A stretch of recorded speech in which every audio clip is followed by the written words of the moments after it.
Good morning, honorable members. Good morning, honorable minister and your team.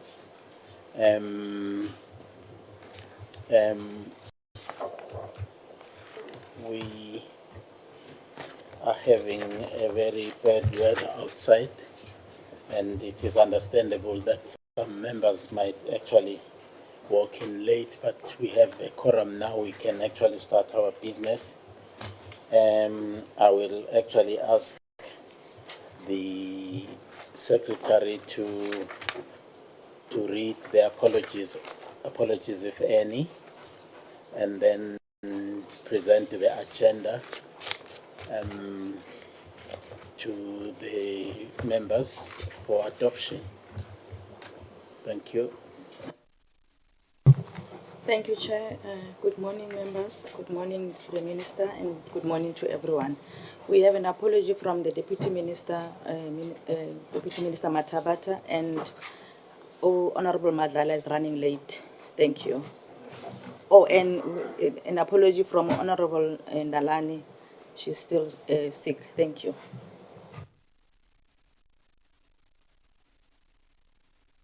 Thank you.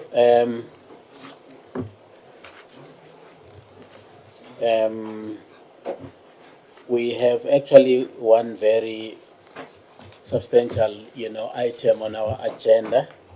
Is the consideration of strategic plan 2025 to 2029 and 2025-2026 annual performance plan of the Department of Land Reform and Rural Development and related public entities, which is the Commission on Restitution of Land Rights, the OVG, and the Ingonyama Trust Board.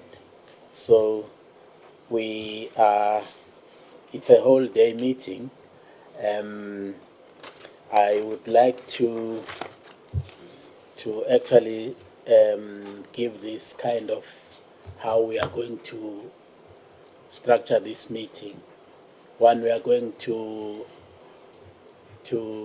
take the presentation by the department, and then followed by the commission, after which then we will then have a discussion. And I'm hoping that the discussion might actually take us right up to lunchtime. If not, we will then be able to slot in one more, entity, which would be the OVG, and then we go for lunch. In the event we actually are not able to slot in the OVG before lunch, we will have discussion, then break up for lunch, and then after lunch, we continue with the OVG and the ITP, then we have a discussion. So that's how we are going to actually structure this meeting.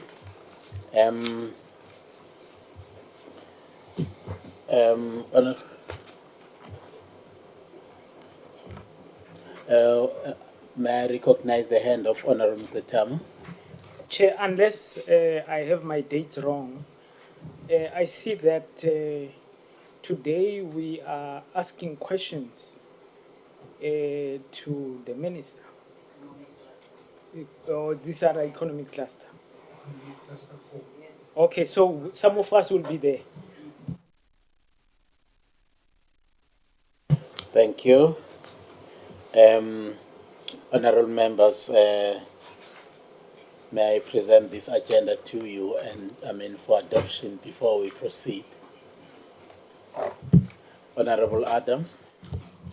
Good morning, Chair, and good morning to Minister and the team here.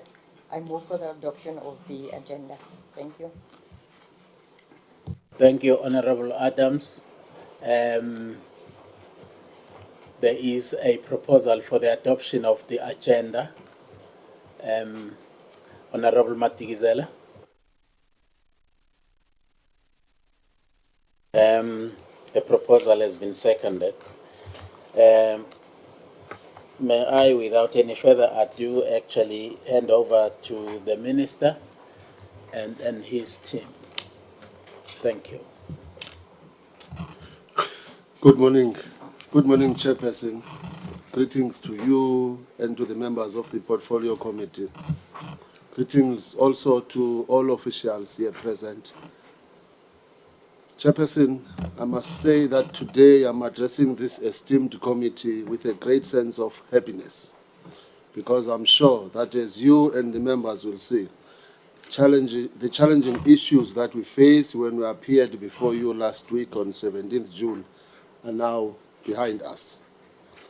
Firstly, I'm pleased to inform the committee that a new acting DG of the department has been appointed, but I should also hasten to add that he is unfortunately not with us today, as he has been deployed to undertake an overseas assignment on behalf of the department.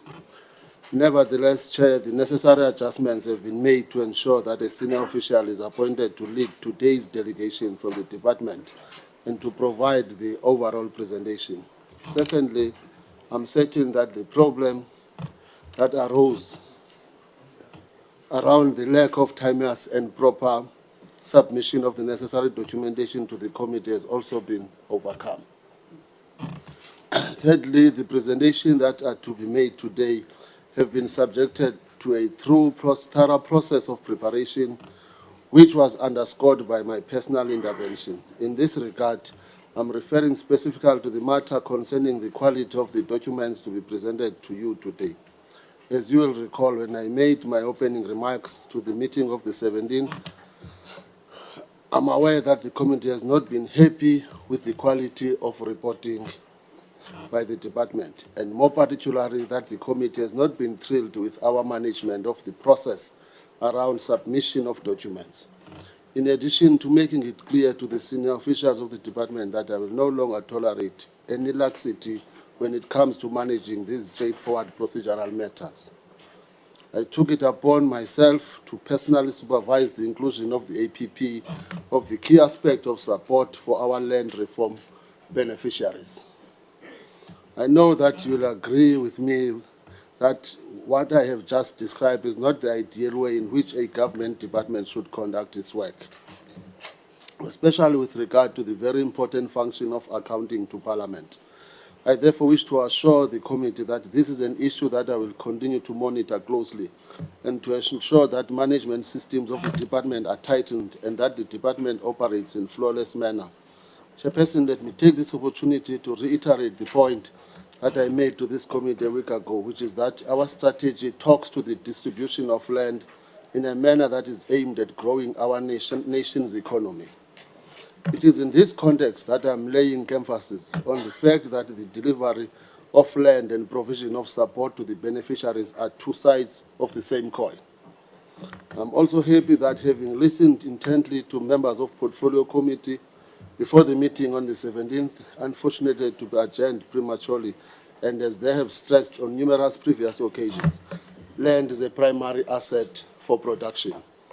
I again reiterate, land must be therefore used productively.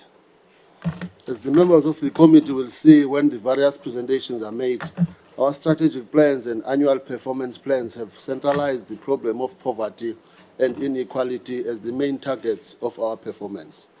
Let me again reiterate, we are determined to see to it that our plans provide clear pathways towards the resolution of the stubborn challenges in our lifetime. We are accordingly stepping up our work in the area of rural development, guided by the principle that is a multi-sectoral undertaking that should be linked to value chains and that should not be approached through single sector or isolated interventions. Our strategy also seeks to find an integrated approach towards addressing the interrelated areas of access to land, land administration, security of tenure, and spatial justice, thus breaking the silos that have hamstrung much of the work in these areas. Our cross-cutting principle is that post-settlement support is a sine qua non of every aspect of the work of our department. I have also instructed the leadership of the department to organize a strategic planning workshop that I will also attend together with senior managers of the department to sharpen our understanding and focus on the key issues of the mandate of the department. Chairperson, allow me at this point to hand over to Ms. Nomfundo Nhloko, who is currently acting in the absence of the acting DG, to take the lead in making the presentation And I thank you. And the acting DG is Mr. Clinton Heinemann. Thank you. Thank you, Chair. Thank you, Honorable Minister, and also thank you for introducing the new acting Director General, and also introducing the new acting Director General of the acting Director General.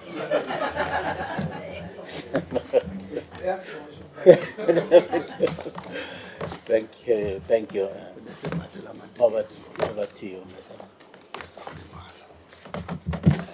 Good morning, Honorable Chair, and to the honorable members. As the Minister has already indicated, I am acting today as on behalf of Mr. Heinemann. It was unfortunate that he had, by the time he was appointed, a commitment that he had been delegated to, which meant that he needed to be abroad. So it was not intentional that he could not be here today.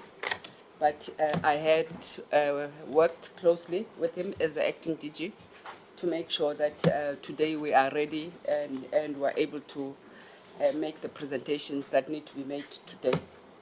And the first presentation, as already agreed upon by the chairperson, would be presented by Mr. Tumisani Lupungela, and who is responsible for operations in the department. And he will be supported by the acting CFO, Ms. Melda Mkon. Thank you very much, Chair. I will hand over then to them. I do want to make a Mic on. I hear the good morning, Chair, good morning, members, and good morning, colleagues. I hear the reasons stated by the acting on behalf of acting, why the acting is not here. But Chair, honestly, I think the Minister must understand that this is the most important meeting. And then the second, perhaps to him, most important meeting is the Cabinet. And this was an opportunity for the Minister to introduce the accounting officer who was acting in this department. And on the very first opportunity for the Minister to do that, that person is not here. I do want to raise that as a concern, Chair, because whatever reasons that have been advanced by the Mentloko does not sit well with me as a member of this committee who was looking forward to meet the acting DG of the department. Now he is introducing his absence, which I don't think should have happened. I thought I should just state that clearly, Chair, that we've been pleading with the Minister and his department to really take us seriously as this committee. Thank you. Thank you, Honorable Matigizela. The Honorable Minister, I wonder if you want to actually say something about the concern. Thank you, Chair. No, Chair, I take what Honorable Matigizela is saying, and I accept it, but the problem is that we have already booked everything, so it was going to be a fruitless and wasteful expenditure for him to cancel when already tickets were bought when we appointed him. Otherwise, I take what he's saying and I understand. Thank you, Chair. Honorable Matthias. Well, thank you so much, Honorable Chair, and greetings to colleagues and the Minister and officials. Well, it's just unfortunate that we have to make the Minister's short tenure as a Minister a bit difficult. but this is not of his or our making. But this is the legacy that he inherits. And because he has accepted the responsibility, he has to face this reality of a department which is in crisis. A department which, for longest of time, we've been saying that at a very strategic senior level, lacks what it's required of it, because none of the things that this department has proposed and promised to this committee has been met. One of those is what, for the longest of time, they've been referring to as fit for purpose organizational structure. Secondly, failure to fill vacancies. And this is now being compounded by the fact that the Ministry and the Department of Agriculture is parting or being separated from land reform and rural development. That has caused a leadership vacuum. And it is that leadership vacuum that has caused the portfolio committee not to proceed with its business last weekend as it was scheduled. And until these matters are addressed, Honorable Chair, and addressed speedily and swiftly, I can only wish the Minister well in his tenure as the Minister. Having said all of that, I just want to find clarity from the Minister. And there's nothing personal about this. Can a head of a departmental entity be appointed as an acting Director General? Or such appointment is only reserved for officials within the mainstream departmental organ and not from the entities? Can I get clarity on this question, Honorable Chair?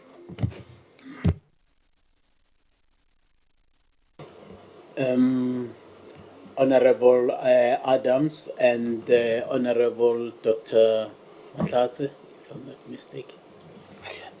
Yes, Dr. Matlatse, in that order. Thank you, Chairperson. The concern is about, I know that we adopt the agenda, but whilst you...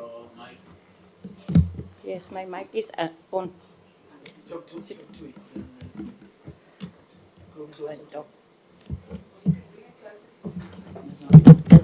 not moving.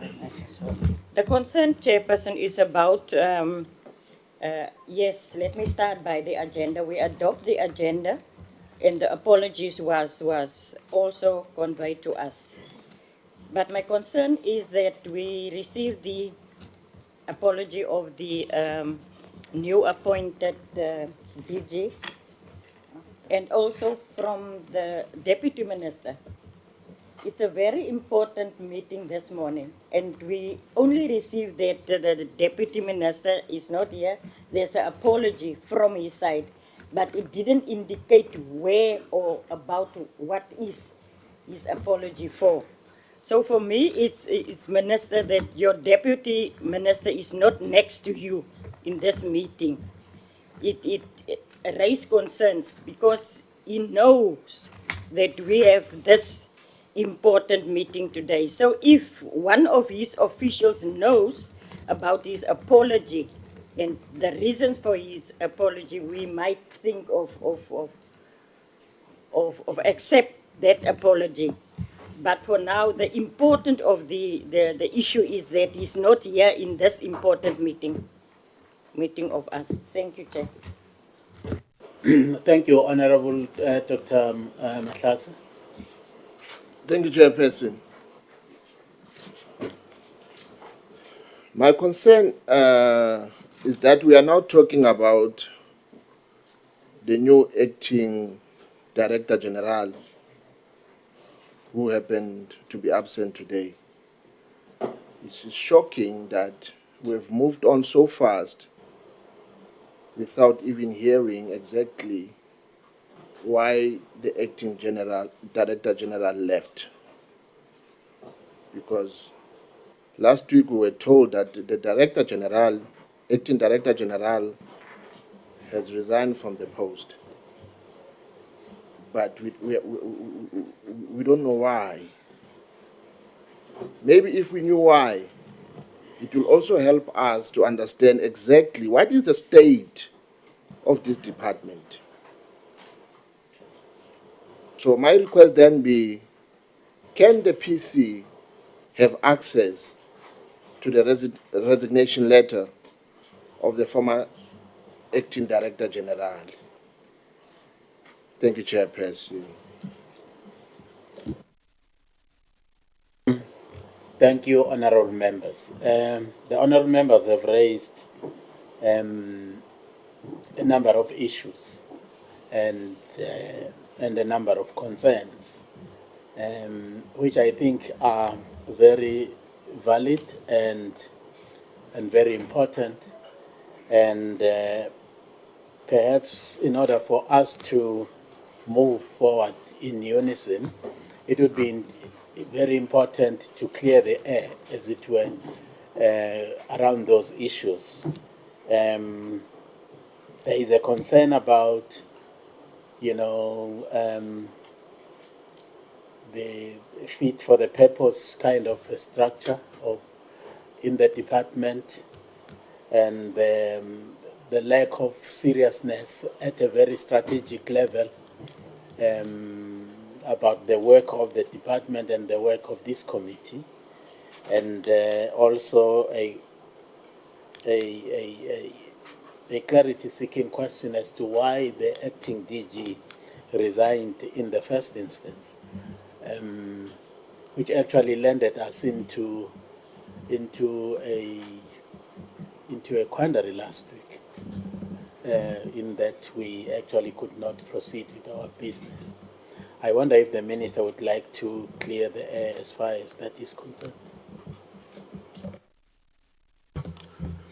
Chair, I'm not sure if I must talk about the acting, because I came to the committee and I said if the acting DG resigned and it's the decision I'm prepared to respect, and which is what I did, and I also met with the EXCO of the department immediately on the same day. Even the EXCO of the department, I did not even share the contents of the resignation letter with the EXCO, because I did not want to create something like an investigation or talking about people and so on. So I decided not to even open it to the EXCO. I simply accepted the resignation of the DDG now, rural development, and so that is that.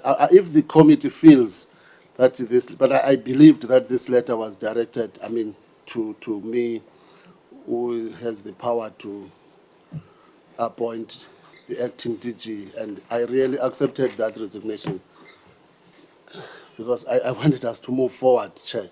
Even the committee was even forcing me, they were even saying, some were saying, just go outside and appoint an acting now.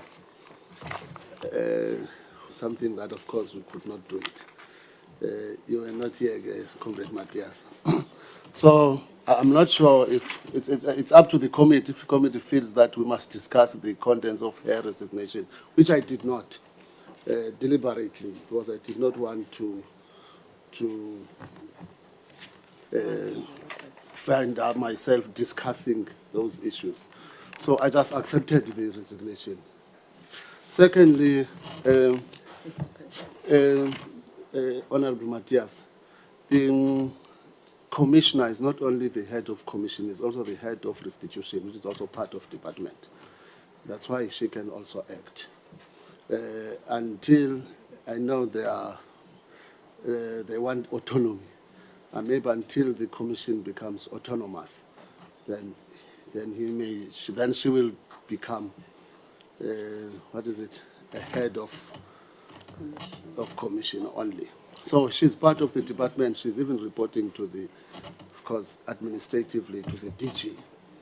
And yeah, I'm not sure if I responded to you properly, but the committee can lead. But also the fit for purpose, I know it's part of the presentation, Honorable Matthias, today. Yeah, in the APP. Honorable Nana. Sorry, Honorable Nana. The Deputy Minister, I also received the apology, Honorable. I also received it now, but I'll talk to. I did not see anything because I'm told that he's in another meeting, and I'm not sure if I can. I'm not in a position to discuss with the whereabouts of the DM because he also submitted an apology to me.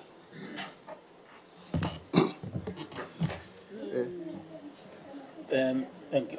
The letter that I received from the Deputy Minister is saying that he is attending to unavoidable matters, whatever that means. It's just for the information of the honorable members. Honorable Matthias, you had your hand. Well, Nana, if you first had your hand out. Don't put my DM under the bus, Nina. Thanks very much, Chairman, and good morning to everyone. Chair, I wouldn't really want us to put anyone on the spot. I wouldn't want us to put anyone in an embarrassing situation. In my little understanding, a relationship between a government official and the department led by a minister is a professional relationship, and it's a matter between those two bodies. I really would advise against us discussing a letter of resignation unless the minister feels duty-bound or compelled to share it with us. I'm afraid we might be overreaching as the committee. Let's leave it at that, and trust the minister's judgment. Thank you. Thank you, Honorable Nana. Honorable Matthias, do you still have your hand up? Yes, Honorable Chair, thank you once more. I hear what the Minister says.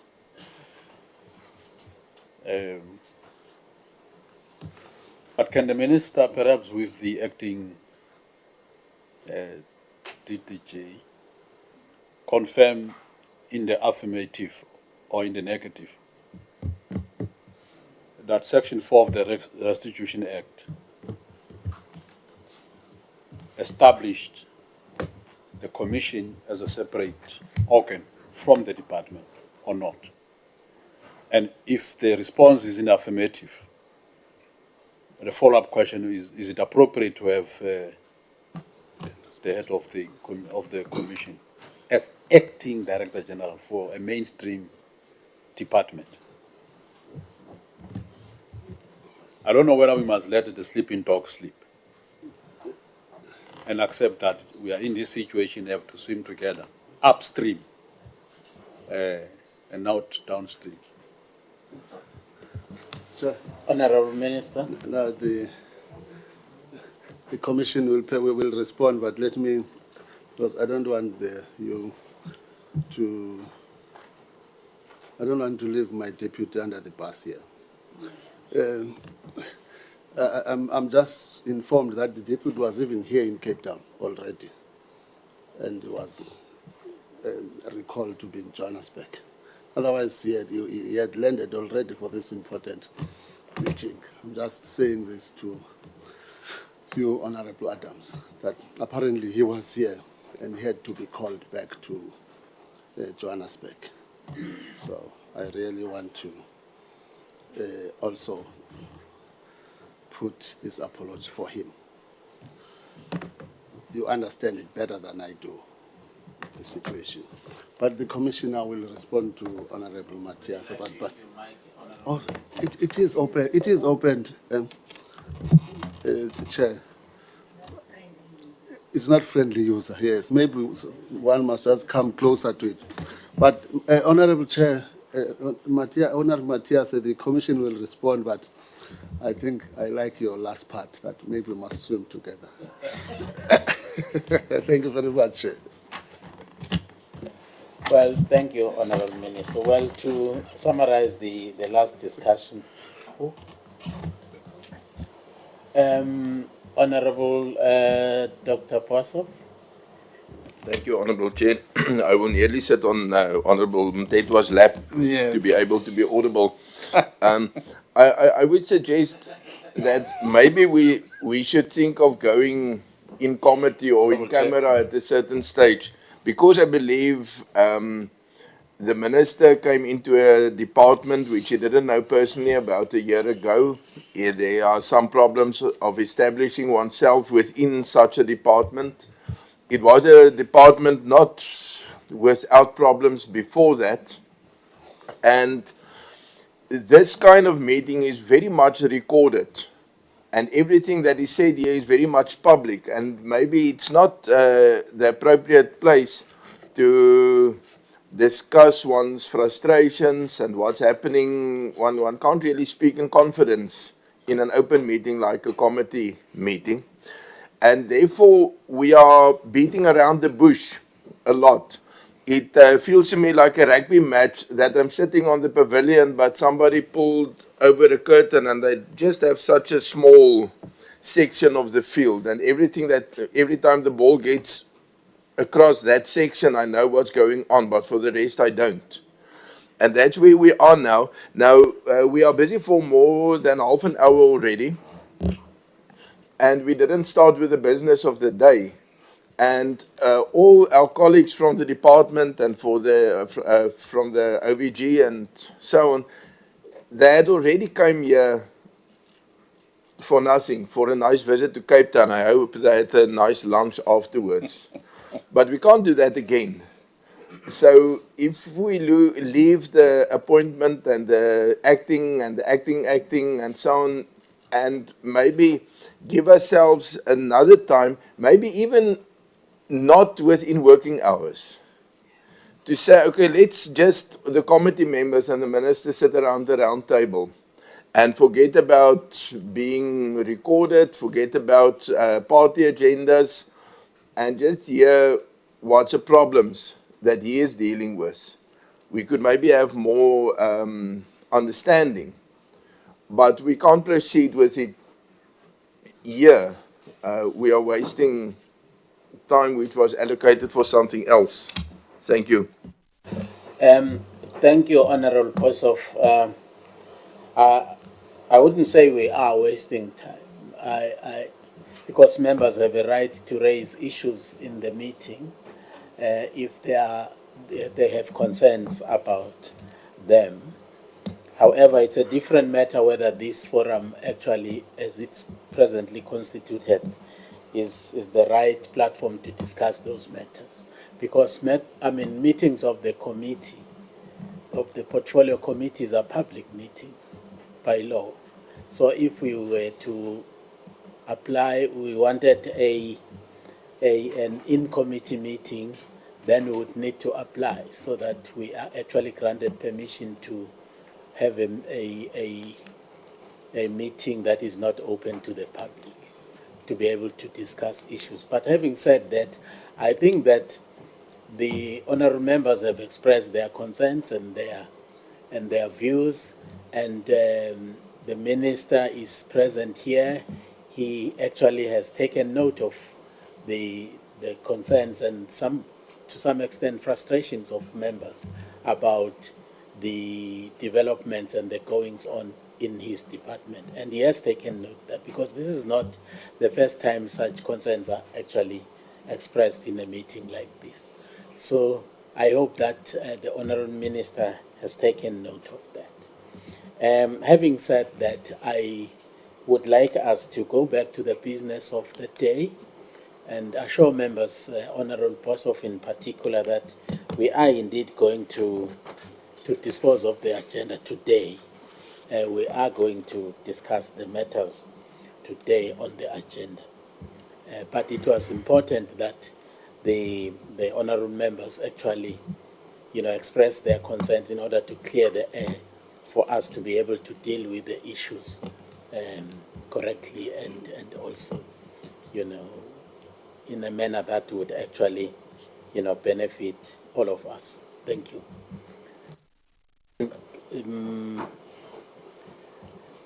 Allow the acting DG to make a presentation.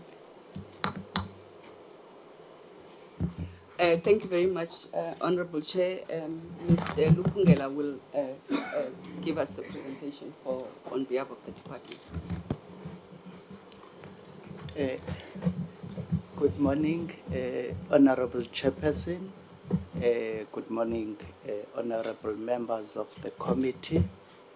Good morning, Minister and senior officials of the department, my colleagues. I will be presenting the strategic plan and the annual performance of the department. I will leave the presentation outline and move quickly to what we are intending to present here. And critical will be the purpose, and in the purpose will what informs our mandate as a department and from the Constitution. And of course, I will also touch on the vision, mission, and values that are adopted by the department, the priority policies and legislations, and also the realignment of the department given the separation of the department. Back to the Constitution, there are 3 sections that are critical in our departmental mandate. That will be Section 24, Section 25, and Section 27. Section 24 that refers to ensuring a safe, healthy, and sustainable environment for all, and places a duty on government to actively protect the environment itself, that is for both current government and of course for the future generation. Section 25 of the Constitution with its subsections that I won't deliberate because the program managers, as they will be talking, they will talk to them, establishes the framework for the implementation of land reform.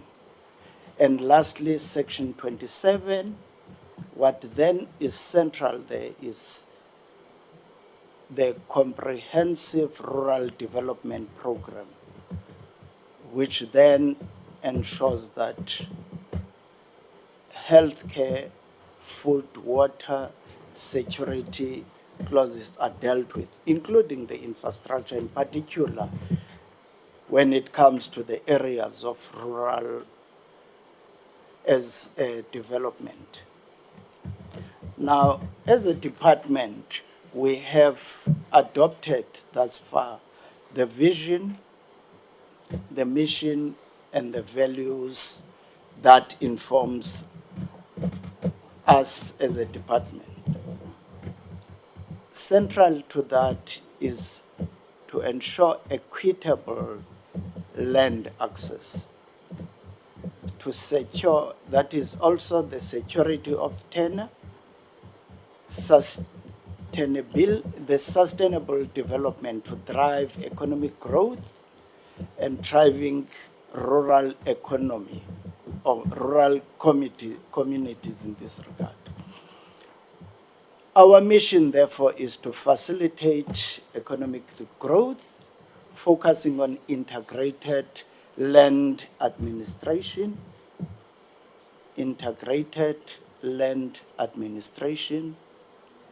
and of course, land reform and rural development. We have adopted, as I indicated, values, diversity, leadership, respect, responsiveness, and dedication. That then takes us to priority policies and legislations that we are intending to implement. On that note, Chair, Honorable Chair, one may then indicate that there are legislative amendments that will be implementing, but there are also new policies and new legislations.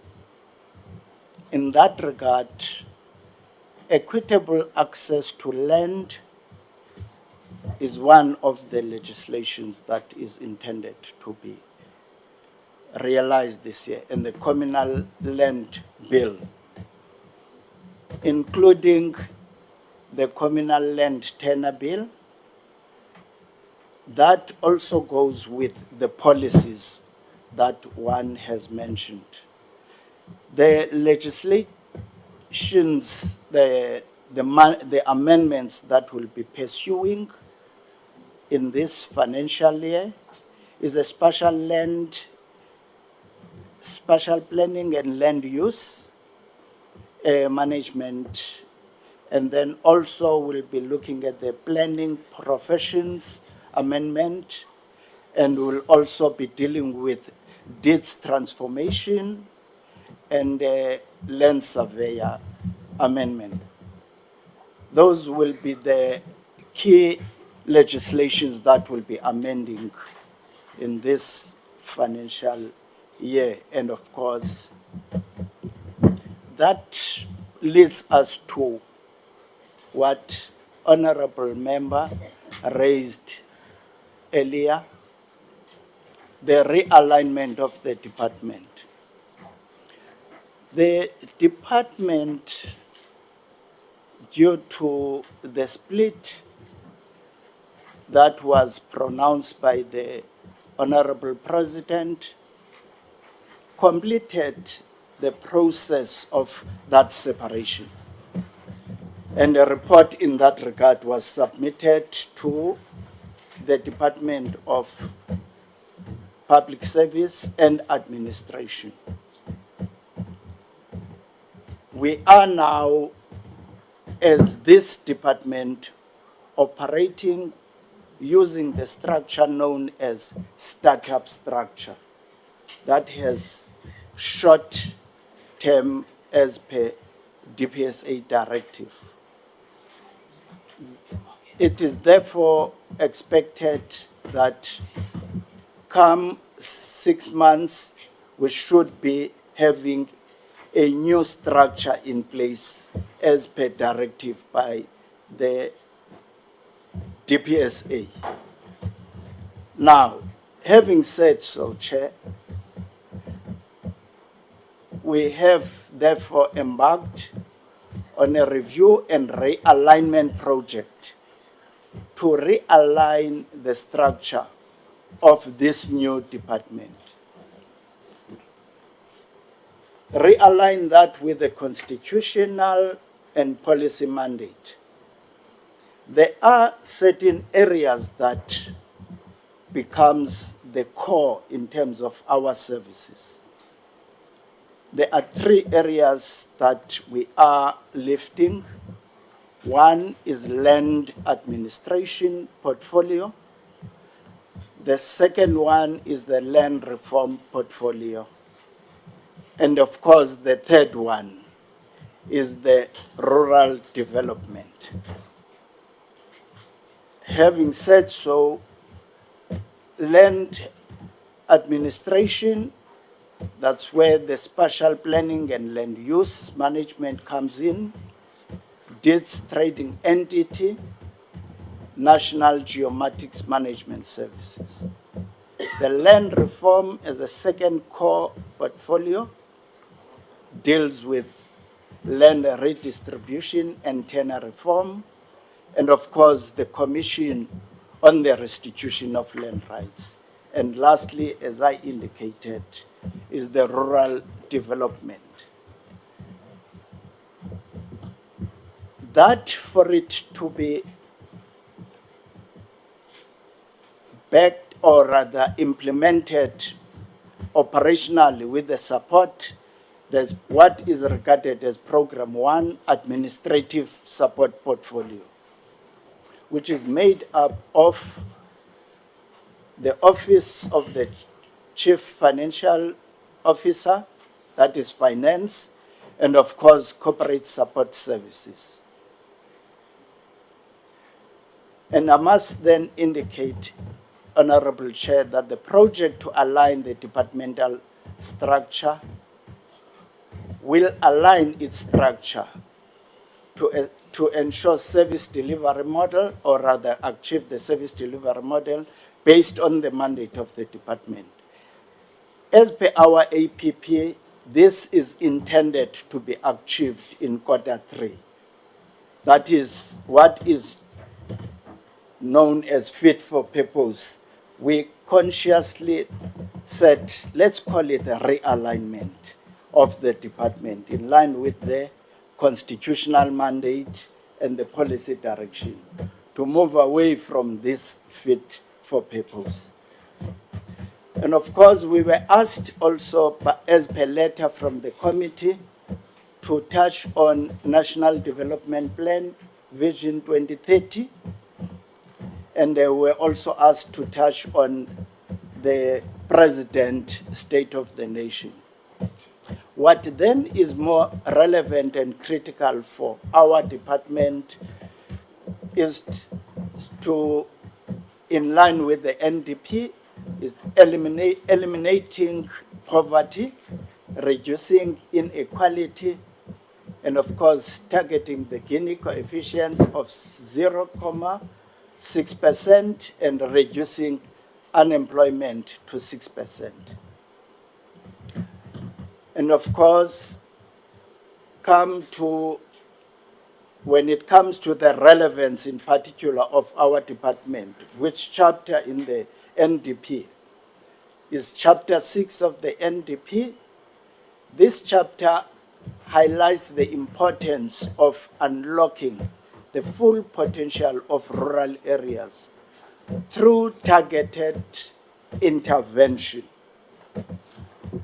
land reform and equitable land redistribution, rural development initiative, improved infrastructure and basic services, expand access to quality education and skills development, and lastly, enhance employment and enterprise opportunities in rural development. Therefore, that chapter 6 of the NDP informs our operational activities. Having said so, in the State of the Nation also, we lifted what we saw to be important and relevant. The Department of Land Reform and Rural Development is closely aligned with the following below priorities: economic growth and investment, economic empowerment, and of course, a corruption-free nation. And that then takes us to what is it that we are intending or doing as a department in aligning with the medium-term development plan. There are certain outcomes that are relevant for our department again. That is inclusive, modernized, and integrated administration. This becomes more relevant when it comes to, we will go into little detail in that regard, branch land administration. That is the integration of land administration. And of course, we are talking of a percentage of NSDF embedded in government planning. And this is led by DPME, and of course, we are participating in that regard. In line with our APP also and the strategic plan, we are also working on a National Spatial Data Observatory. And again, this particular area is led by the department, supported by the DPME. The strategic priority 3 is to build a capable ethical and developmental state. In this case, we are actually talking to prioritizing spatial planning and land use functions into the NSDF implementation architecture, working with the Department of DPME, and of course this doesn't negate other spheres of governance. And of course this centrally is to address the historical imbalances of the past. Outcome number 4, integrated and inclusive rural economy. Again, that's where our branch rural development becomes more relevant. Again, these are linked to the MTDP. And the MTDP indicator emphasized that they should be invest in local economies in rural areas through enterprise development and cooperative. Our department is leading here, and the DTI is supporting together with DSBD. I'm not sure. And that then led us to priority 1, that is driving inclusive growth and job creation. Also, strategic priority 2 is to ensure that we reduce and tackle the high cost of living. This then takes us to the alignment of the department with these priorities as a department. Program 1, we have developed the outcome that then emphasizes us improving governance and modernizing service delivery. And the baseline in realizing this is 95%. And of course, this is what we are intending to do. Central to that is a new indicator, that is modernization and digitalization of the department, moving away from a paper-based and into a paperless department. Then program 2 is also emphasizing, because this is more about modernization and ensuring integrated land administration, working together within the department. This will also be done working with the provinces, districts, and local municipalities. we have also priority outcome rather that then talks to, now this is continuation of course of, sorry Chair for that, and this then takes us to land reform and restitution. Centrally here we are to ensure that we redress and also implement the equitable access to land. There is a baseline in that regard also. And lastly, in line with the MTDP, is to again ensure this inclusive rural economy.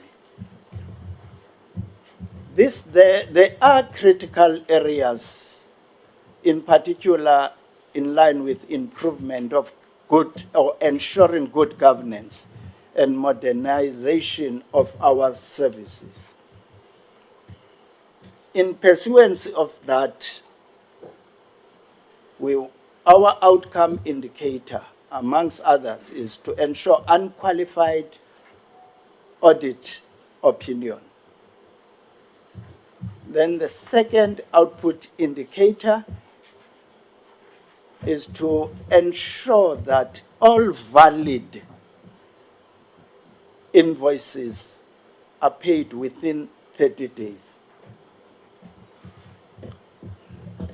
And thirdly, is to ensure that the realignment of the department is achieved in Q3. And this talks to what I had referred to earlier, Honorable Chair, because it's a directive from the DPSA, and of course that is also a directive from our Minister.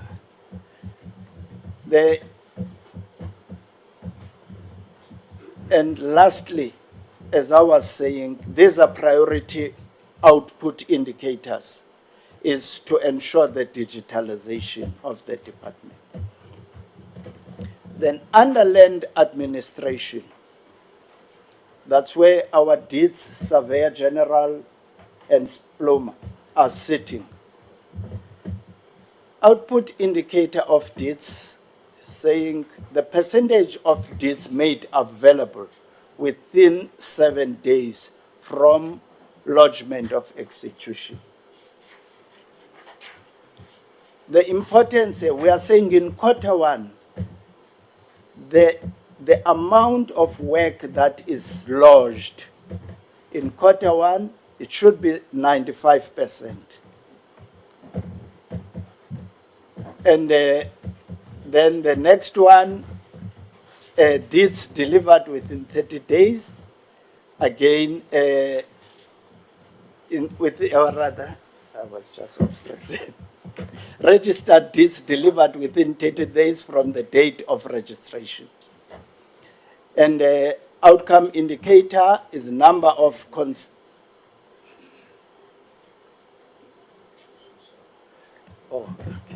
number of consultation sessions held in accordance with the National Spatial Development Framework implementation. Land administration, again, that continues. There are outcome indicators there to implement Spatial Data Infrastructure Act. And then other indicator is output indicator is a National Spatial Data Observatory that we are working with CSI. And the other indicator is the average number of working days taken to process cadastral documents for addition to the national data set of cadastral land parcel boundaries from date of lodgement to date of dispatch. That also continues with the output or indicators for land administration.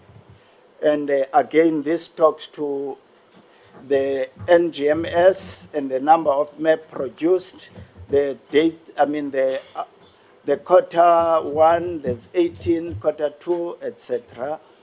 And then that takes us to land reform. Under land reform, there's an output indicator. The department is having a target of 790 CPAs that we want to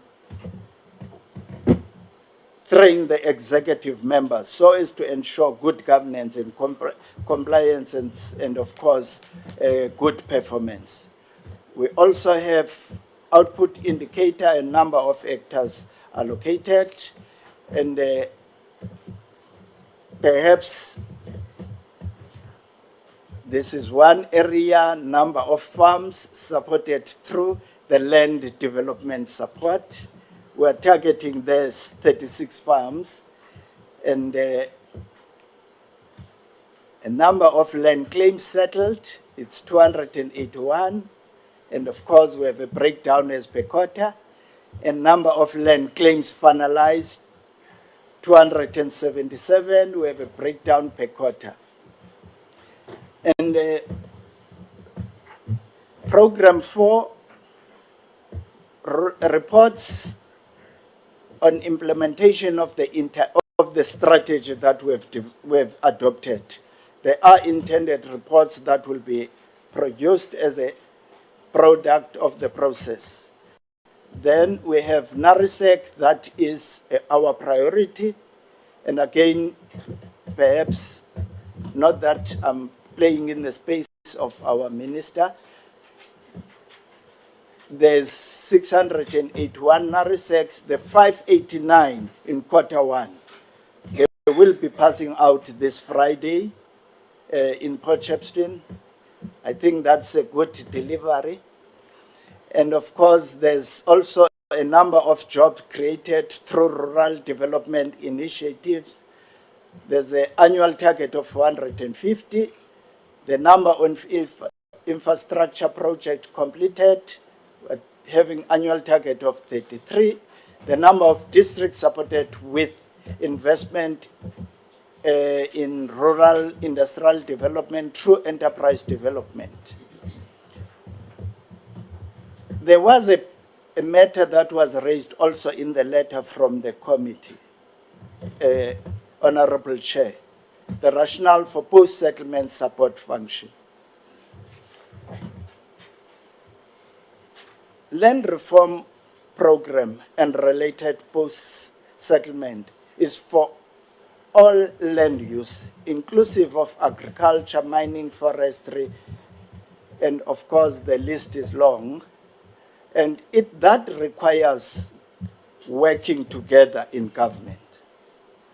Historically, we acknowledge that post-settlement support was focused more on agriculture, neglecting broader land reform-related support for land allocated, and of course for redistribution and restitution. And that then becomes part of the realignment mandate of the department, the strategy that the department is intending to do. I must then indicate that the other aspect that was raised was the rural development from the committee letter. And there are 5 programs under rural development that we will be focusing. It's rural development coordination, rural infrastructure development, service delivery coordination, and rural development, technology research and development. And lastly is the program that I've already touched, or rather the sub-program of NARISEC, and skills development of the rural youth. It is then important to say over this 5-year period, before I hand over to the CFO, there are legislations and bills that I've already touched on that will be tabling to Parliament. And of course, the emphasis on the splitting as a result of the split of the department, which has had an impact, in particular in Program 1. In this case, the finance, our supply chain, IT, legal services, strategic planning and whatever. And within this period, that is one of the critical areas to be focusing on so as to ensure that the core business is supported. And therefore, we are repurposing the process, the department, we are fast-tracking that process. And the Q3 will then be able to achieve that intended outcome. On that note, Honorable Chair, I want to hand over to the acting CFO to deal with the budgetary aspects. Thank you, Chair. Thank you. The CFO. Thank you, Chair, and thank you, Mr. Pungela. Good morning, honorable members. I'll be taking you through the budget allocation. Maybe let me start by saying you'll remember that in the previous financial year we've been in Dalrat, Agriculture and Land Reform. We had to start by splitting the resources, which would have to follow functions that would have to be splitted in the two departments. We were reporting, and when you look at Dalrat, we're sitting with a budget of about 16.9 billion, which we had to share between the two departments.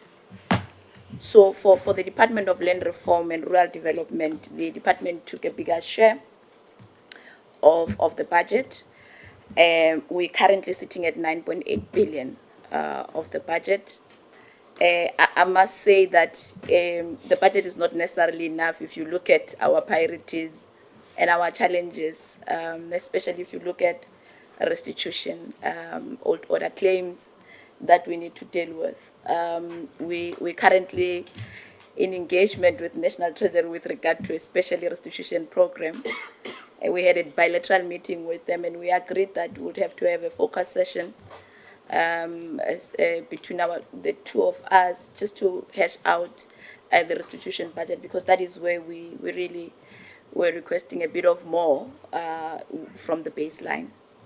So with that, if you look at the presentation, we, as DDG Mpungela has indicated, there are three core functions that we've got, which is land administration, where really we're fostering integrated land administration, and that would be between DITS, CSG, as well as PLUM, and we've got land reform and restitution, as well as rural development. So our biggest cost driver, our biggest program that is taking the chunk of our money is sitting with land reform and restitution, and it is then followed by administration, which currently administration is sitting with 1.9 billion.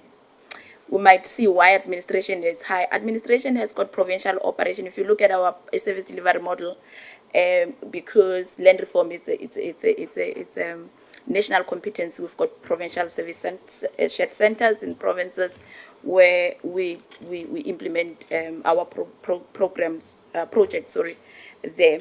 So that is why you see that administration is sitting at 20% with 1.9 billion. Within administration, we've got obviously ministry, corporate service support with 467 million, and departmental management is the executive there at 1% at 75 million. Finance is sitting at 186. We've got internal audit and all the office accommodation for provinces, as well as the department, as well as provincial operation, which is sitting at 6%. As you see, it's actually within the 1.9 billion. Provincial operation has got 560 million there. So for the land administration program, we're currently sitting at 792 million. The bigger share is going to National Geomatics Management Services, our Surveyor General, sitting at 572 million. And our second biggest goes to SPLUM, with 198 million. So within that land administration, we've got entities, non-profit organization entities that we also give funding to. We give funding to South African Council of Planners. We also give funding to South African Geometric Council as well as South African Special Data Infrastructure. That is the funding that we do, and you'll see that we've got this registration. This registration is an entity that is self-reliant. It's able to generate its own income and its self-funding. So we do have it in our vote in case department needs to come in. But with the economy doing slightly better than when we had COVID, at least DITS is able to self-sustain and manage to pay up its costs. When we go to the land reform and restitution with the 6.1 billion that we have, we've got agricultural land holding account sitting at 946 million. This trading entity mainly deals with the land acquisition. If you look at the land acquisition target and allocation targets that is in the APP, agricultural land holding account from a plus perspective contributes a lot more hectares in there. We've got also the land development support. This entity is currently sitting with about close to 2-point-something million hectares, which is then being supported. Is mainly agricultural land use, as the name is. Then we've got the also property management that is within that entity. We've got the commission. Earlier, it was asked whether commission is separate in terms of reporting. With the administrative cost that comes with restitution, the commission of restitution of land rights is separate. So all the work that restitution does as a branch is then reported in the department. So you would see there that you've got commission of restitution of land rights, and you then have a restitution sitting just the last in that block. We've got the commission sitting at 92.8 million. We also do give grants to Ingonyama Trust Board of 22.8 million this financial year. Then we've got land redistribution and tenure reform sitting at 1.3 billion, and also OVG that we give 149 million. Then the restitution currently sitting at 3.6 billion, which is the budget that I've indicated that for us to be able to deal with old order claims, it really needs a lot of money for us to get that moving. Rural development, we're sitting at 9%. We've got National Rural Youth, NARISEC, Rural Development Coordination and Rural Infrastructure Development at 672 million.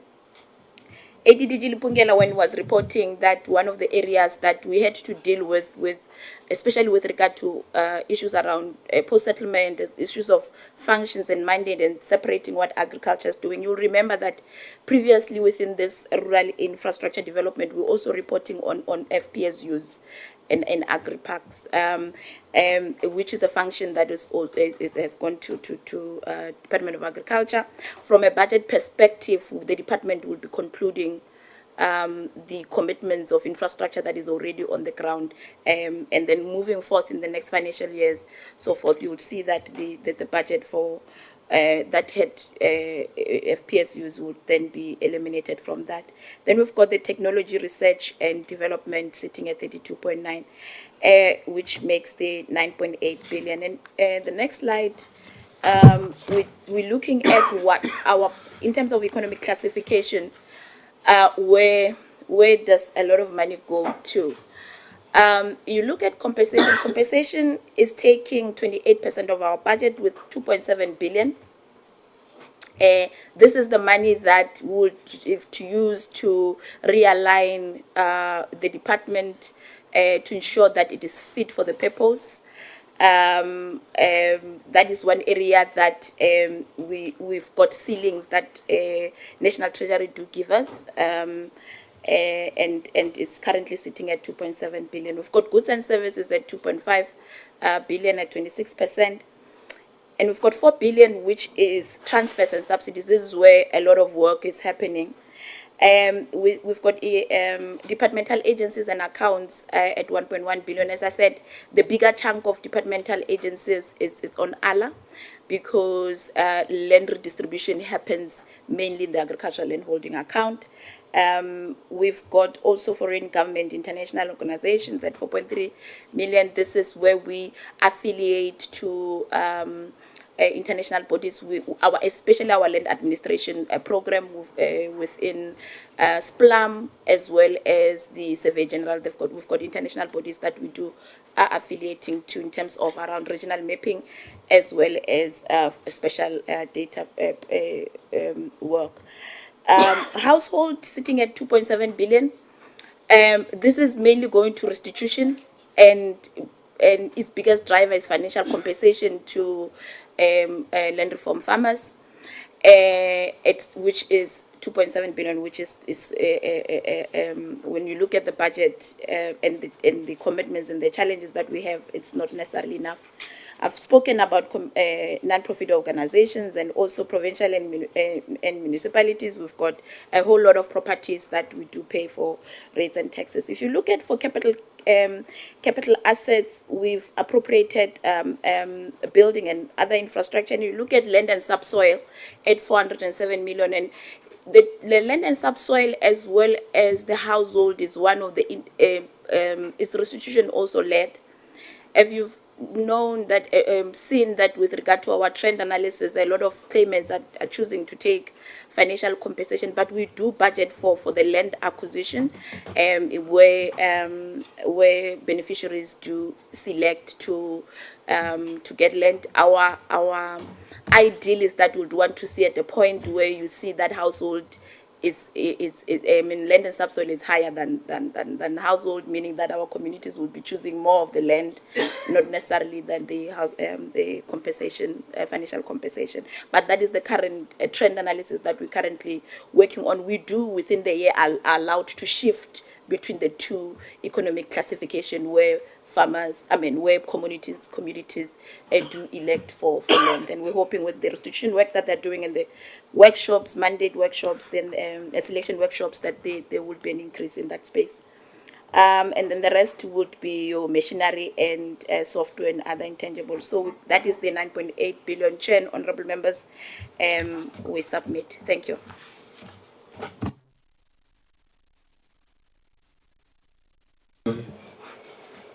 Does that conclude the presentation of the department?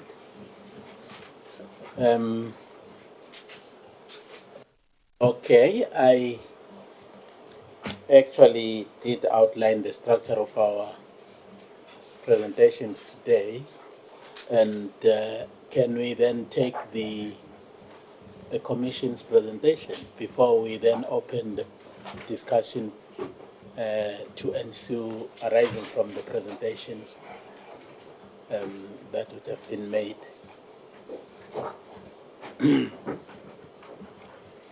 Honourable Chair, the presentation for the Commission and Branch Restitution is going to be given by Ms. Cindy Banyane, who is the head of Gauteng Commission, but also head of Guyasa, supported by Ms. Frances McManaman, who is responsible for finance.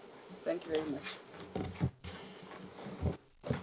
Thank you, CLCC. Good morning, Honourable Chair, Honourable members, Minister, colleagues. I'm going to be doing the presentation for the Commission.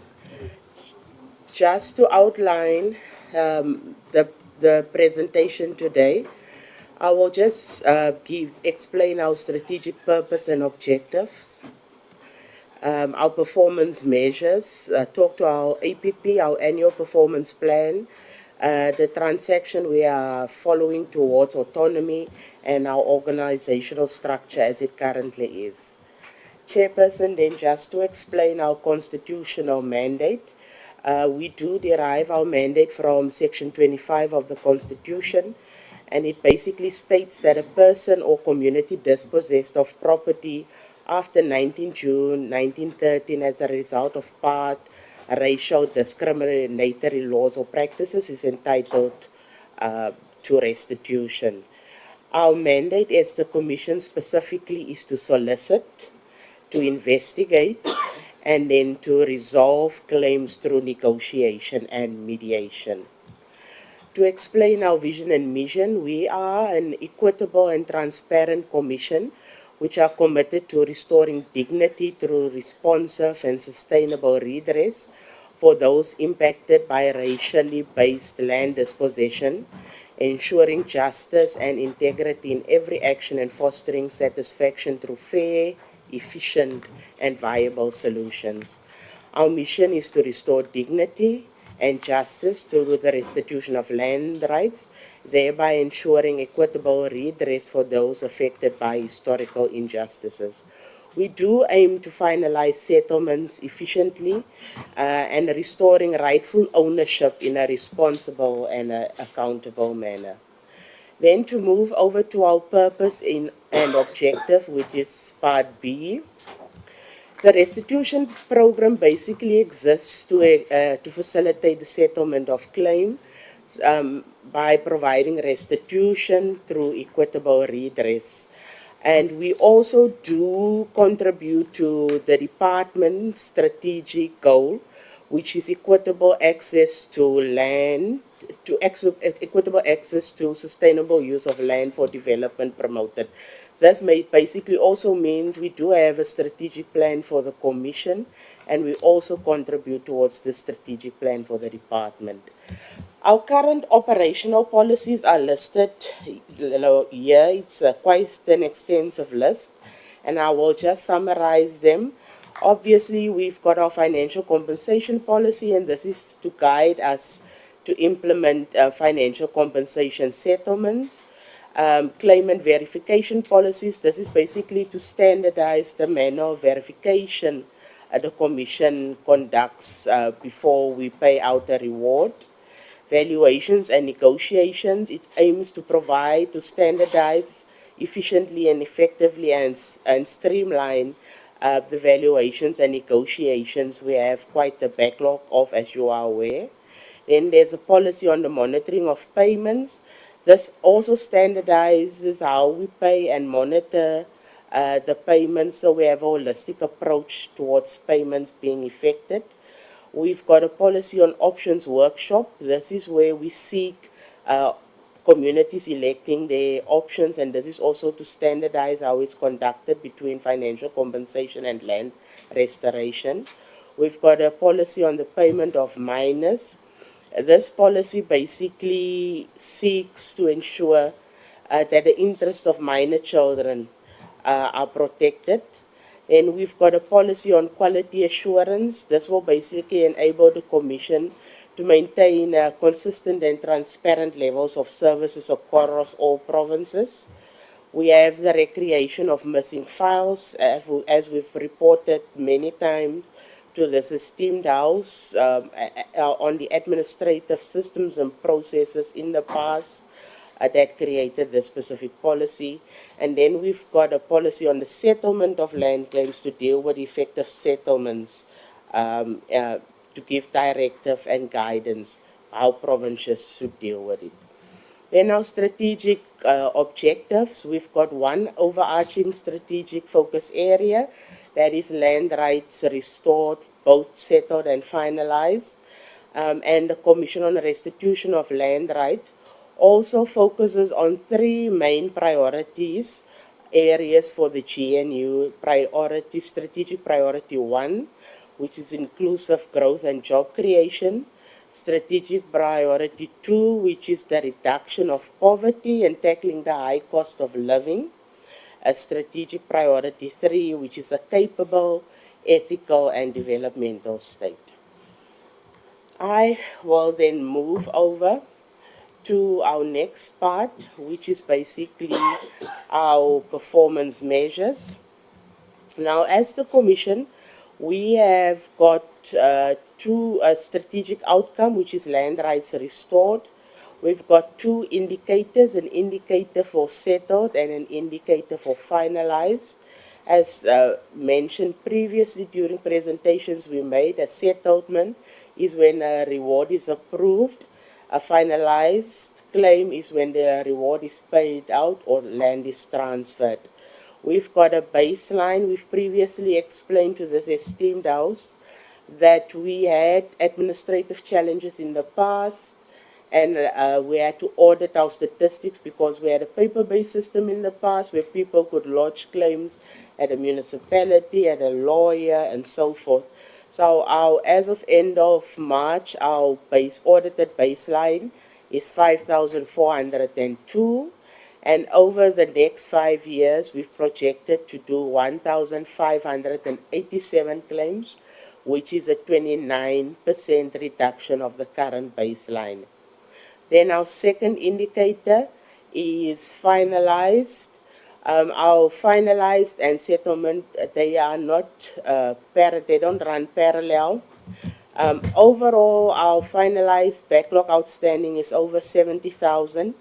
We have 65,504, which are rewards previously approved but not necessarily completely paid out. On top of that is the 5,402, which we must still do, which comes to a finalized baseline of 70,906. And then for the 5-year, we are targeting 1,501, which is a 2% reduction. Also to mention that both these targets are basically linked to the budget availability the Commission has.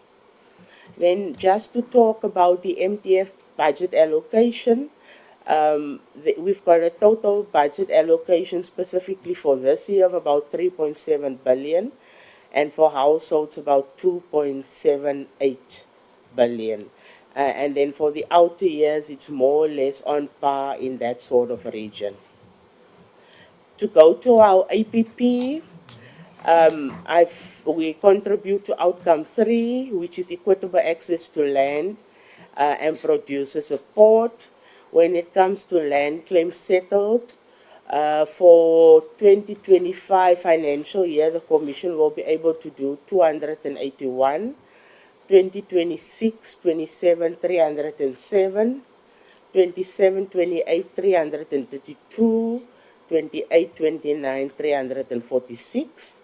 And then for our finalized claims, for 25, 26, the Commission will be able to do 277, 26, 27, 284, 27, 28, 289, and 28, 29, 296. As indicated before, our target annually is based on budget availability. Chairperson and honorable members, here we've got our provincial breakdown. I've explained previously the baseline of 5,402 we have got for settled. Then we've also got the provincial breakdown. Honorable members will see the biggest provinces with the huge numbers of claim outstanding are KwaZulu-Natal, Limpopo, and Mpumalanga. And then we've got our quarterly targets, which is quite an extensive list, which I won't necessarily go through one by one on the provincial breakdown. Just to indicate, KwaZulu-Natal will be the largest contributor to the target of about 30% during this financial year. Then when I move to finalized claims, I've explained previously our baseline that we've got already rewards settled about 65,000. That is the provincial breakdown that is there. Then we still have to add the rewards. We are still in process that needs to be settled of 5,402.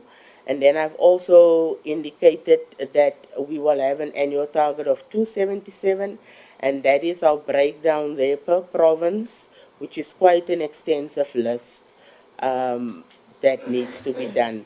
Just to indicate for this annual year, the 277 target will only be 0.4% of the 70,000 baseline we've got for finalized claims. Let me stop here for Ms. McMiniman just to talk to this slide, and then I will proceed. Good morning, members. In terms of the breakdown of the budget, For this year, our compensation of employees, so where we pay our salaries, is 480 million. Then our goods and services is 343 million. But this is where we do our settlement from. The funding there goes towards the traveling, setting up meetings with our communities, appointing valuers, mediators, doing verification as well as research. Then our province and municipality, there's 24 million rand there. That is for us where we need to pay rates and taxes for properties that we do transfer. We also have various vehicles for which we pay licensing fees. We do have mobile offices as well, and that is what this budget is for. Then it's households, but under that is actually included the money that we have budgeted for purchasing of land as well. There is a difference in the economic classification, but for purpose here to show our project budget, it's 2.7 billion. And then the capital assets is 89 million. So that includes any funding for equipment. So that would be office equipment, would be include like laptops or computers. But then the bulk of that money is set aside for the District 6 development because it's a capital project.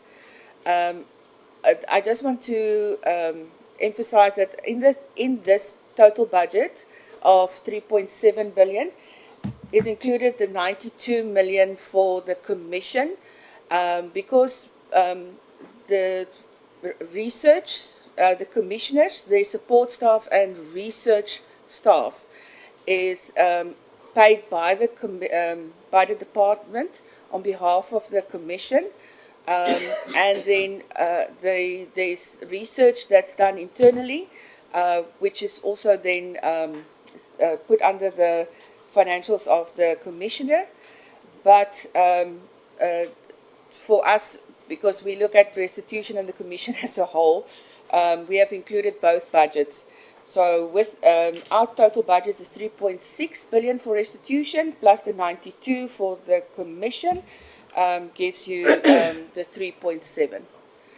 You'll then see for the outer years, this was based on the original MTF. There is a 5.3, but the current MTF we are busy with, that amount has reduced to 4.1. Thank you. Thank you. Then to proceed, honourable members, I will then talk on the process towards autonomy. As you are aware, we've previously explained that the commission, in law, we are established as an entity. However, the commission has never functioned like that. We've got legislation enacted in 1994. The Chief Land Claims Commissioner is basically a branch head and an entity head. This matter has been a red flag during 2017 by the Auditor General. During the previous term, we have complied with finalizing the two necessary base documents that needs to be undertaken with the advice from Department of Public Service and Administration. They guided us to develop our business case and develop legislation linked to the business case. During the previous administration, we've completed the business case, which include a transitional plan towards becoming an entity, and we've also developed a draft legislative bill talking to this institutionalized plan. On the screen, we are basically talking about the processes that needs to be undertaken, and the first step of the development of the business case has been completed. We basically now need to assess the business case. This is work that gets usually done by DPSA and Treasury before the process of formalization of the public entity. Parallel to that must be the bill that needs to be submitted as well as the approval of the bill, and also linked to it are all the various timelines that we've been advised it usually estimates to take. Then just finally to talk to the organizational structure. The commission is headed by the Chief Land Claims Commissioner. It is supported by a Deputy Land Claims Commissioner, and it has got 1 Regional Land Claims Commissioners. All of them are based in the national office. The commissioners are supported by staff appointed under the Public Service Act, and they are seconded from the Department of Land Reform and Rural Development. The commission basically operates with 15 provincial offices allocated across all 9 provinces, and each province is led by a chief director who reports directly to the Chief Land Claims Commissioner. Now, historically, and still the commission is operating under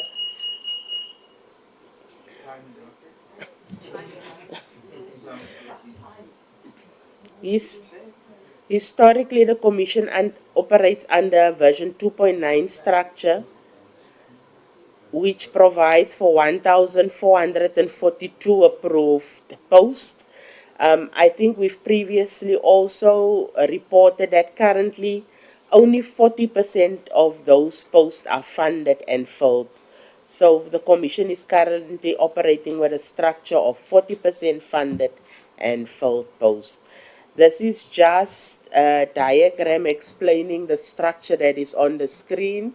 You've got a Chief Land Claims Commissioner that reports to the Minister of Rural Development and Land Reform, but also administratively to the Office of the Director General. Under the Chief Land Claims Commissioner, you've got 4 levels of people that are on the Chief Director's salary. That is the Deputy Land Claims Commissioner, that is the Deputy Land Claims Commissioner's Office, the Regional Land Claims Commissioner's Office, the Chief Director Restitution Management, and then 9 regional officers below. Then, Honorable Chairperson and Honorable Members, that is basically the presentation from the Commission. Thank you. Thank you, honorable members. Thank you, honorable minister and your team. We are now going to open the discussion arising from your presentations. I will allocate an hour for that. Yeah. So I will recognize hands.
Thanks very much, Chairman, and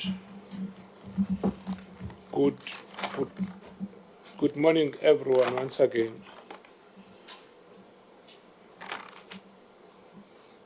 There we go.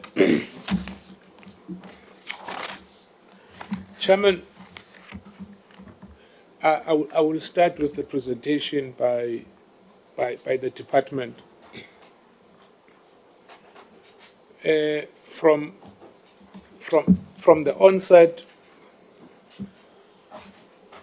the department spoke to its vision, and its vision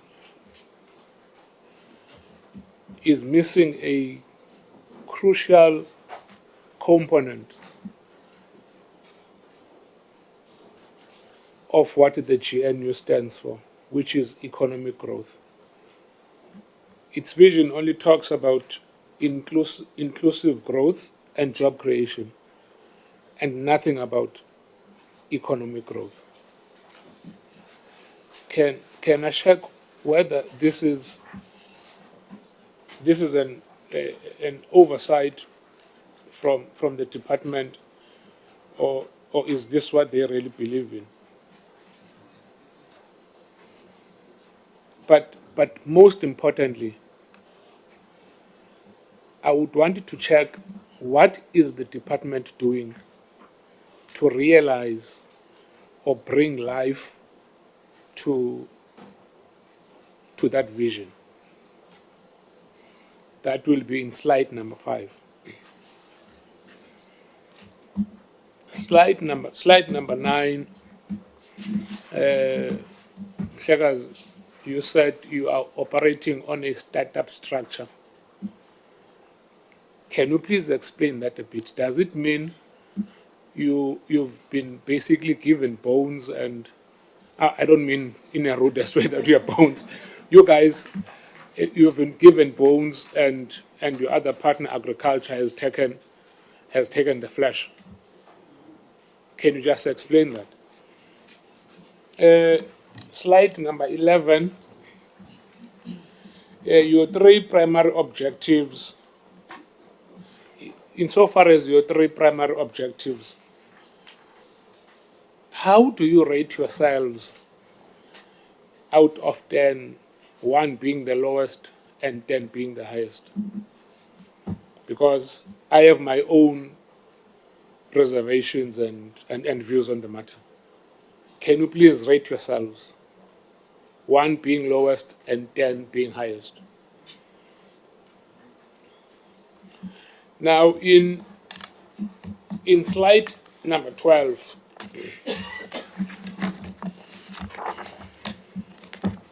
and I would like to read this for you.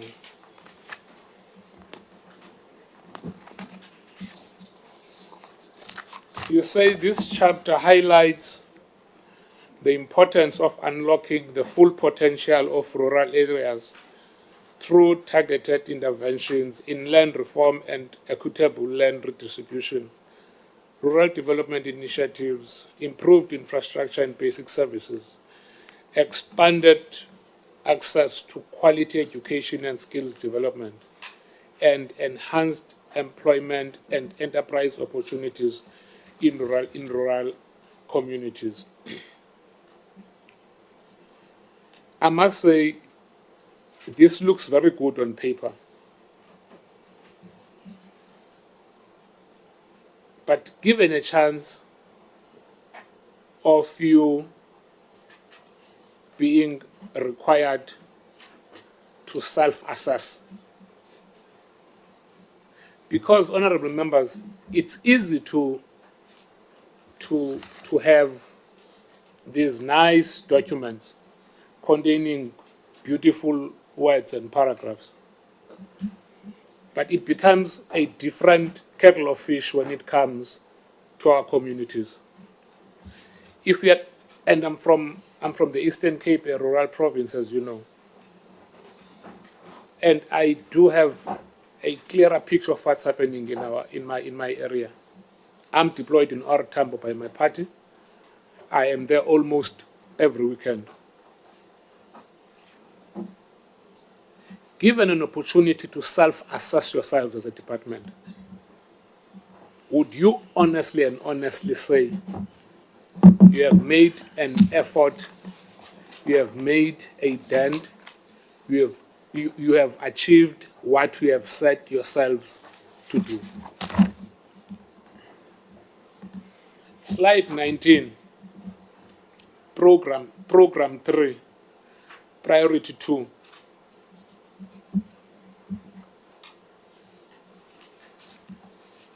You want to reduce poverty and tackle high cost of living. But the truth of the matter is that our poverty levels are skyrocketing. Many families are going to bed without food. All of us in this room were fortunate because we can afford pizza and all other fancy food. But the reality is, poverty out there is a daily struggle, is a daily challenge to many families. And as I said, in slide 19,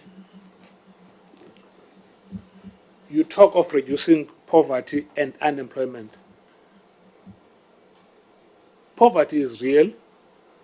Whilst you talk of reducing unemployment, unemployment is climbing every day in this country. How do you justify the existence of your department minister if you will have so many well-paid government technocrats basically failing to do their work? Because if you're not failing in doing your work, you would be making a dent in the two evils that our country faces, which is poverty and unemployment. In other words, I'm trying to implore officials to justify their salaries. Most of you are getting paid more than MPs, and yet you are doing very little in supporting this government to achieve its strategic goals.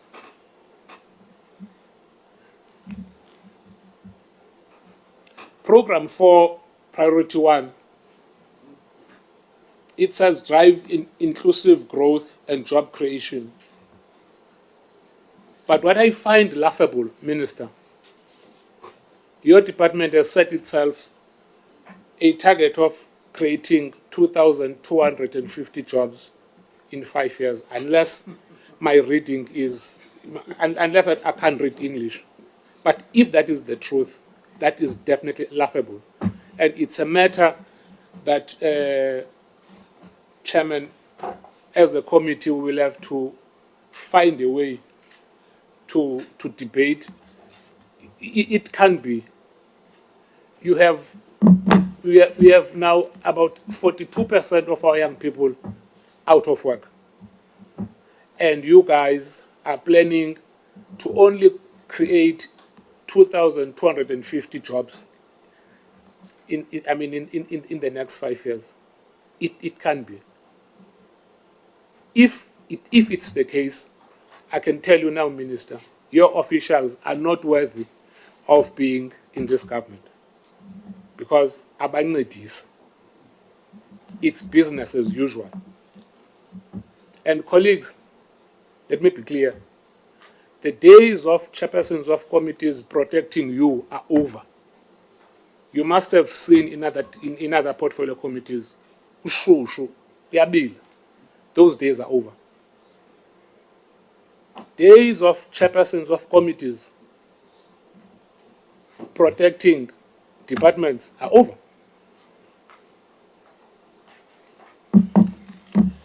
I will stop at that, Chairman, and come back with 2 questions, the Commission.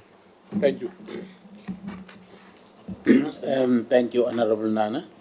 Honorable Matigizela. Thank you, Chairperson. Chairperson, I would start by making the statement that I've always made about the department and the government in general, the entire government. You know, Minister, the issue of land, the issue of land is something that everyone is making noise about in the country. And government gives this impression that we take it serious. We definitely don't take it serious. Now, I had my colleague, lambasting you and your department with regard to the contribution that you are going to make whether it's to reduce unemployment or reduce poverty. But the reality here is this, is that if you look at the budget allocated to this department vis-a-vis the budget of the country, and the fact that we claim to take the issue of land seriously, I mean, they don't talk to each other. I mean, we have 2.58 trillion rands of the budget in this financial year. And out of that, 2.58 trillion, the Department of Land Reform and Rural Development gets 9.8 billion. Now, that is 0.3% of the budget. If you look at land reform and restitution alone, it's 6 billion,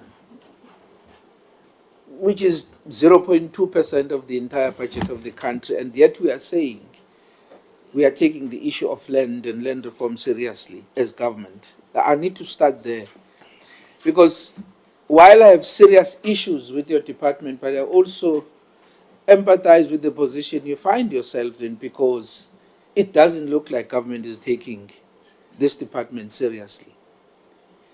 Now, coming to the presentation, on slide 5, I do want, I mean, in your vision, you talk about security of tenure. I need to understand what is your understanding or definition of the security of tenure. I'm asking that because if you go to slide 6 and look at the process that the communal land tenure bill and the time it has taken for us to finalize this bill, it doesn't look like we take the issue of security of tenure seriously. It doesn't look like we are serious about complying with Section 25(6) of the Constitution. So we seem to be kicking the can down the road every time we need to confront this issue of the security of tenure. Now, on your slide 9, you did say that you have been given 6 months to finalize your organogram. And one would be very interested to understand what will inform the organogram of this department, given what we've been discussing over the last few months about the mandate of this department. Have you conceptualized the mandate of this department going forward, which I believe then should inform your organogram? On your slide 14, on your spluma, one also need to understand, because at the summit that was convened by the President in 2022, the traditional leaders were very reluctant on this issue of the Special Land Use Management Act and what role is envisaged for them to play. And I do want to perhaps get a feedback from you as to whether you have won the minds and the hearts of the of the traditional leaders in this regard, so that you are able to really fast track this process. And again, in your 5-year plan from slide 19, you have the targets that you've set for ourselves. But I'm not sure whether those targets are talking to the budget. They seem to me a bit ambitious given the budget constraints, but maybe you can help me there. And again, one needs to really just understand what measures are in place to achieve these targets. And on slide 22, you constantly repeated, Mhlekazi, you remember when I sort of interjected you. On the slide, it says 7 to 10 days, and you said 30 days. I'm not sure whether the slide was captured wrong. So I want to get clarity there. Because when you were presenting the slide, you said 30 days, but on the slide it says percentage of deeds delivered within 7, and in another one it says 10 days. And on your slide 26, I don't understand. On quarter 3, there are no targets for NARISEC. Maybe there's an explanation there on your quarter 3. And if I look at the budget, which is the last part of the presentation, again, Minister, maybe you will assist me here, maybe, and together with the Commissioner. There are certain commitments that you made, Minister. And if those commitments are not on the APP or on the budget, I'm not sure how you are going to fund them. For example, I mean, you made a commitment that all the old order claims will be finalized in this administration, which is the 7th administration, I'm sorry. And that means you need about 70 billion rands. I'm not sure where you're going to find 70 billion rands, but again, that is not on the APP. Maybe we need clarity there. You need to tell us whether you're going back on that commitment or you'll find money somewhere. Because CFO, I do want to be realistic here. No matter how much you engage Treasury, they're not going to find that kind of money for you. And therefore, I'm not going to take your word when you say you are going to engage Treasury, because even if you do engage Treasury, they're not going to give you 70 billion rands to wipe out the entire old order claims, which is what you need. And again, the presentation on the commission, you did mention, I think you sort of just sneaked in there that there's amount for District 6 when we were presenting the households budget. So again, there's a commitment for District 6 to be completed in 2028. And in order for you to build 944 outstanding houses, you need more than 2 billion. And again, one needs to know where is it going to come from if it's not here. And if it indeed is here, one would like a breakdown, ma'am, on the households budget, which you said they include District 6 as well. So, Chairperson, my last point is again on your plans, Commissioner, to become a fully fledged entity. It's going to be important again for us because already you are at a point where you have posts that have been identified, some have been funded and some are not funded. But one needs to really, going forward, get a clear mandate of what this department is about. Because personally, as I step down, Chair, personally, I really have an issue with a never-ending responsibility of the department when it comes to the landowners. Because my view is that once you transfer land to people, you must then put a time frame to say we are going to support you for, this is for how long we're going to support you. And then after that you are on your own because you own the land. Now for the department to continue babysitting the landowners in perpetuity doesn't make sense to me. It's like government giving you a house, but then say, well, even though we've given you this house, we will decide who lives in this house. We will actually be responsible for the affairs of your house because we gave it to you. I really have an issue with that. So the support for landowners that have been assisted by government, that assistance must come to an end at some point. Thank you, Chair. Thank you, Honorable Matizera. The next one would be Honorable Adams.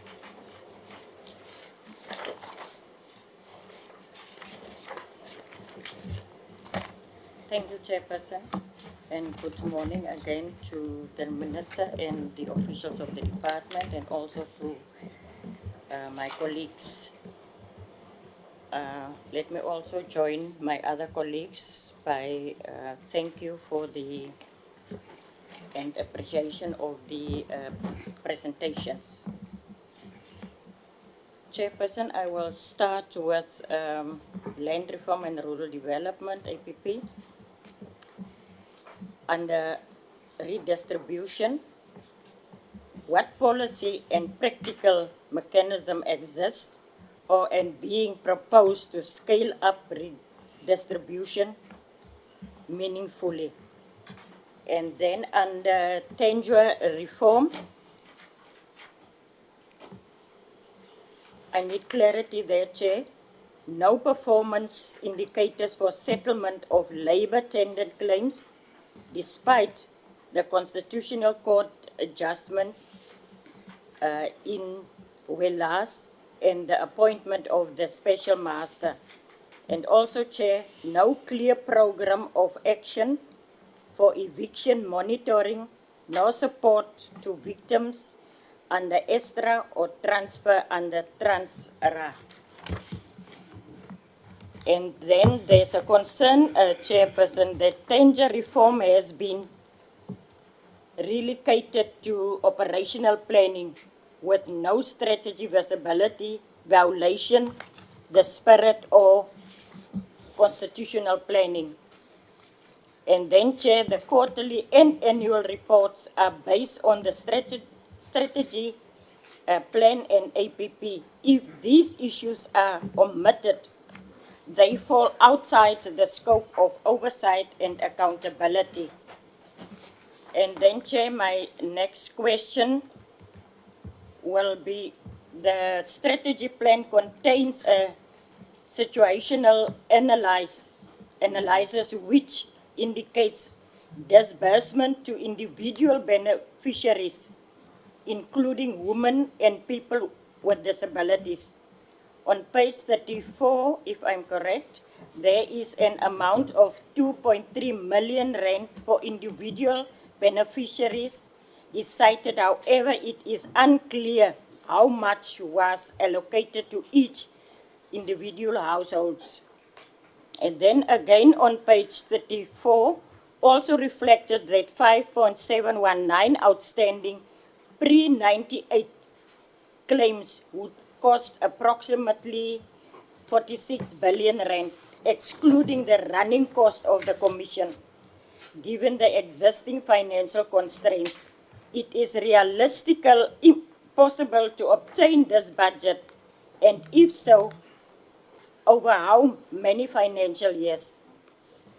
And the linkage between the strategy plan and the medium-term development plan is commendable in terms of performance measurements, the outcome for which related to integrated and inclusive rural economy. The baseline is terms of infrastructure development, roads multi-purpose center is 510, which is far higher than the 5-year target of 165. What is the reason behind the low target? And then my last one, Chair, is in the economic classification in the budget. There is reference to foreign governments or international organizations. What we are getting transferred from our contribution to please clarify this aspect. I thank you, Chair. Thank you. Honorable Isaacs. Isaacs. Okay. Thank you very much, Chairperson. In actual fact, because I raised my hand late, I didn't think you will take me now. So I'm a bit flabbergasted at the moment. But let me come to the issue of I want to follow up on a question that Honorable Madikizela have actually, not a question, it's in actual fact, what he said is that there should be coming an end to the issue of post-settlement support. I actually want to differ slightly, but I want to differ in a way that if we give proper support the first time, we won't need to give unending support. That is how I want to put it. So I think that I don't want us to stop the whole issue of post-settlement support. What I want us is to really develop a way in which we can give proper support. And I'm speaking of experience. Currently, I'm staying in the first restitution area, that is Rimfasmak in the Keigarip municipality. And after 30 years, because we are commemorating 30 years of the people being returned to their area, and I still see so many loopholes and things that could have been addressed properly in the first instance. And we would have been at a point where we don't need to give them support even today. And I want to add, Chairperson Minister, I'm looking at the NARISEC program, and I think a restitution area, a rural area, but not one single person from that area, ever of that young people, have been included in the NARISEC program. I think that is the kind of issues that we need to address. Because where do you find, I mean, all of us know that was the first successful resettlement. Madiba was the one that came to that area then and did that. Up until today, they don't have a proper school. It's still the school that the missionaries built that they are using. Okay, they got a clinic, they got a police station. But for me, and the proper clinic, it's what was. But there was a lot of things that were supposed to happen under that restitution case that never happened. And that is the kind of things that I think that if we address it in that fashion, we will be able to say we can stop support at a certain point in the restitution area. Secondly, I don't know how to put this one, Chairperson, but I think we put priorities. For instance, we say we want to address the issue of poverty. And then how do we address the issue of poverty? Equitable access to land. And then we say 200,000 hectares, we plan to 200,000 hectares of 5 million hectares we plan to hand over this year, which is in any case not going to happen. And what, by giving people land, more need to be done to make sure that we address the issue of poverty. So I think our outcomes must align with our priorities. That is the point that I want to make. If we have a priority, our outcome need to align with that specific priority. Chairperson, and then I want to come to the issue of rural infrastructure. On slide 29, we speak about rural infrastructure. Is roads not part of rural infrastructure? Because you will find that there is a development within the village, for instance, where I'm staying. But we are traveling through the most appalling roads to get to that area. So, I mean, what do we actually classify as rural infrastructure? I would really want to understand that one. And I really would, in that same sense, say, please help us to address our road in Rimfasmak. It is your baby, and it can become a very, very model as community if addressed correctly. But I'm speaking in general, because all of the rural areas where you go, you will find the issue of roads become a very big issue. Then we speak about an integrated and inclusive rural economy. And one of the issues that is there is that through enterprise development and cooperatives, whose responsibility is it really? And how do we monitor whether it's happening? Because I don't know what is a rural enterprise, because I haven't seen one yet in my lifetime, and I'm 61 years of age.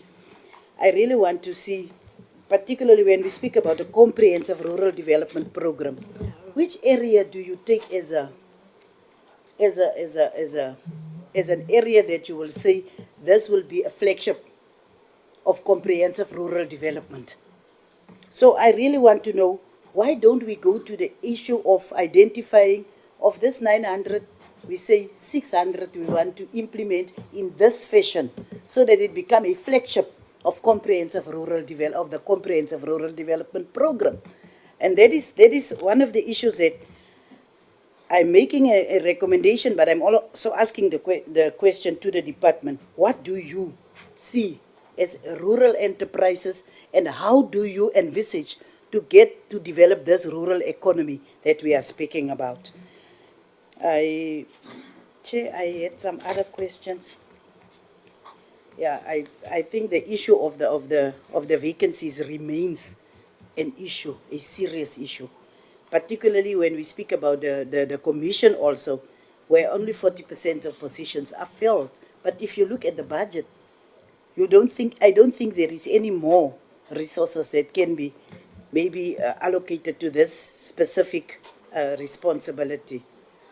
And just for my own information, I see there is 23 outstanding projects in the Northern Cape, but only one will be addressed currently. So will it take 23 years to address the 23 outstanding? And please, can I have a list of the projects that is outstanding in the Northern Cape that is for the land restitution? Chairperson, I wrote all over the pages, but I think I did address the issue of outcomes aligning with our priorities. It's so important.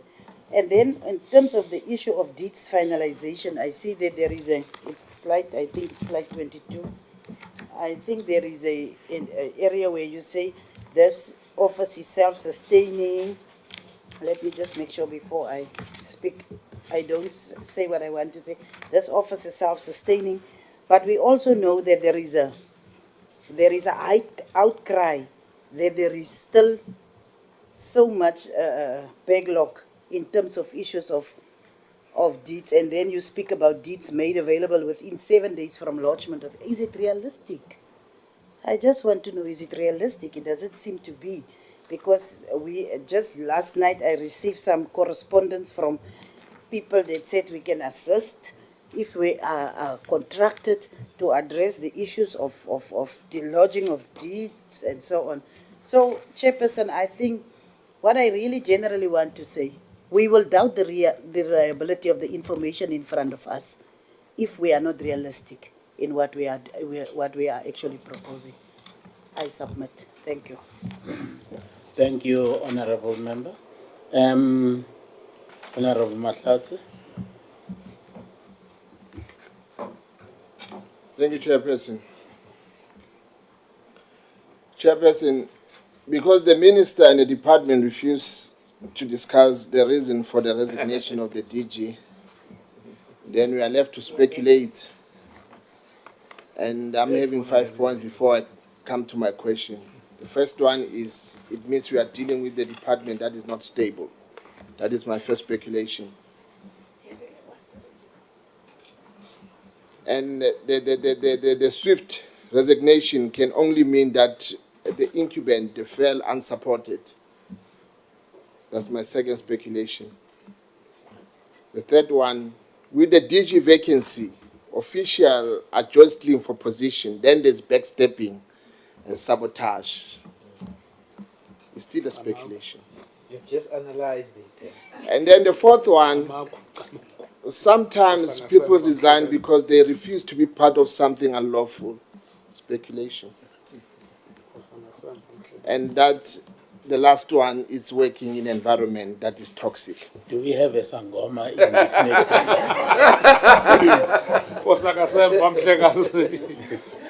I thought this was a session to discuss APPs, not to...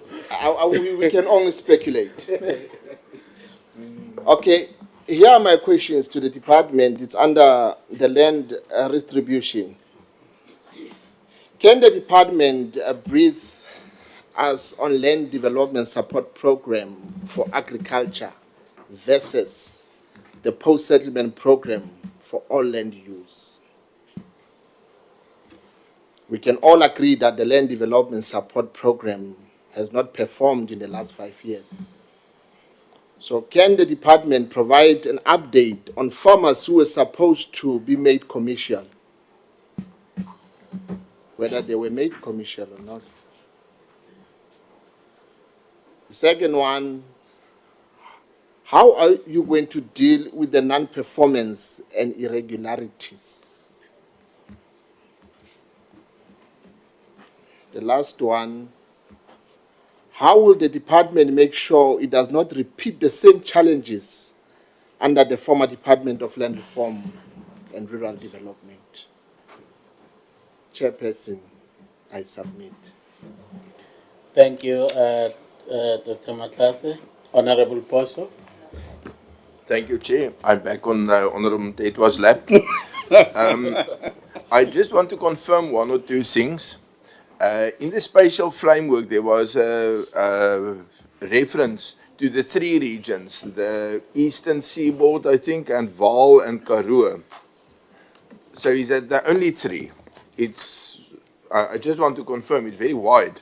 And then, you know, until where does the Seaboard go and where does the Vaal starts? And then on the slide on redistribution, I didn't write down the number of this slide, but in the, what do you call it, the objectives, there are only mentioned so many hectares. And I must say that is really a nonsensical measure in South Africa, because a hectare just between Stellenbosch and the Parel is quite something different from a hectare at Kennard. On the hectare in Kennard, you could hold about, you can keep about a tenth of a sheep. So if we want to use these metrics in a sensible way, we really need to devise something different. Like in the livestock industry, they would always say, this is a farm of this size, with a carrying capacity of so many livestock units. I can't remember the English. Groot vee eenhede of klein vee eenhede, small stock units or, I don't know, big stock, large stock units. Large stock units. And then also to distinguish between irrigation and just ordinary dry land. I mean, it's vastly different. It makes no sense. 200,000 hectares makes no sense. If you put 200,000 hectares in the Northern Cape, you haven't even scratched the side of. If you put it in Gauteng, maybe then you have three of the metros together. So I really think if we want to be precise and if we want to use a matrix actually to meet something, it must be more precise. Then I just want to remark, which might be a problem or might be not, but as all the different areas and functionalities that the Department of Rural Development has to cover, it means it has its own small department of public works and its own small department of higher education, its own small science and innovation and agriculture, especially with the post-settlement.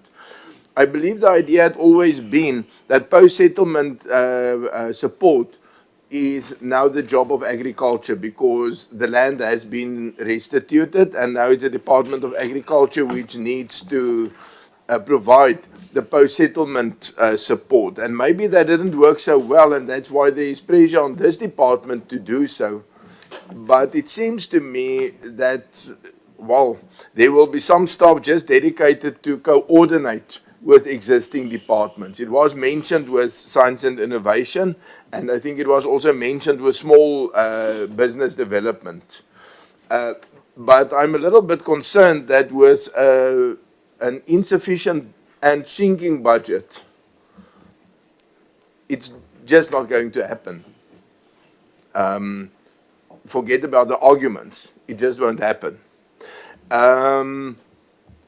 And the same goes for the Commission of Land Restitution, which has 40% of positions filled. And I just want to confirm about that. If personal costs or staff costs is about, I think, 28% of total, and 40% of positions is filled. Does it mean that we are using the full budget for staff, but only fill half of the positions? So it's not that there is money extra to fill it. Those are all unfunded vacancies, as I understand correctly. Now, if I drive my car and only 2 of the 4 cylinders, I'm bound not to reach my destination. I just want to confirm on that. And what is the, what do we have in mind? Is it going to change? Also referring to this budget being slashed. I must admit, regardless of one's stance on the different aims of the department, with a budget which is already clear to be insufficient, but it is slashed also, I'm not optimistic that we are going somewhere we want to be. Thank you. Thank you, Honorable Boshoff. Honorable Mchato. Thanks, Chair, and greetings to fellow honorable members, and greetings to the Minister and Deputy Minister in absentia, and also the acting Director General in absentia, in supposedly the maiden attendance here, and fellow officials. I will direct my submissions and questions under the strategic plan. That is where I'm going to focus, because I think the annual performance is a given. When the strategy is wrong, whether it's right, it will all depend on the strategy. First, Minister and the Department, please tell South Africans, are we still a British colony or a Roman colony or a Dutch colony? The reason is this one. Your source documents, which you use to restore and reform this land, where are you getting them from? Or what are they saying? Because I will give you mine when we talk about land reform. This is all part of strategy. I'm using the 1905 first census document of South Africa, which is followed by the native tribes of Transvaal, followed by the native tribes of Natal, followed by the native tribes of Cape Colony. So those are my source documents. Now, the first question I'm asking is going to tell you whether are you coming towards our directions as those who were dispossessed of the land, or you're going to the direction of the British and the Romans and the Dutch. And the history will tell us. I'm saying this because in 1913, this land was not packaged according to Roman, Dutch, and British law. It was packaged according to native law. And though it was taken not from the current occupants, but was taken from Amakhosi. Amakhosi who constitute the communities. Today, this department has only Ingonyama Trust as the only entity which it calls their entity. Do you know that you were supposed to also have similar entities in the other 8 provinces? Let alone that you erase that history. But I'm giving you a source document, which you should be using to restore the land. But moving forward, then when I look at the issue of economy, the land is economics. 92% are black people. 8% are white people. White people are still sitting at 87% today from 1913. Black people are sitting at 18% and even less by now, because they are even buying the last remaining bits and pieces which blacks are occupying. And who is buying them? Rupert and Oppenheimer. My source document, where do I get that from? I get it from the book called South Africa Incorporated, Oppenheimer Empire, which means South Africa is packaged as a close corporation of Mr. Rupert and Oppenheimer, and it's their empire. Here we are as a Makosi and black community thinking that we are the natives of this land, but there is a white man, too, who occupy the highest echelon of the South African economy. Where in this land, we are actually not taking it from government, it is in their hands, packaged as private property. At which stage was it packaged as a private property? When it was taken from us. And I've just noticed in your document, the entire departmental strategy, if you're using 1913 as your basis, how did you miss Amakosi in that equation? Amakosi are no longer reflecting in your strategy, are no longer reflecting here as people that you are restoring the land to. What you've done, you have repackaged the land of Amakosi into community property association, but carefully leaving Amakosi out of those community property association, which means indirectly you are destroying the institution of Amakosi, but you have time to develop community property association, but you don't have time to restore Amakosi's land. Now, when you think that you will then achieve this by 2029, let me tell you here, I will be there in 2029. You won't achieve this thing. Everything that you're going to do there. Why? Because the very government that is seeking to restore this land is not even in control of the economy. So you then have to get permission from Rupert and Oppenheimer whether he can allocate money into the state so that you render your function. Because you don't control the economy, so you won't even grow it. Because for you to grow it, you must own it. And whoever owns it is the one who must grow it. And in this case, which means we must talk to Mr. Rupert and Oppenheimer to grow us the economy so that we can all have access to economy. Because there's no growth. How can you grow something that you don't have? Let me say, the idea that says you must stop supporting the blacks, you can't forever babysit them. Let me balance it by saying, then you must also say to Mr. Rupert and Oppenheimer, he must return those lands pockets that he took, so that at least we can be self-sufficient, because the lands that we're talking about are not the arable, non-viable land we're talking about. Where we are sitting in rocky, thorny areas as blacks. The fertile grounds are all in the white hands. And you know what they have done? They have done cross-directorship across. By 2007, 500,000 companies were registered at CIPRO. And 99.9% of those are belonging to them. So it means that they're actually controlling this economy. Now, I said strategy. That's why I made it clear. I'm focusing on your strategy. You said 2025 to 2029, and that's where I am. So I'm saying to you, none of this will be achieved until you should have come here, give us, disaggregate the picture. Where are we sitting now? We're at 13% in 1913. We are still at 13% in 2025. Over 112 years. Then which means we're not moving. But the reason why you're not moving is because the laws you are using, you use the same laws that were used to dispossess, and you think you can then restore and reform. And it turns out you can't, because as you cry foul of the budget, that money which could be doing restoration, it is being made by these gentlemen. They are making that money on daily basis, but they are not redirecting it to the state. No wonder then the land reform process is not going to be achieved. So I'm saying, can you then restore your strategy back to Amakosi? Because I do have a document which points out which tribe was sitting at which town. But you guys are no longer focusing on that.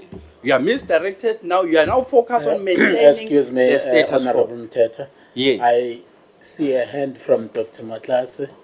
Oh. Is it a point of order or something? No, Chairperson, can you please protect Honorable Mtetwa from DA Native Caucus? Can you please do that for us? They got their chance. And this is his contribution.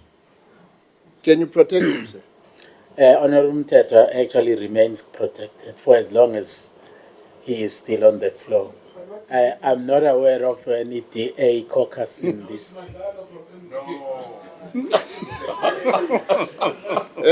Chairperson, this thing is very serious that we are So talking it would about. appear that the MK this side and the DA. Okay, they want to. I'm not sure about that, but why are you talking? Okay, Nyambos, you are on the floor. Please, let's give him a chance. Thank you, Chair. But his time is actually limited now.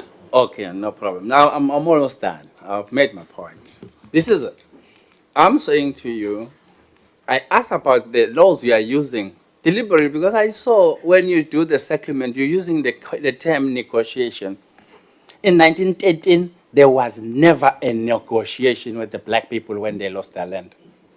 Today, you are using negotiation. Where did you get it from? You know what you should have done? You should have used the same law, forced removal. This time you force Rupert and Oppenheimer and then return the land. But you can't use Roman, Dutch, and British law to do that unless you are a subject of Roman and Dutch and British. Then you will use that. But there was no negotiation here. So then you will fail in your mission because you are applying wrong laws, wrong interventions. Take the land if it means, but you don't have to report to Britain and Dutch and Romans. Come to us as natives. We are still there as warm bodies. You may have destroyed the Amakosi structures as an institution of governance, but we still exist as warm bodies. So it means we can restore and reconstruct Amakosi's governance system and then give you direction. We can even tell you which town was taken from which king. It's just that you don't have guts to return it, but I don't actually blame you because the entire foundation is wrong. On those bases, when you negotiate in Codesa, they used a process of non-negotiables, sacrifices, and compromises. Wrong terms. We were sacrificed, we were compromised, and there were non-negotiables on the table of Codesa. And today, you say we are failing to handle our land.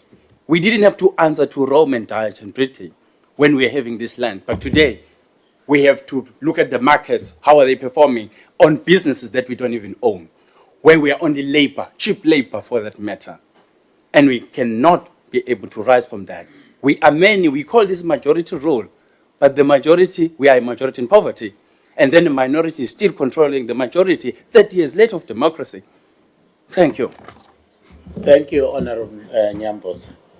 I think the MK caucus should really give you ample time to debate these issues in Parliament, because we are the lawmakers. The officials are implementing the laws that we actually make. If there is such a strong feeling that the laws that are being used currently to address the issue of land redistribution are actually not relevant, then the onus is on us to go and change those laws. For as long as we have not done so, then they are going to implement the laws which Nyambose says are wrong. So I think the MK must actually really give him time to debate these matters. Honorable Matthias.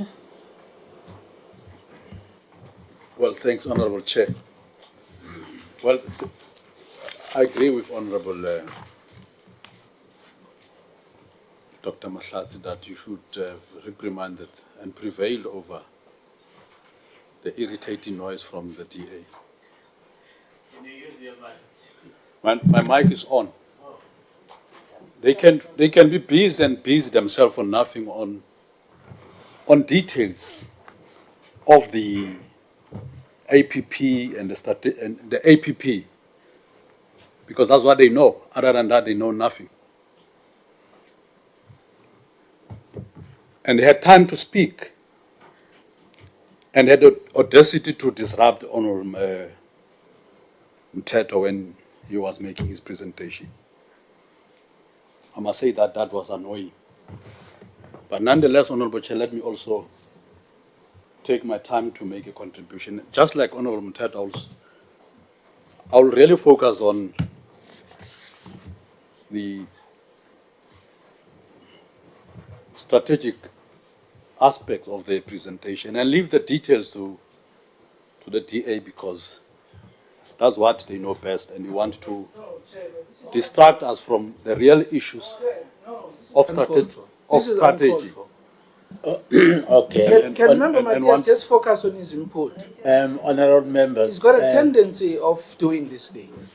No, honorable members. I'm in charge of this meeting. Everyone is protected. I'm saying this, and I have to repeat this because we are annoyed by them making some funny noise when Honorable Muteta was speaking. Honorable Chair, the department highlights on page 6 priority policy and legislation, which policies and legislations is under consideration, one of which is equitable access to land policy bill. And we welcome the Minister's initiative to propose such a bill,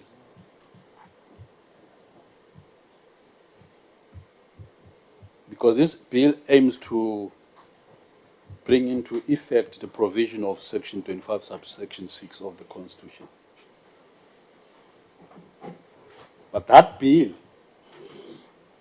this must be said, and we'll say it when the bill is presented before the committee in its comprehensive format. That bill, just like all other bills that have been passed by Parliament, will have short legs, and it will only run for a short distance.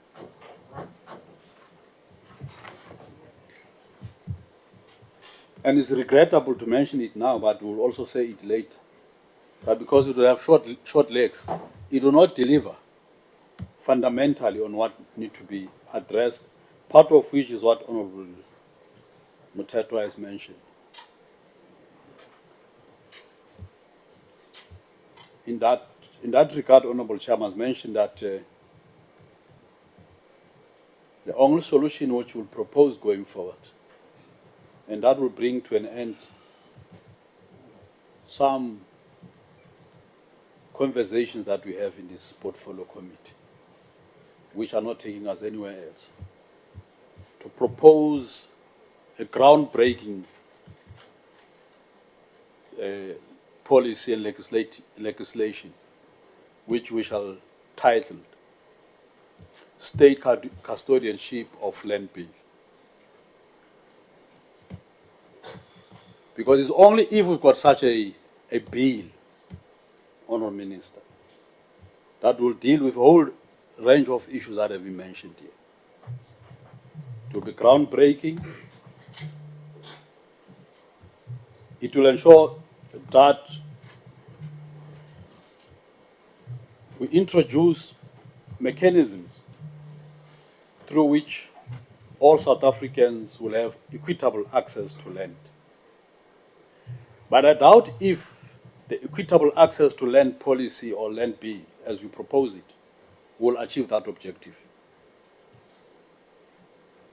Because any other policy other than state custodianship of land bill will merely be an attempt to scratch the surface without dealing with the fundamental structural crisis of land hunger and land poverty in this country. And once that bill is passed, which I hope that it will fundamentally transform the discourse and the complexion of land ownership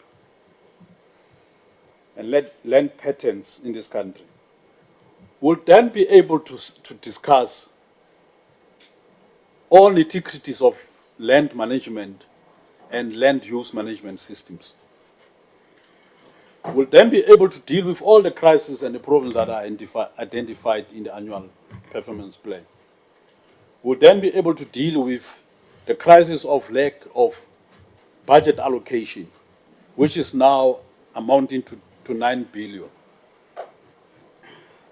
Where on earth, where in the world have you seen a department as holding such a historical and contemporary responsibility as this one, allocated 9 billion rand?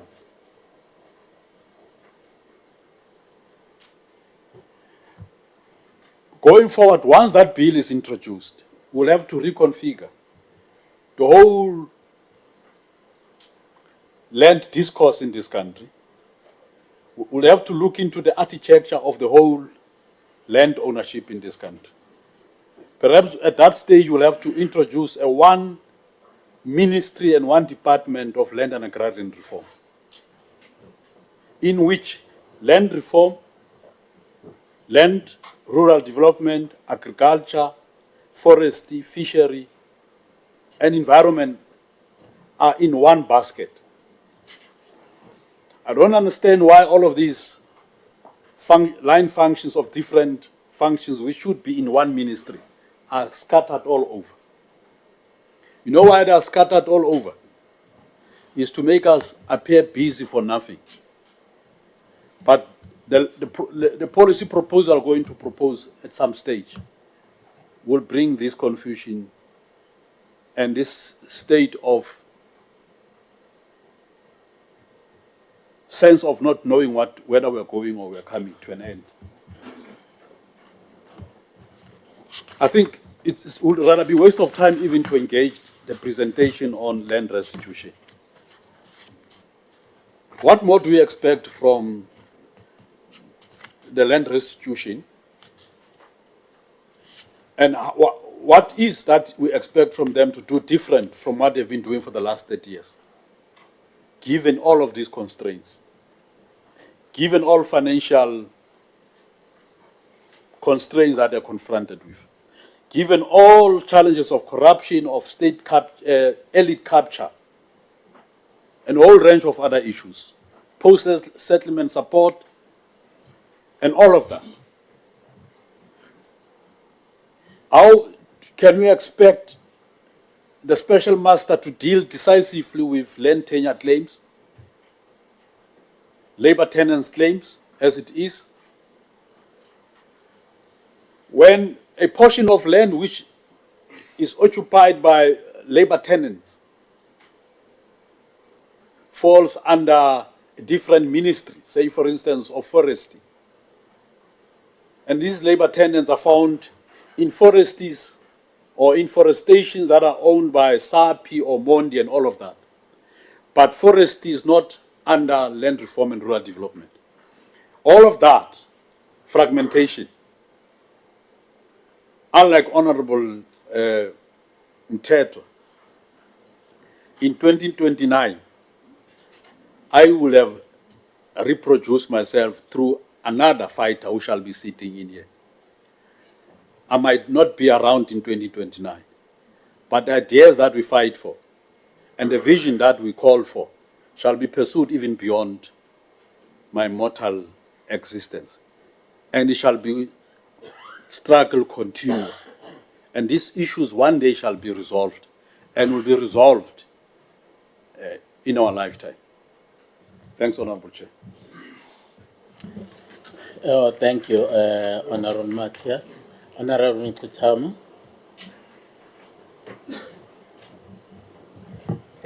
Thank you, Chair, and also the Minister and the officials. Chair, I'm going to be very short. My comrades from the Progressive Caucus have covered the politics.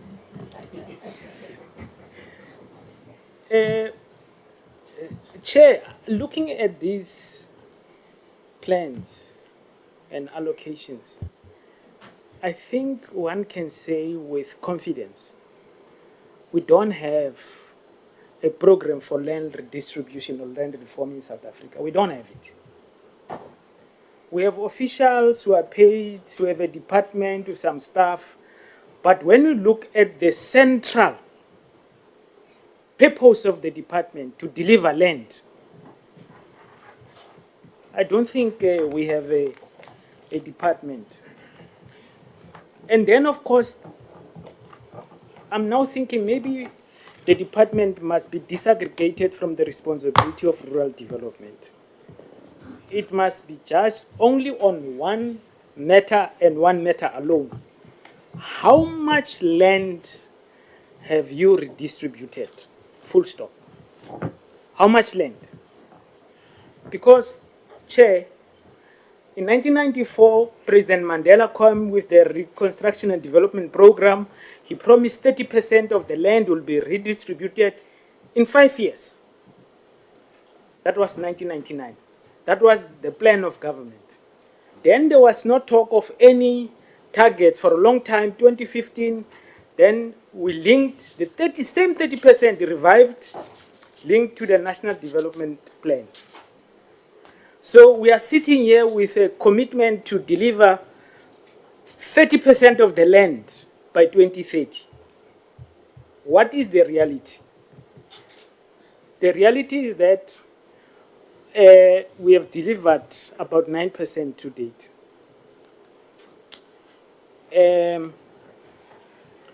And we're going to need to deliver 12 million hectares in the next 5 years to reach the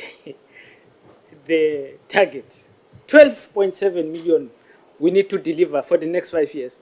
Now, when you see the plans here, we're talking about, and there must be clarity, on the program 3, land reform and restitution. The target there is 200,000 in the next 5 years. And I'm saying here we need to deliver 12 million, 12.7 million. But that we are targeting 200,000. No, Mansiadala. No, we can't be serious. And I see here it is land reform and restitution, so there must be clarity. Then I want to ask this question, and if you don't respond to anything I say, just respond to this one. How is the baseline constructed? You see, this baseline is the same baseline that is used for restitution, but here it is used for land reform and restitution. But also in terms of just the planning model, how can you have a baseline of 5 million hectares and then a target of 200? You are planning to fail most already. You are not going to, you are clear, you are not attempting to meet the target. And the same is true for targets we set for employment or training of young people. Looking at the statistics of unemployment and the attempts that we are making here, are minuscule. It's like an NGO type project. This is not a state project to make sure that we deal with the challenges of unemployment and poverty. So Chair, I'm disillusioned completely. I'm not even going to ask about the restitution program. When are you going to resolve these 5,000 outstanding claims versus the new order claims which are coming? We're not even talking about those, but they are there. So, Mnanditi, Chair, asinayo i-department edila ngendaba zomhlaba okwangoku. Masichithe le into ekhoyo ngoku. So, your advice that we must make those submissions there in the legislative processes, I think that's what we must do. But I'm highly disappointed with the targets being set here, vis-a-vis the commitment of the National Development Plan. We have, as a nation, said we're going to deliver 30%. And that was the first 5 years. Now in 30 years, but we are not doing anything towards that. We should be delivering at about 3 million hectares a year between now and 2030. But we are delivering 200,000. Chair, and numbers, I'm just very disappointed that we are sitting where we are. Ngozi. Thank you, Honorable Kutama. Honorable Madlala. Awusebuyimi. Asibonge sihlalo. Ngibingelele sihlalo, ngibingelele Minister, Department, ama colleagues Progressive Caucus.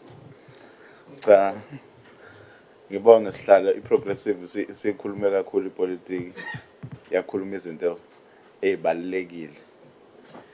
Njengamanje che azi ngihlelana che The ngiyabuka. people who were actually speaking are members of the Land Reform and Rural Development Portfolio Committee. I'm not aware of any caucus. I object, Chair. Yeah. You didn't brief me on this. Ngiyabingelela kuma members at the Chairperson, the Geo News also here. Okay, can I proceed?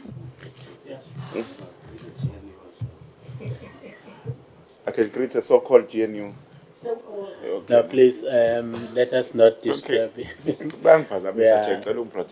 are getting, constrained with I time. think Chair, ngaye ngayisho le nto engizoyiphinda namanje. Ngayiqala ngayisho agriculture. Ngathi I think i-department kufanele mhlambe beqale phansi be-applyela umsebenzi, be-interview, bese beyabona kufanele kwenzakaleni. Lana sihleli kwi-department eserious. Land reform, umhlaba, sikhuluma ngomhlaba. Njengoba sihlelana sifuna umhlaba wethu esasuswa kuwona. Namanje ngisayiphinda leyo nto. Noma minister ungenzeka. Mhlawumbe i-department ake ibe ne-induction ukuthi kahle kahle le department sizokwenzani kuyona. Mhlawumbe mase nithola i-induction kahle ukuthi sizokwenzani ngoba uma ngibuka la ngibuka ama-target, ngibuka i-budget akhambisana.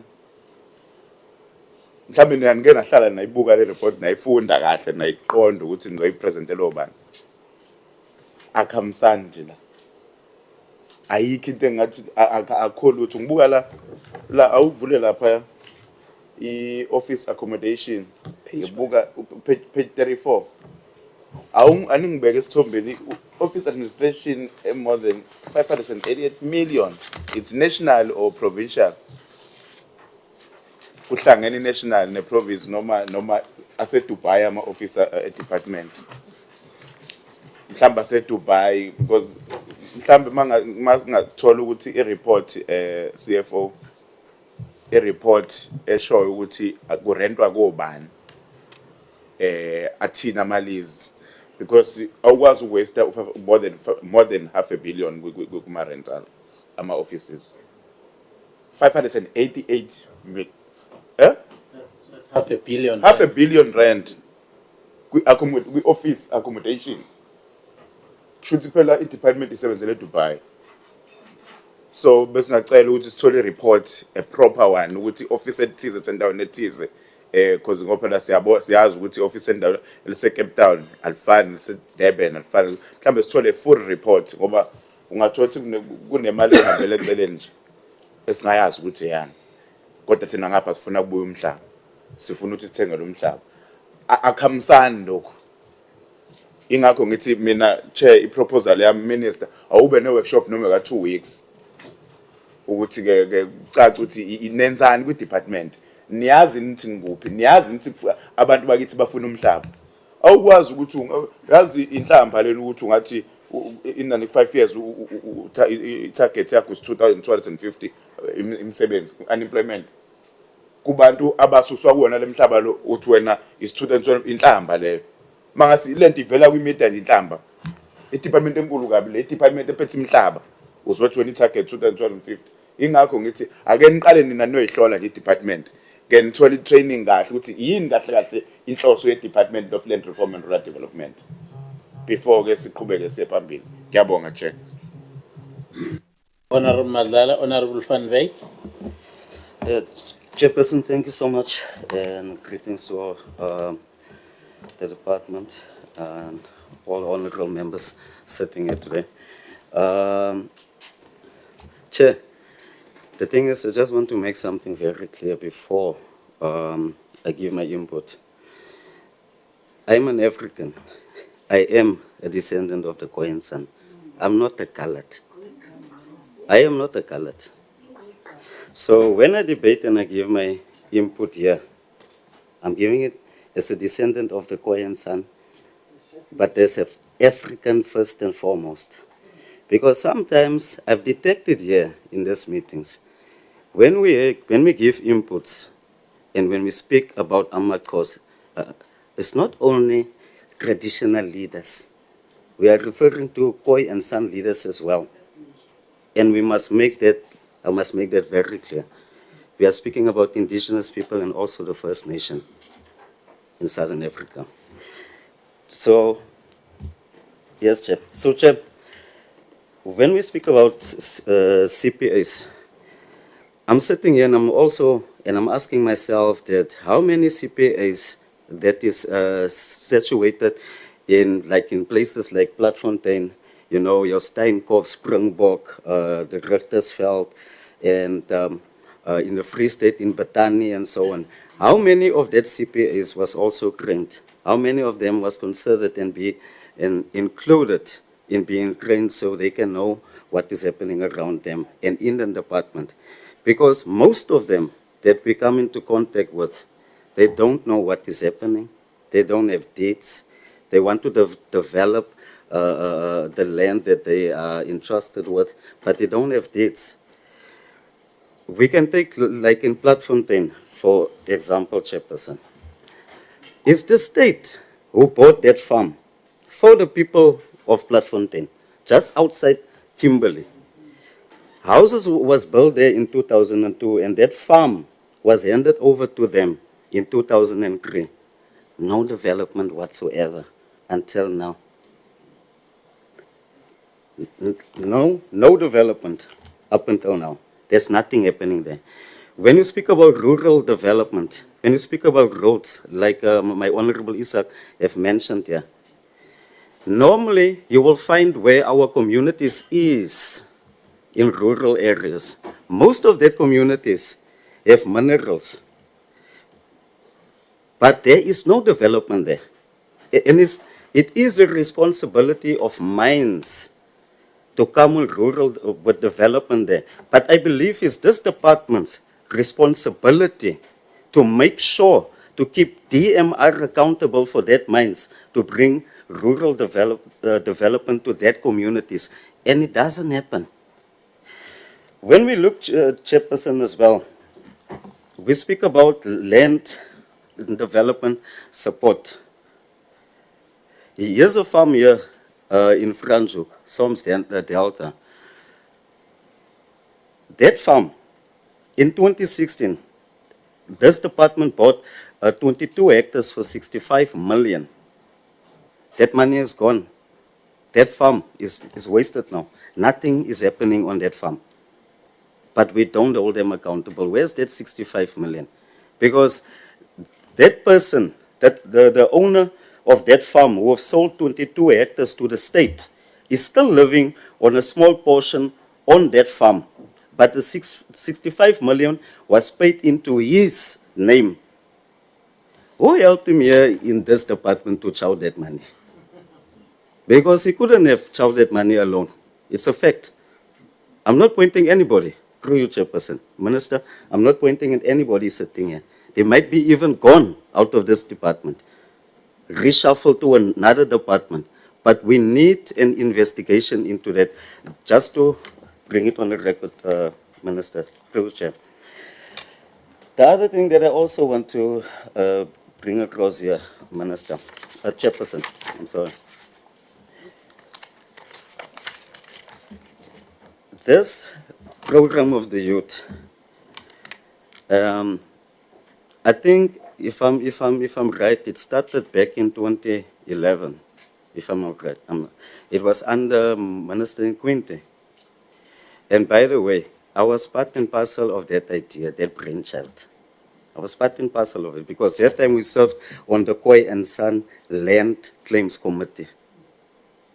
But if you can go and look at the ratio, even that program is being treated the same as Employment Equity Act are being treated in this country, where so-called colored people don't feature. Nowhere.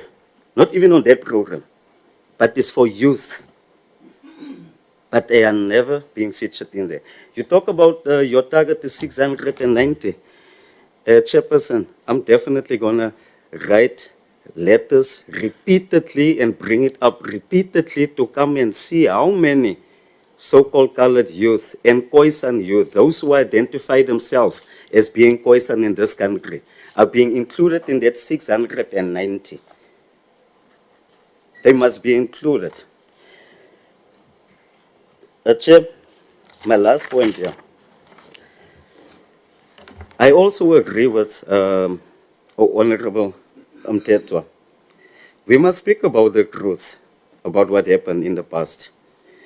And we can't be derailed by other honorable members who doesn't share the same ideology as we do. When it comes to the African people, including, and when I'm saying African people, I'm speaking about including the Khoi and San people. Land was taken through the barrel of the gun. People have died here. But yet, our department wants to come and tiptoe around the situation here. But Chairperson, I have full confidence in Minister here, and I know for sure that we will resolve this issue of land. Thank you very much. Thank you, honorable members.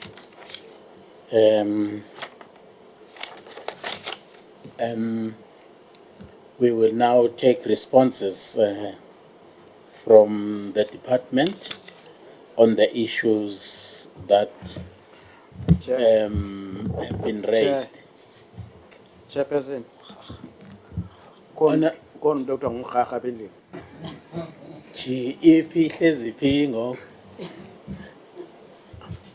Where is honorable? Oh, I can see him.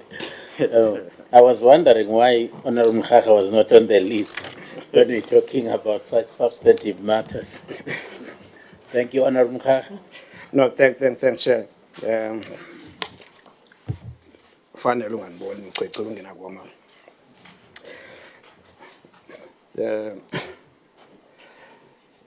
Honorable Chair, Minister, and everybody in the House.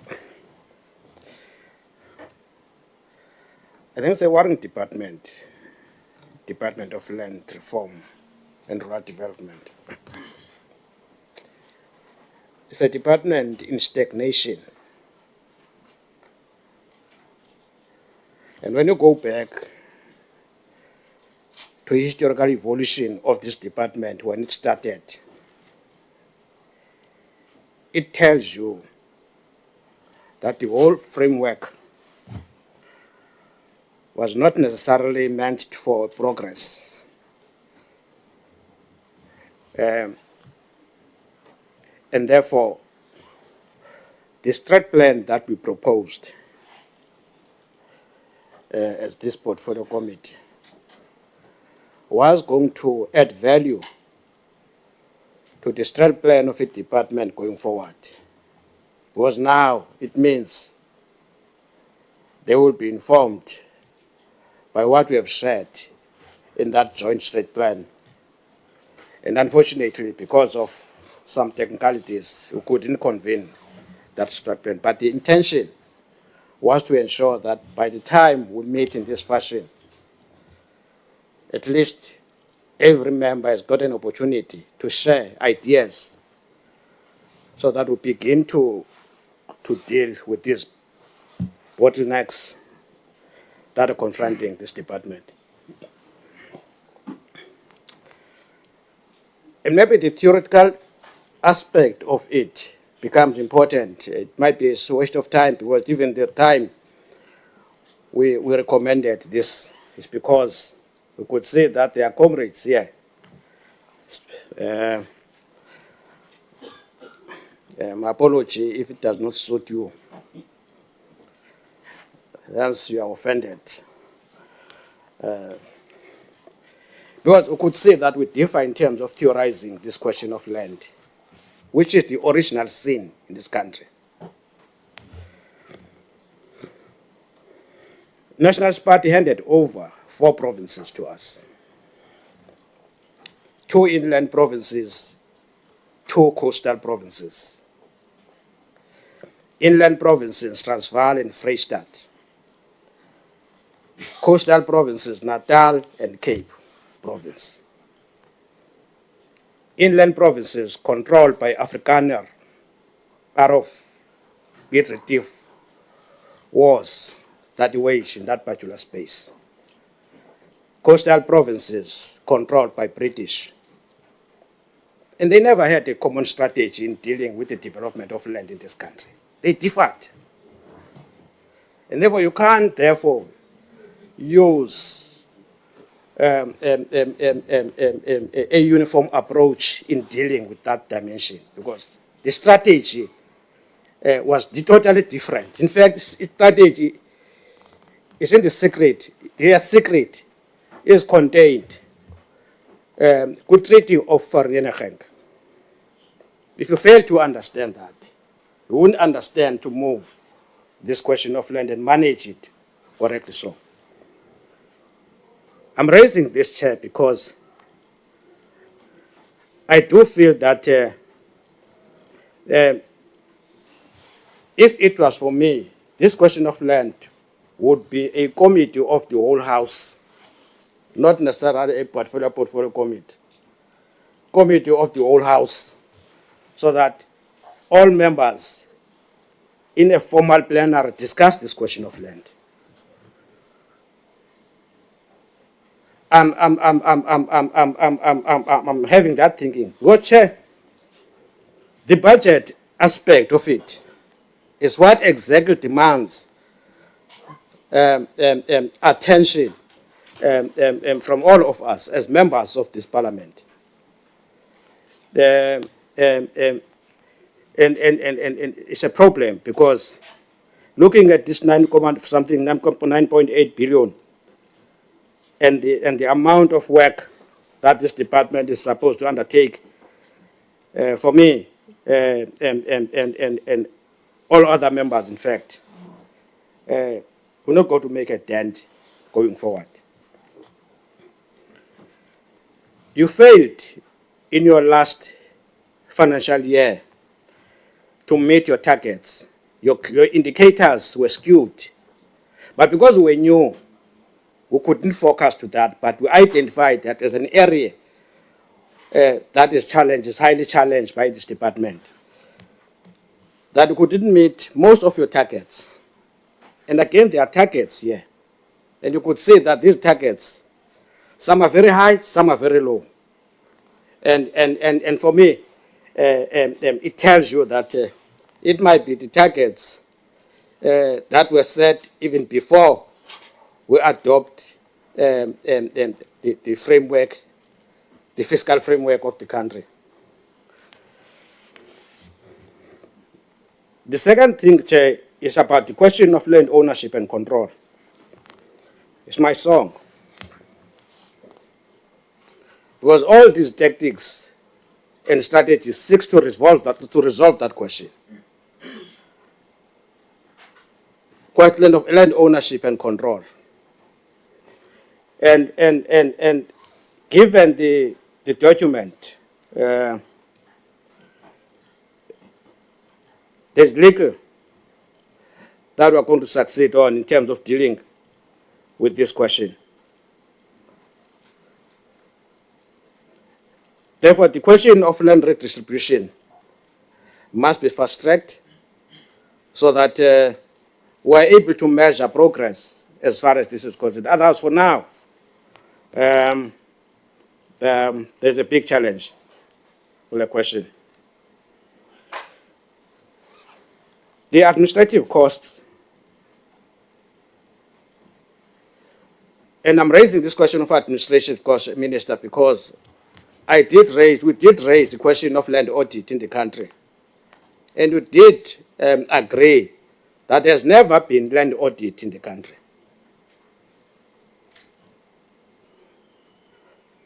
And therefore made a commitment that you need to undertake this function. But if you are to undertake this function, you have to have budget. How much have you allocated for land audit? Because as I peruse in the document, I don't see that particular aspect. And yet, in the last meeting, we agreed that this is one of the critical areas, intervention, so that you are able to understand exactly what you own and what you don't own.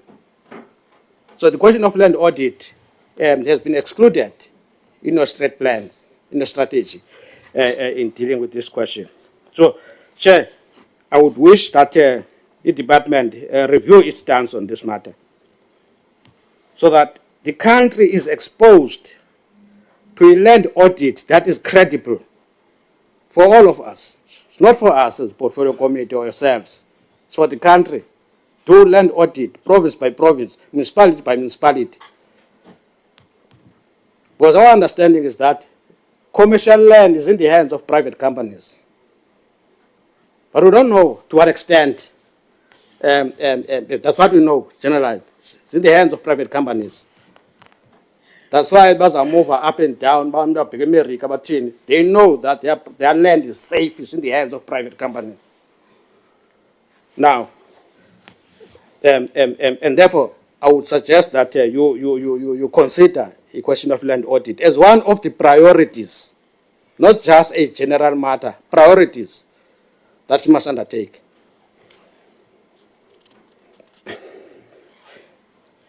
The balance between land reform and rural development, and maybe a new mandate as you split the two departments, will clarify this particular question. Because for now, there's a skewed approach. There are many villages in this country, dry villages,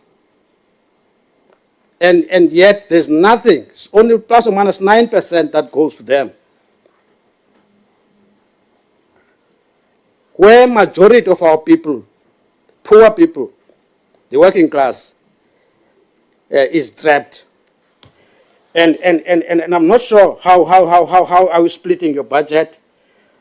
But land reform 63%, rural development 9%. And not aware of hidden costs, and I'm just highlighting what has been presented to us. And if the situation is like this, then it means this department really is in stagnation in terms of developing our people. May you go back, Minister, to review this balance. There has to be a balance here. Because a lot of money is thrown to CPAs that are located in urban areas, most of them.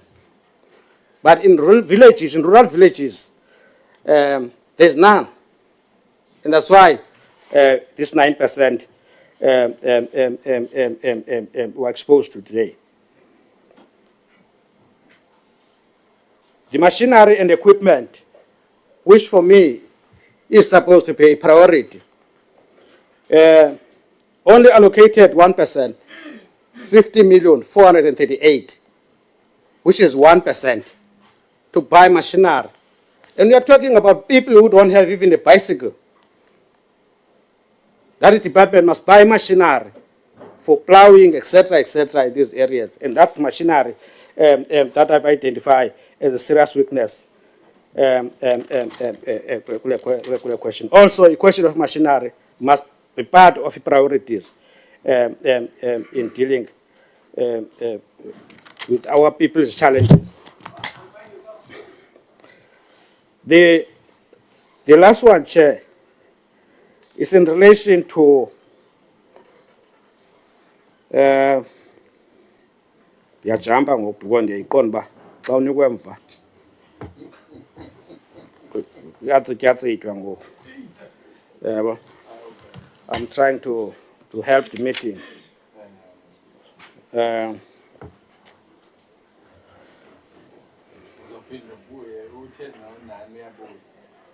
Uzaphinda abuye? I don't think so. Oh, on the question of goods and services, Chair, APP, there's a decline in goods and services from 339 million to 356 million, a decline. Surely that must be explained, because in the document it is not explained. That must be explained as to what causes this decline from the last financial year to this financial year, including capital assets. There is a decline. Your page 15. There is a decline in terms of those two. And those two are very critical in managing. I don't know whether to appreciate that is 100% a question of invoice payment. You're indicating it's 100%, meaning there are no invoices in your cabinet. 100%, 100%, 100%, 100%. That 30% policy is fully implemented by the department. That's my assumption. That's what you mean by 100%. And I'm not sure, Chair, what informs that. Perhaps, again, a clarity must be given. Because across government, there's no department that has managed to reach that 100%. It will be news if this department, despite all challenges, it has registered this 100% as it has indicated. Chair, growth and job creation. There are many countries, Chair, that their economy hinges on the back of land and agriculture. And maybe it's important, Minister, to visit those countries. I'm not sure how much has been allocated to your office as a ministry. I'm not sure how much is allocated to your office.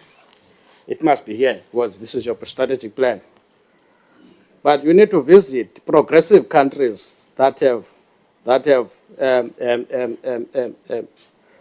in a similar situation in the past, but now have progressed tremendously in dealing with their challenge, particularly the question of land.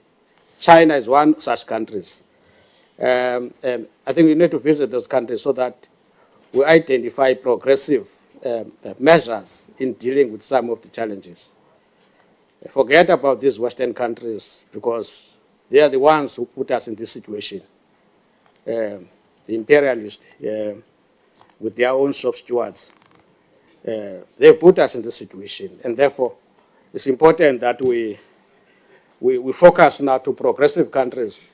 I'm telling them progressive countries, so that we learn best practices. Honorable Mkhaka, will you please wind up? From those countries. Thanks, Chair. Thank you, Honorable Mkhaka. Honorable colleagues, I was actually trying to get this session actually finished before lunch. That will include responses, so that after lunch we deal with the other entities. We don't carry over any discussion that ought to have actually been finished in the first session. So, Honorable Minister and your team, you don't have a lot of time to respond, but please do so within the limits of the time that is available. Thank you. Thank you very much, Honorable Chair. How we will deal with the questions is that each DDG responsible will quickly speak to the specific questions, and we will start with program 2, which is land administration, 3 and 4, and then I am assuming that restitution then will also respond, although I noted that there were some of the honorable members who said that they were going to ask their questions later. But we will follow that. And then administration, which is program 1, will then respond at the end. This will include the questions that relate to the financial aspects that were asked. Thank you. Can we actually be doing so? Thank you very much. Land administration includes multiple branches, but they know how we usually respond. Thank you. You can just state your name, please, and the branch.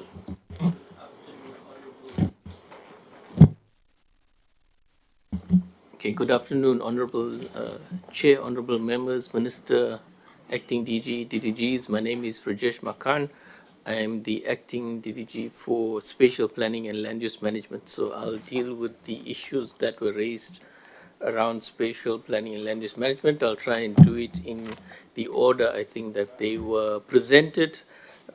So I will start with the question from Honorable Marikezele about the Spatial Planning and Land Use Management Act and whether we have won the hearts of the traditional leaders. I think just to indicate that I think as honorable members will note is that we are in the process of amending the Spatial Planning and Land Use Management Act. It is on the legislative program for this year. And as part of that amendment process, we are dealing with the issues that have been raised by traditional leaders, particularly around the exclusion on municipal planning matters in particular, participation in approval processes through the municipal planning tribunals. So we do have proposals that are on the table. Just to indicate to honorable members that we have been engaging with the institution on an ongoing basis since the post the land summit. We've had a number of engagements through their structures, including the National House and Provincial House, and we have put proposals on the table to deal with those issues. And that is part of a broader process at looking at other amendments to the Spatial Planning and Land Use Management Act that are required.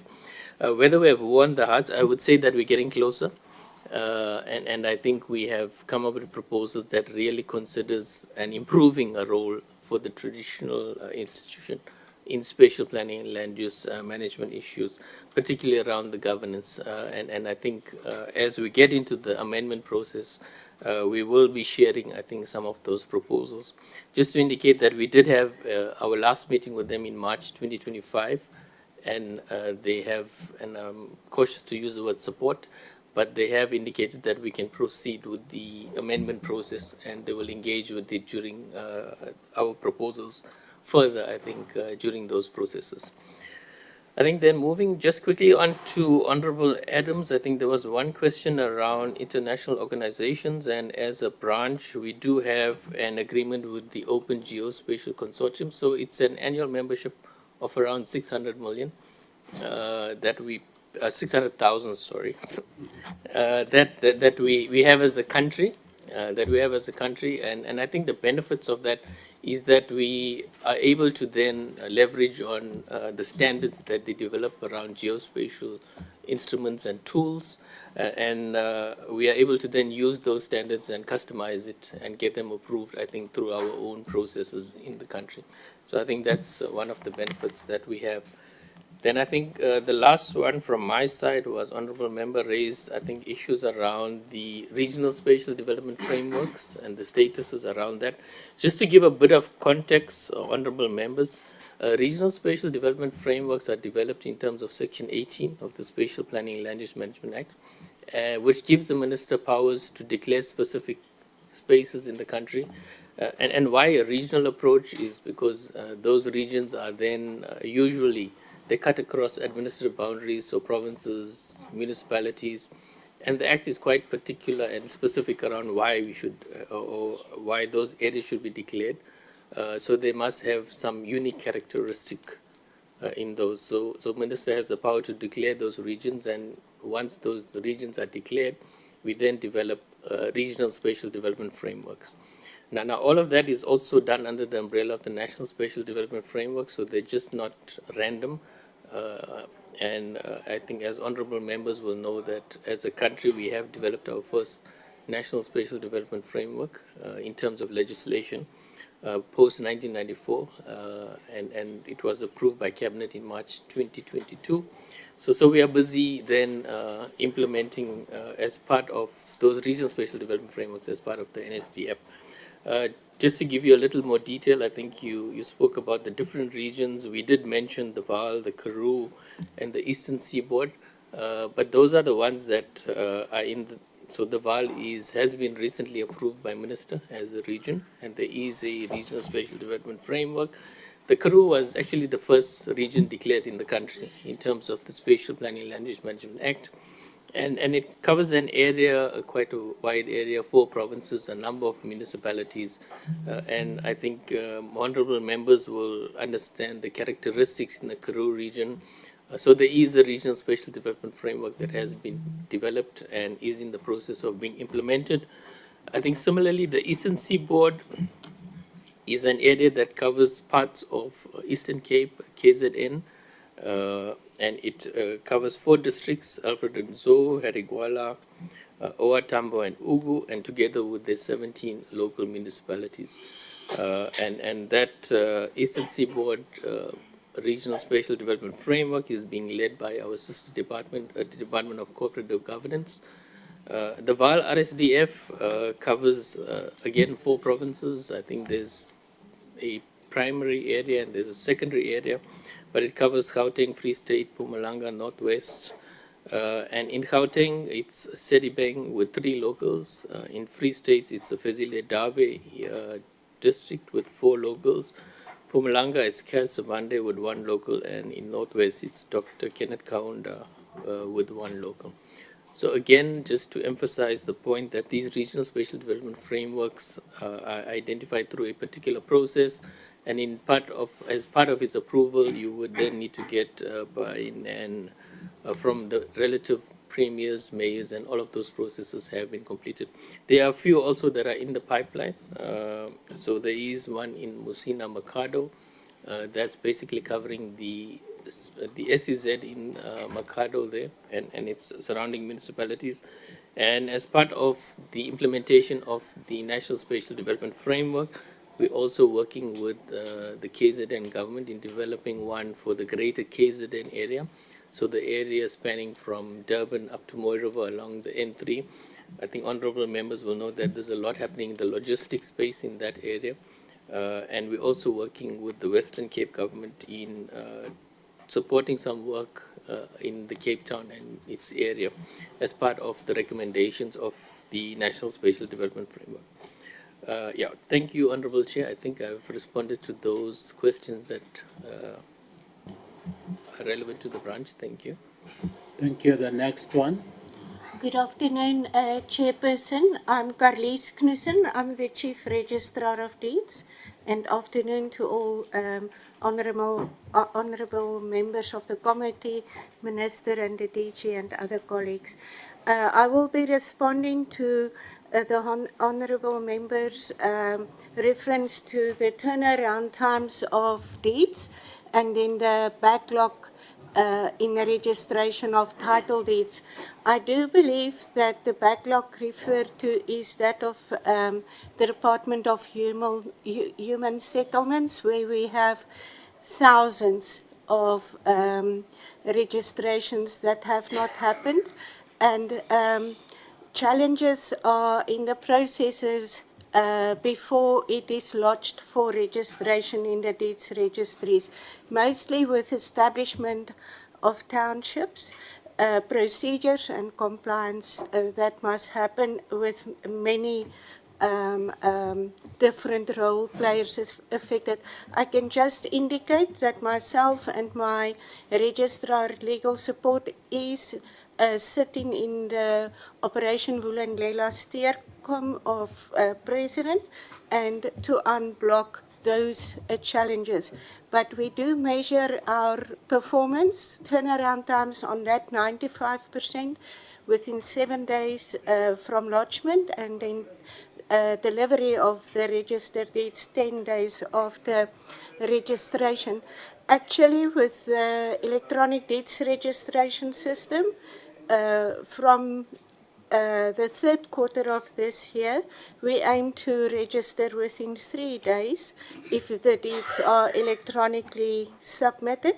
And 10 days will actually disappear then, because those electronically lodged the only valid title deed will remain in the EDRS system and will not be delivered. There will be a link to clients to access the title deed, but it will not be physically delivered. And we hope to improve in this administration to even 1 day, but we will first look at this year for a baseline. Thank you very much.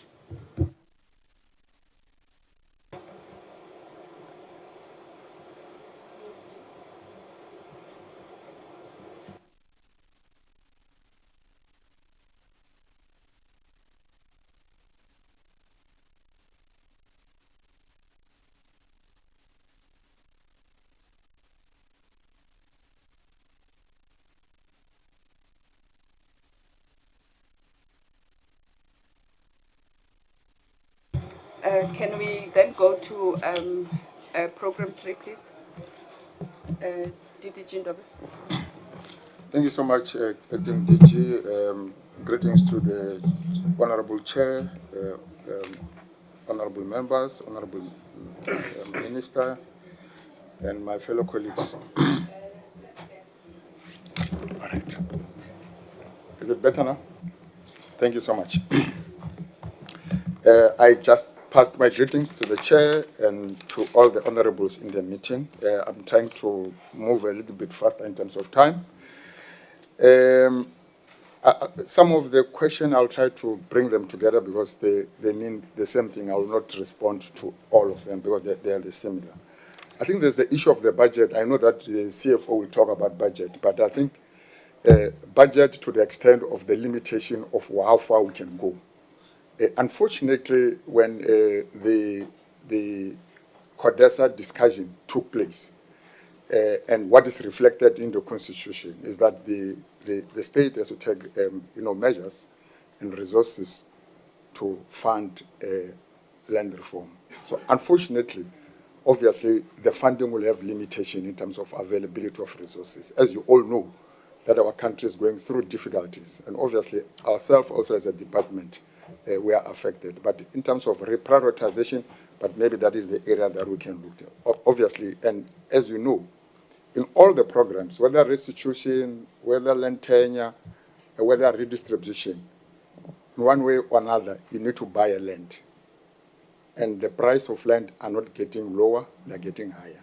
So meaning that the space of land reform is highly affected by the availability of budget. I just thought I should just indicate that. The other element that I thought I should just address is the issue raised by Honorable Adams as to what do we do to fast-track land redistribution. And I think it has been indicated, starting from what is on the strategic plan, there is a bill and a policy, and that bill and policy is aimed at trying to fast-track the land redistribution. Obviously, we'll have an opportunity to discuss the details of the bills and in terms of how we believe it will be able to enable the fast-tracking of the land redistribution. So, but that bill is very critical in terms of addressing how fast we can go and, in terms of that. But besides that, there have been policies and other instruments that has been developed over time. Firstly, we've got a policy that was approved by Cabinet that deals with how we allocate land so that to make sure that land is allocated in a manner that is fair, is targeted, and also we also have got a policy on how we choose land, to ensure that we target a particular land to address the needs that are there. One of the things that has been said also is that, and I think that was reflected also in the presentation, that I think also it came out here that we are the Department of Land, and meaning that we need to address all land needs, and that's an area that we have not done very well since the inception of land reform.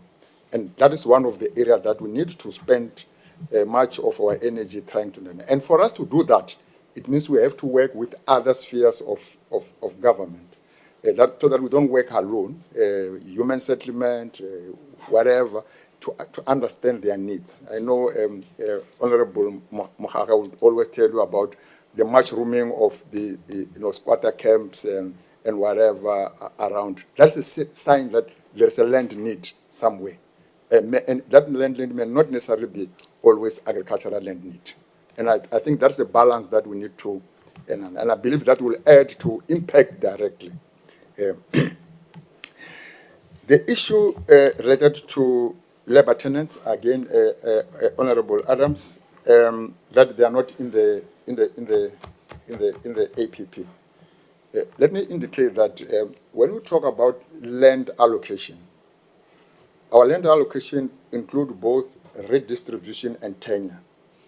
In the sense that, like I indicated, that whether it's restitution, whether it's labor tenants, whether it's redistribution, somewhere, somehow, to secure a tenure of a person, you need to buy land. And we classify that under land allocation because we do not want to, separate this land allocation in terms of each program, but it's there.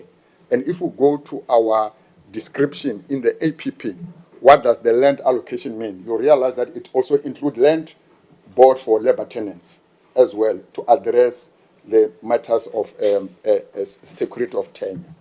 That is one thing. The other thing is that we are compelled to report to court together with the special master as part of, I don't want to explain because I know the special master will be coming to meet you very soon. We are reporting to court, so we are keeping records of how we are performing in totality. That means it's a broader report of what is happening with regard to addressing matters of labor tenants. So I just wanted to assure Honorable Adams that that matter is being attended to and all them. And if those reports are required, we can be able to produce them. Matters related to eviction, Esther, again, this is again, normally if somebody is being evicted and want to secure their tenure so that they are not evicted, in many cases we have to buy land to make sure that they have got security of tenure, either where they were evicted or buy an alternative land. And again, that is also classified in terms of allocation of land to address tenure matters. So it is also covered in that respect. The issue of trunker, I just want to indicate that the trunker, I think we have reported previously, the challenges that are there in terms of transferring this land to the people that's supposed to benefit. Amongst other things is the engagement with the municipalities, because much of this land, you'll find that it is being under a jurisdiction of the municipalities. Sometimes it takes time for even the municipality to take a decision, municipal decision that's supposed to enable this transfer. So there has been, there are progress in some other areas. I don't have the statistics here, but I want to indicate that that matter is also getting attention. The issues of support, post-settlement, I will not talk about it because in the presentation it has been clearly outlined that this is an area when we talk about reliance and also how do we reposition ourselves going forward, addressing, post-settlement in its totality is an area that will still need to be discussed, and I believe at the right time we'll be able to give you a clear perspective with respect to that.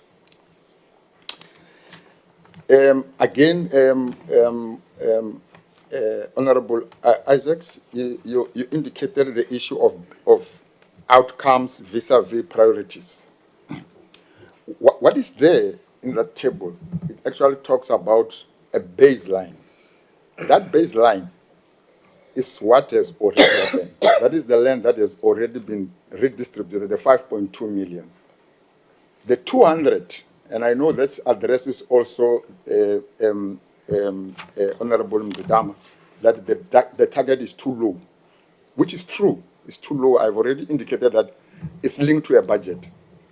So the 200 is what will be done in the next 5 years. If you look at our APP in the previous 2 years or so, we're talking about 40, 45. So if you take it like that, you'll realize that it falls within that available budget that we're in. Sometimes we are able to do even more than that, but we need to make sure that our plans are linked to the budget. So it's a question of the available budget to acquire that land.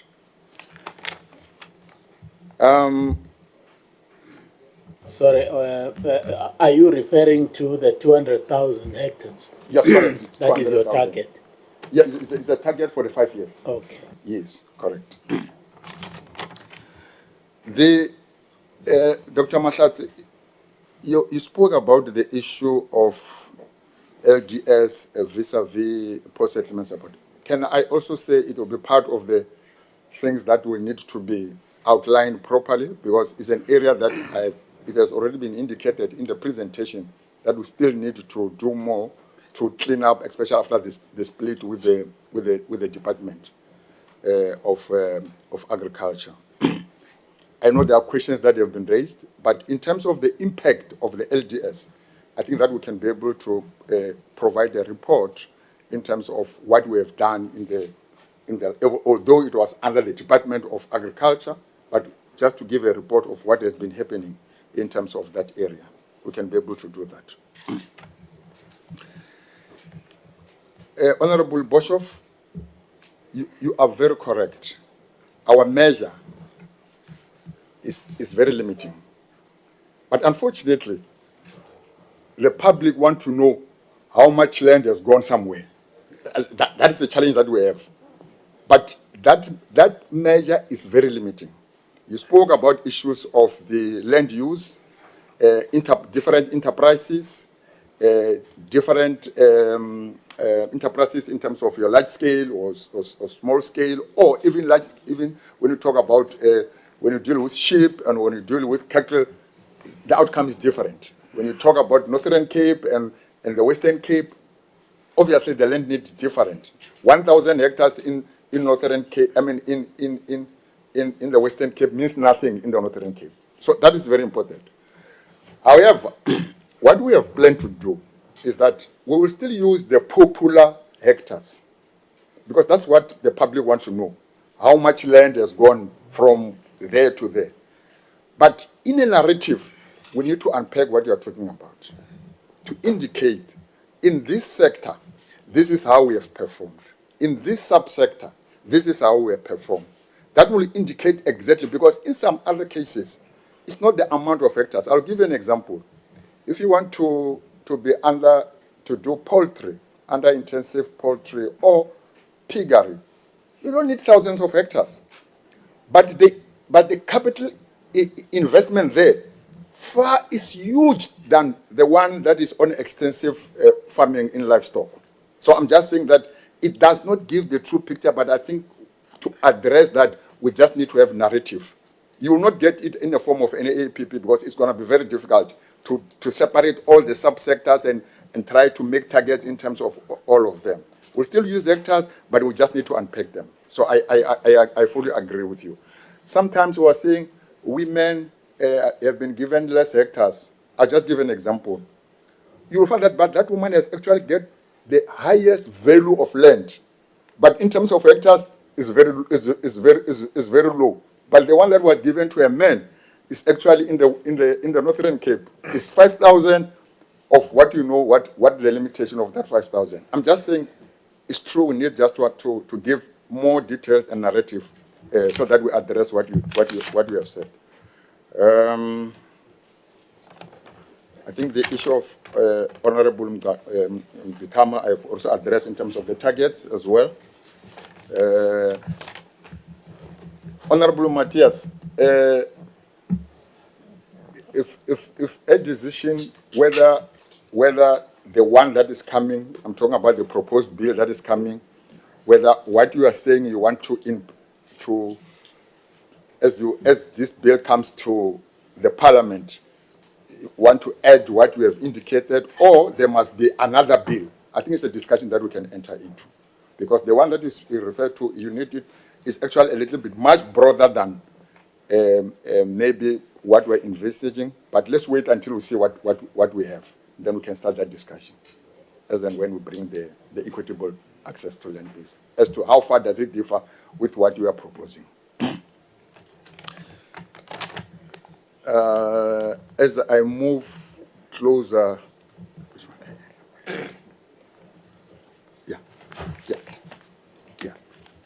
Honorable Mtetwa, as always, you say very good things, but some of these things we are constrained to be able to utilize them. But I believe we get enriched all the time you make inputs.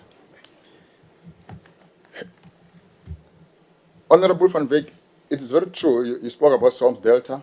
SOMS Delta is one of the projects that calls this securing relative rights, called SRR. It's almost close to an equity scheme of some kind. And it's very true what you are saying, that there's been a lot of money that have been pumped. There have been challenges on the SRR. And hence the reason it has been suspended in its implementation because of the challenges, including what you have indicated, that to some extent it looks like the former owners are the ones that are benefiting than the people that are supposed to benefit, which I agree with you. There's also been some form of investigation around that to determine to what extent the problem is. So I want to agree with you that there has been challenges, and if there are lessons to learn, really we need to. But obviously the ones that we have, we need to do something about them. We can't just leave people suffering like that. So we are fully aware of that. I'm not sure, I think that's done from my side. I think, So I think that ends my input. Except the last one is the issue of land audit. Is a matter that is being discussed in the department. Minister has also given a clear direction on what needs to happen with it. I'm talking about the land audit matters. So it will be given attention. Thank you so much. Rural development, please.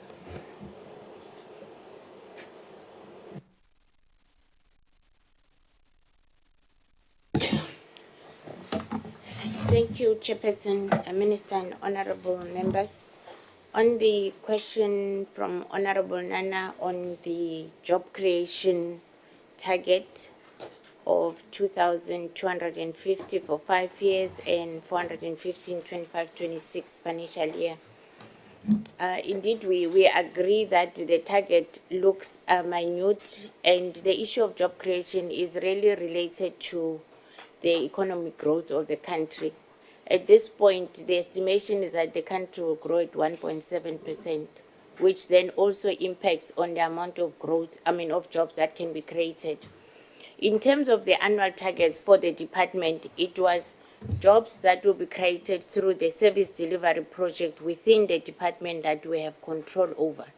What we have no detail in the APP, and the reason is because we don't have control over those service delivery targets, is the jobs created in the entire country by various departments as they execute their own mandate, particularly the economic cluster, which would, in their implementation of their own APPs and strategic plan, will then collectively contribute to ensuring that we reduce unemployment.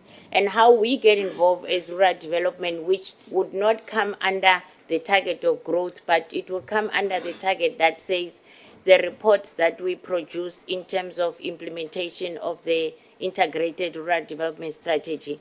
The strategy that we presented to this portfolio committee spoke about 6 pillars. And in the 6th pillar, the first one speaks about infrastructure, which is all the departments that are involved in infrastructure projects, inclusive of DPWI, Department of Transport, and also departments like mining, tourism. They are all involved. So all the 42 departments in our assessment are involved in one work or another that involves infrastructure, and in those infrastructure, they create jobs. in terms of Pillar 2, speaks to issues around economic development, building your local economic development through enterprise and cooperatives.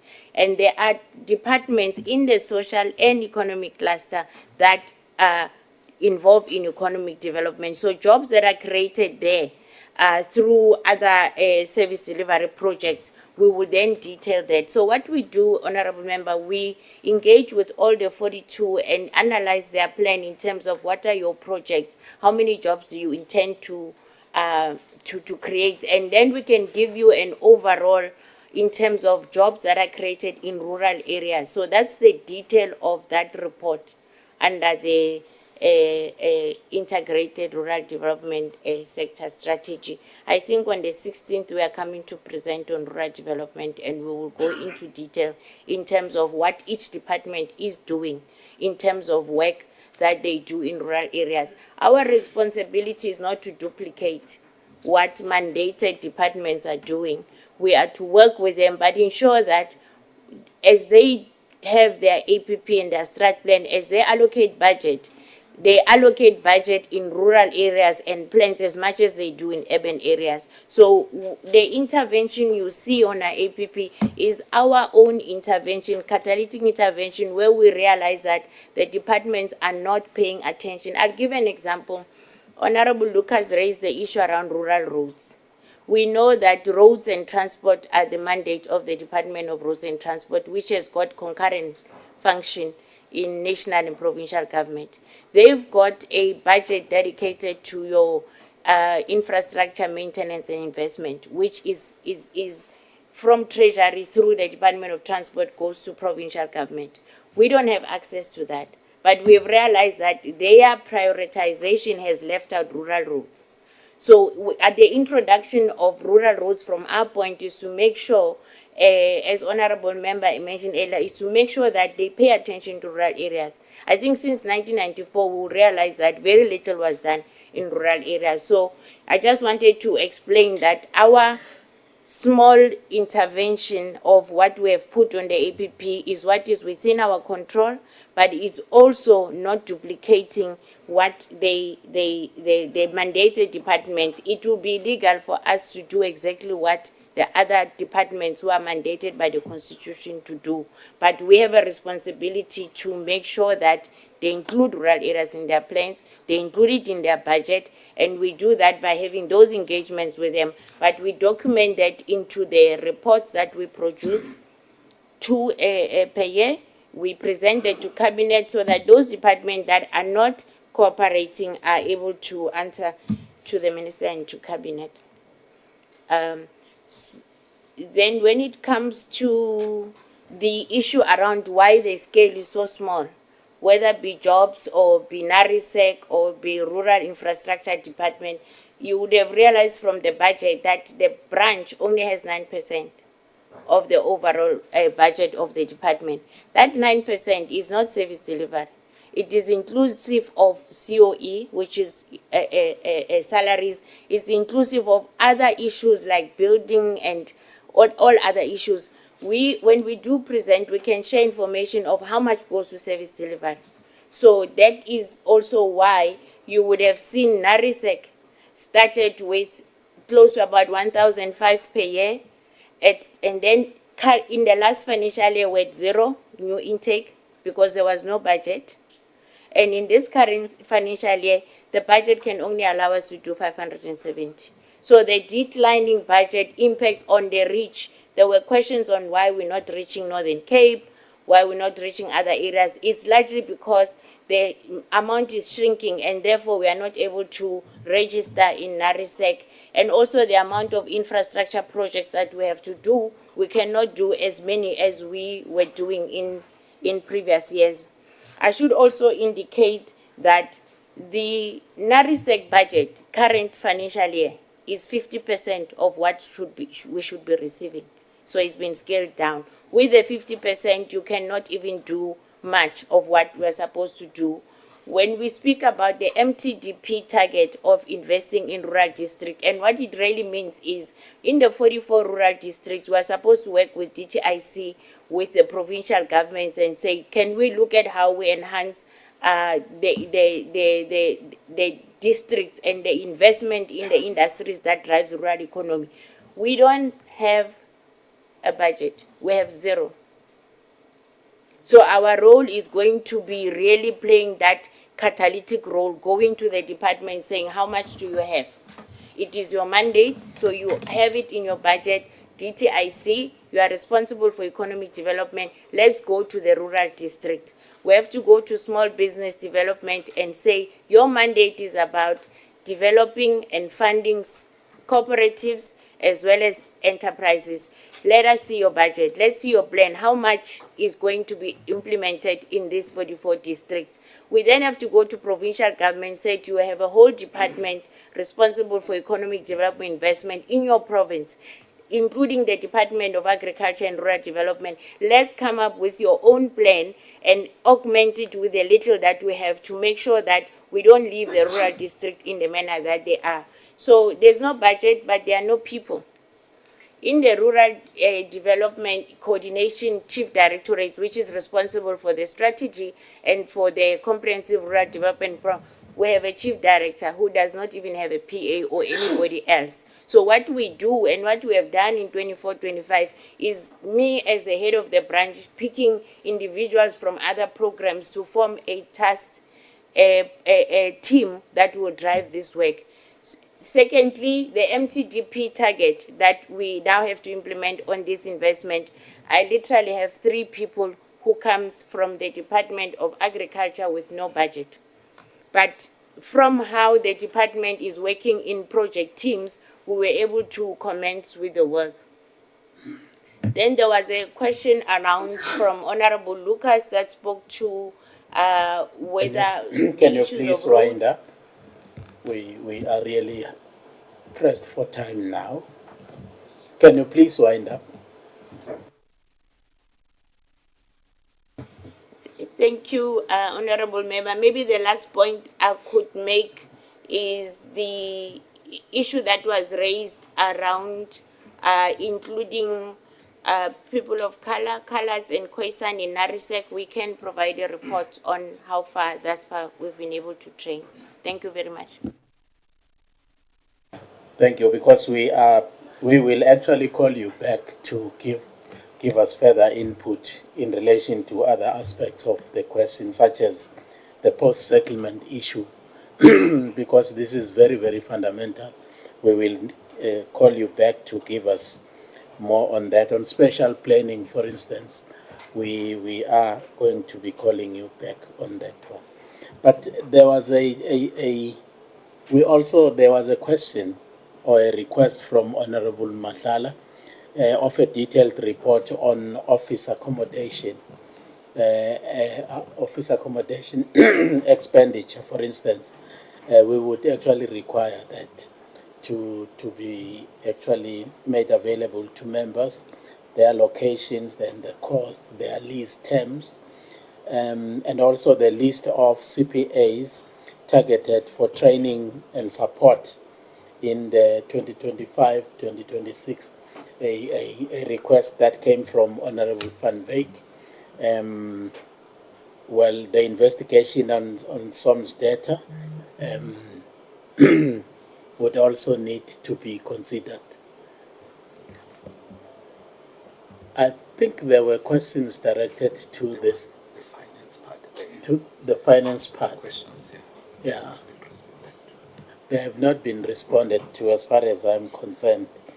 And I do want also to raise issue with the Commission that in their initial opening statement, they considered that they were created in terms of the law as an entity, a standalone entity. But they have always been operating as part of the department, as a section or whatever of the department. Has that not been in variance with the law?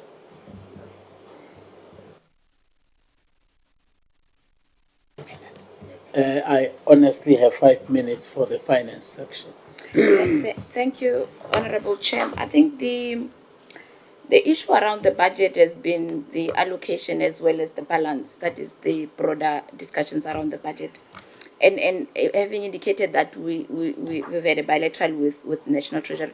But our approach is we would want to do spending reviews, because we've already done in collaboration with National Treasury in 22 on the budget spending reviews on redistribution, looking at ALA.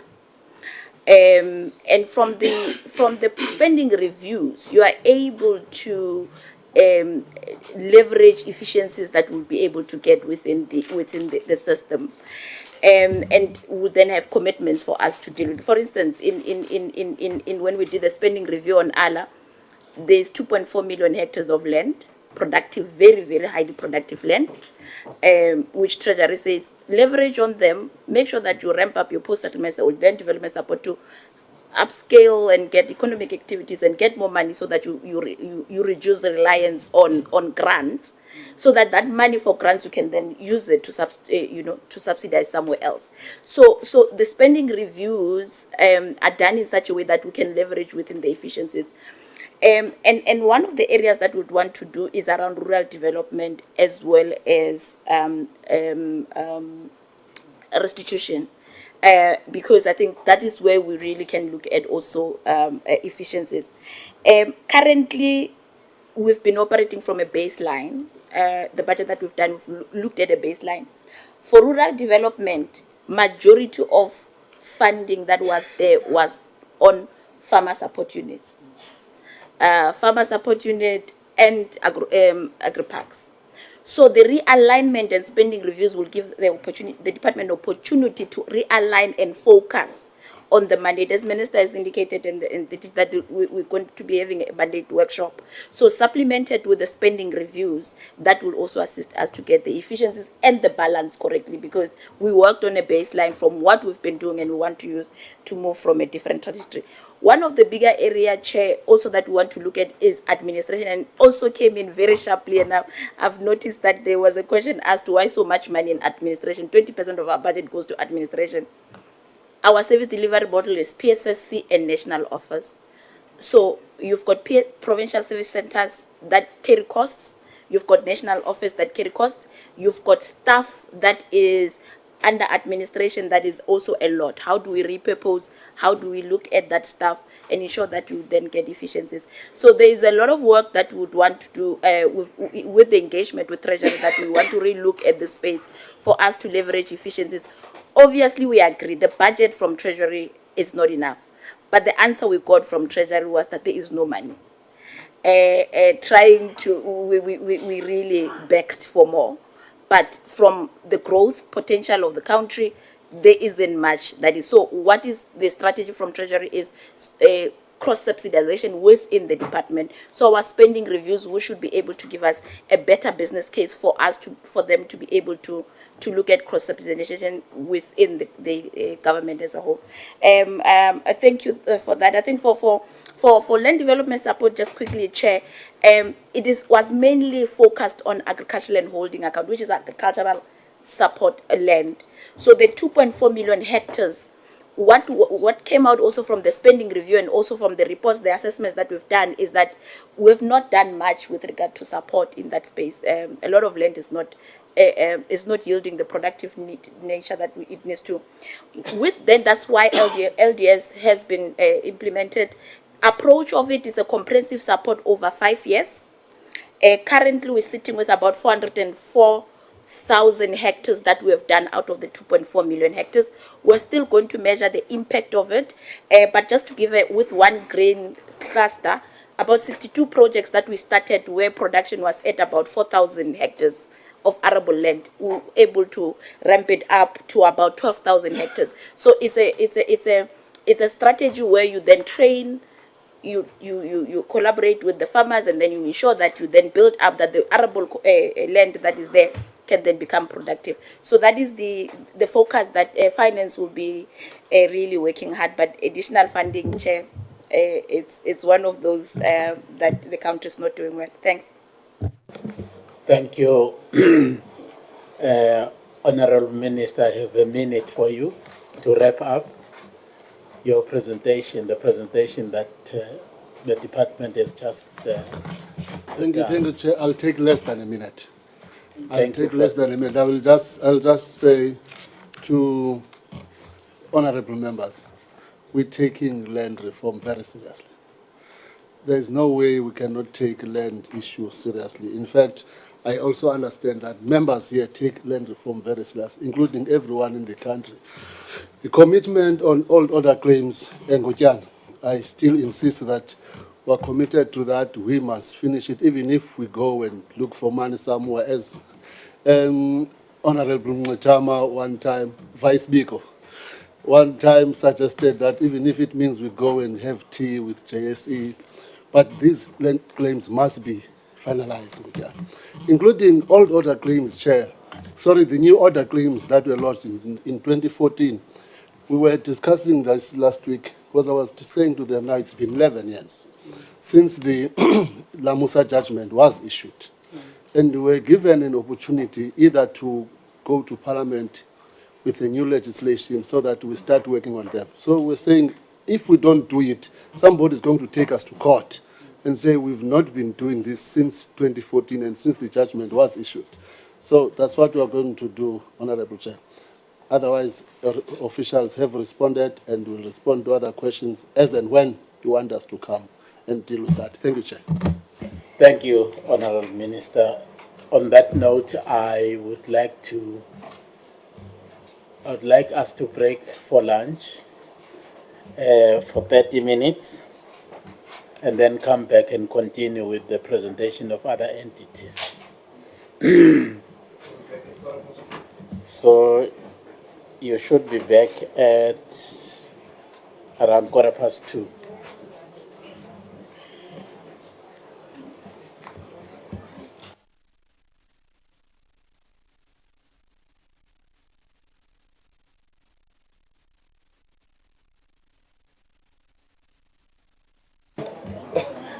Lunch is served outside.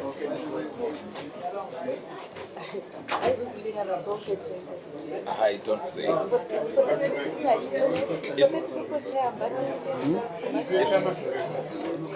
Prioritize. Only one question of mine was answered.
Thank you,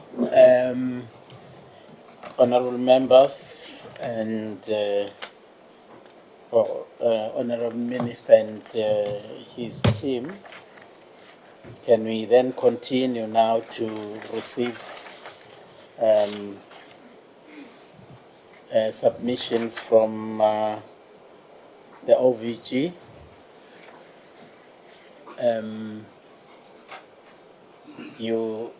I'm going to be very, very stingy with time this time around, because there are some people who would be missing flights if we do not manage our time properly. OVG, you really have 20 minutes, or yeah. Where is the minister?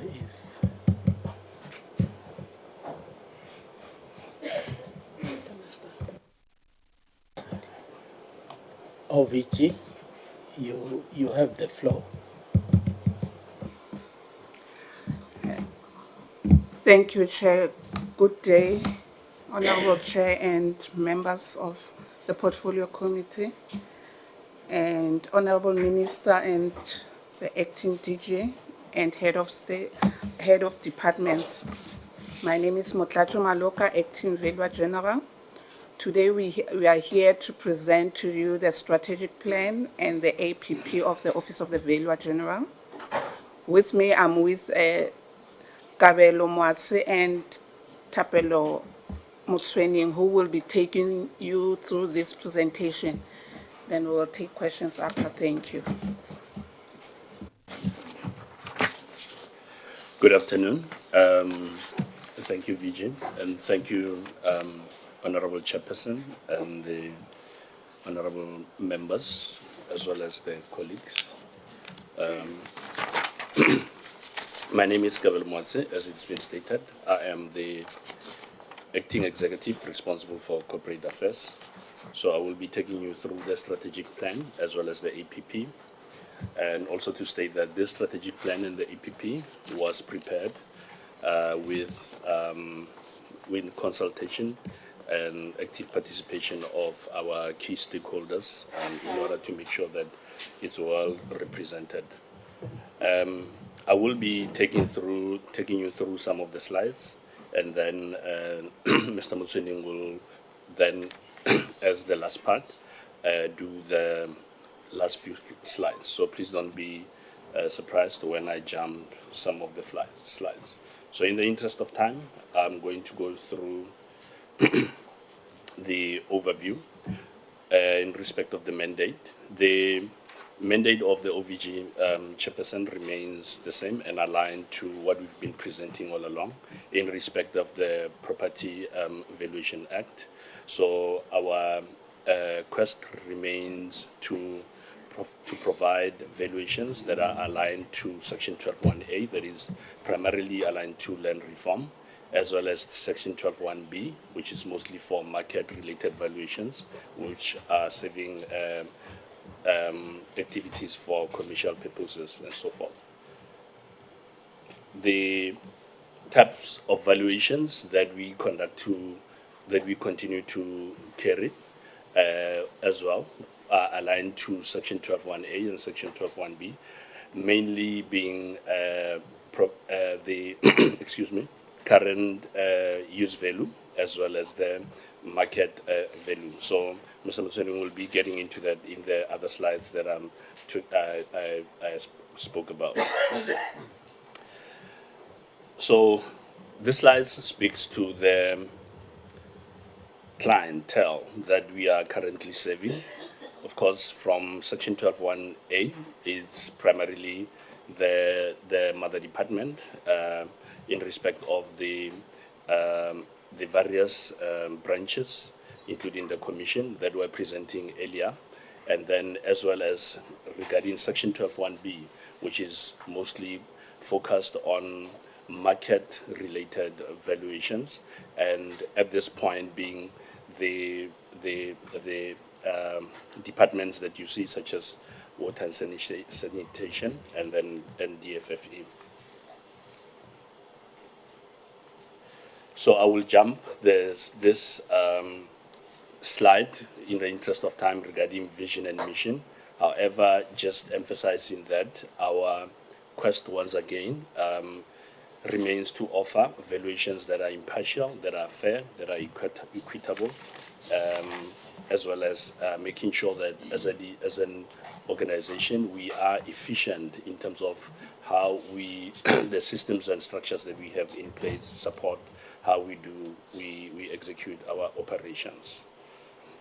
The values that we continue to perform our work towards are as listed, mainly being that we have a responsibility to demonstrate a high level of professionalism, our registered valuers being required to register with the Institute of Valuers, and then again perform their work with high level of integrity. So some of these other values also relate to the excuse me, the institution, how we commit to service our various clients. Now, in respect of the strategic alignment, which is how we got to identify four strategic outcomes. We identified four strategic outcomes, firstly being improved public trust in property valuations.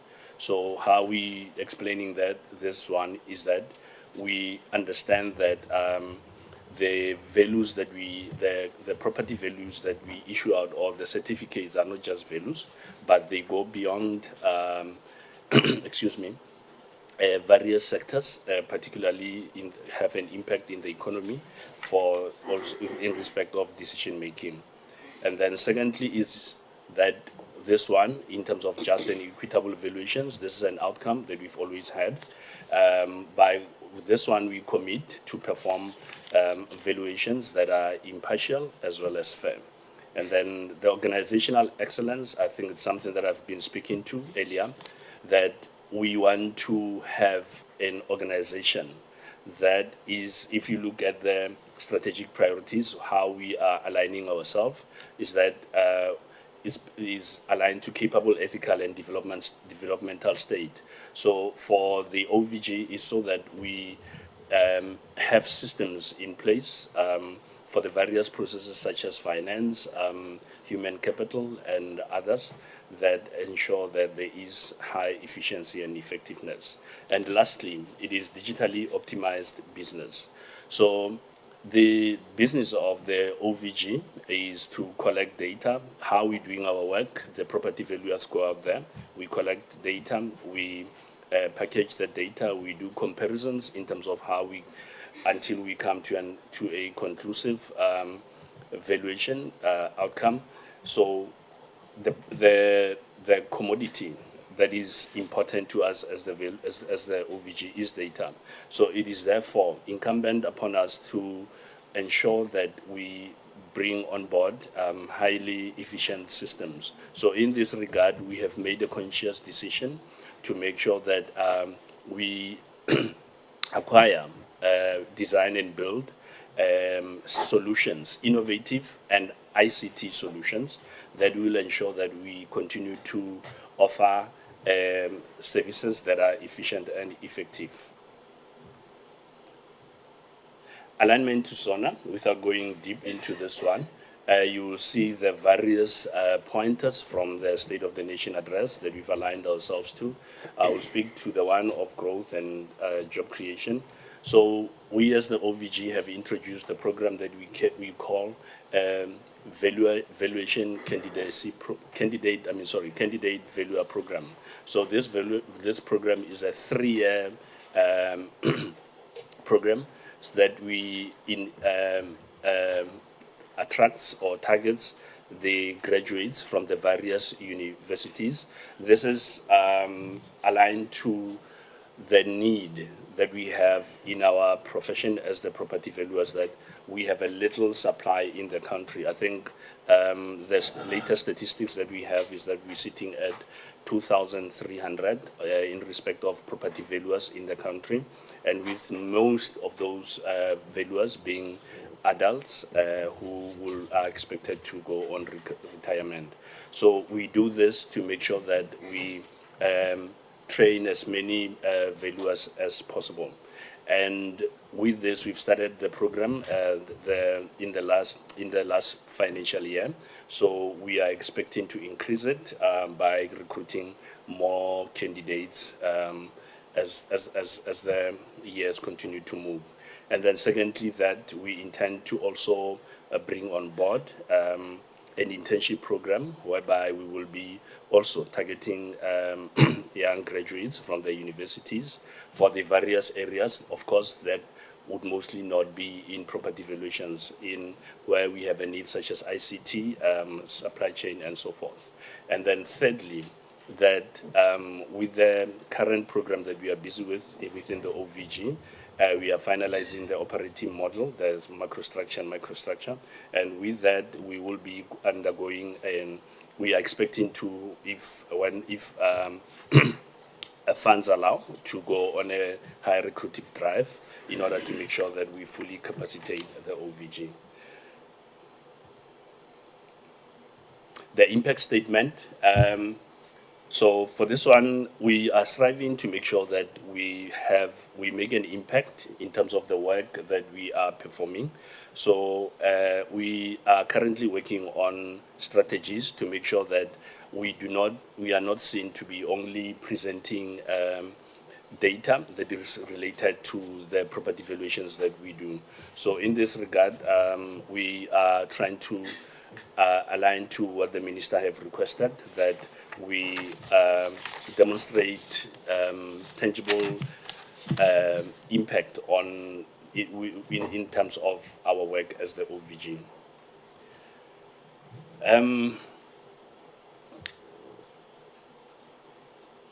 For the outcomes that I spoke to earlier, now we decided we had to come up with indicators. So with these indicators, for this part, is still under the strategic plan. So the first one being, of course, is unqualified audit opinion. It's a commitment that we continue to make. And the second one is optimal enterprise architecture, maturity level achieved. So for this one, it's related to usually the term that will be used in this instance is digital maturity, that we bring our level of maturity, how we do things by removing paper in our environment, and also, however, at the same time, introducing high level of efficiency. So the 5-year goal that we have is to be at maturity level 5. So the metrics that we use is that starts from level 1 to level 5. So the baseline currently, how we are measured, is that we are sitting at maturity level 2. The third one is percentage of critical skills retained. Earlier I spoke about the challenge that we have with the skills. This is mostly pertaining to the property valuer skills, and therefore we're making a commitment to make sure that we retain those skills by coming up with retention strategies. The baseline right now is that it's 60%, and then 5-year target is that we reach 90%. The fourth one is corruption and fraud prevention, which is another one that we've been having. We commit to implement all these mechanisms in line with the strategy, 100% in the 5-year period. Currently, the baseline as well is at 100% as well. And then regarding the valuations part, the average number of working days remains at 50, that's the baseline, and then we aim to achieve that 50 days in the next 5 years. And then completion of valuation requests submitted by clients within specified times. We, across all types of valuations that we do, and the next indicators that I will be speaking to, it's our commitment to always achieve 100%. And then the next one is in respect of valuation requests submitted outside the specified timelines. So in order to make sure that we align with the operational requirements of our clients, particularly from those related to the land reform program, we have had to define timelines for the purpose of planning and monitoring and lastly, performance information purposes. So we've agreed in consultation with the Auditor General and the clients that there are certain time frames that will be followed for submitting valuations. So this one then speaks to some of those valuations that requests that would come from the department, particularly at quarter 4. So we also commit to execute those at 100%. Completion of cumulative valuations, we're talking about those valuations that we're not able to finalize as at the end of the financial year. This comes as a result of valuations, perhaps, for example, we receive a valuation request at 5 days before the end of the financial year. But then it requires 50 days for us to finalize that. So by the form of this indicator, it helps us to account for that. And lastly, would be the priority valuation request submitted within the specified submission timelines. This one speaks to the valuations that we receive from the client. And then in this instance, there would be requests for us to prioritize some valuations, and this also happens mostly at the end, towards the end of the financial year. So we also commit to complete those at 100%. This is a new indicator. You'll see that in terms of the baseline, we don't have any. Okay. All right, Mr. Mtsweni will take over. Okay, thanks, Chair. This is where the strategy ends. When we proceed, we will go to the APP. But before we do that, apart from tweaking that has happened, the strategy remains pretty much the same as when we started as the OVG. So we pondered the question as to what did the strategy do for us in the years that we had been implementing it. So in the APP and the strategic plan document, we included the performance that you see on the board, which is the performance of the OVG in the main 2 indicators that relate to the core function of the OVG, which is one that deals with the percentage completion of evaluations in terms of the APP. When you look at the achievement in the past 5 years, it has been at 79, 93, 186, and 100, meaning about 2 of those financial years we had reached 100%, and in the other 3 we had not reached the targeted 100%. On the other indicator, which talks to also turnaround time, 50 days on which to complete evaluation.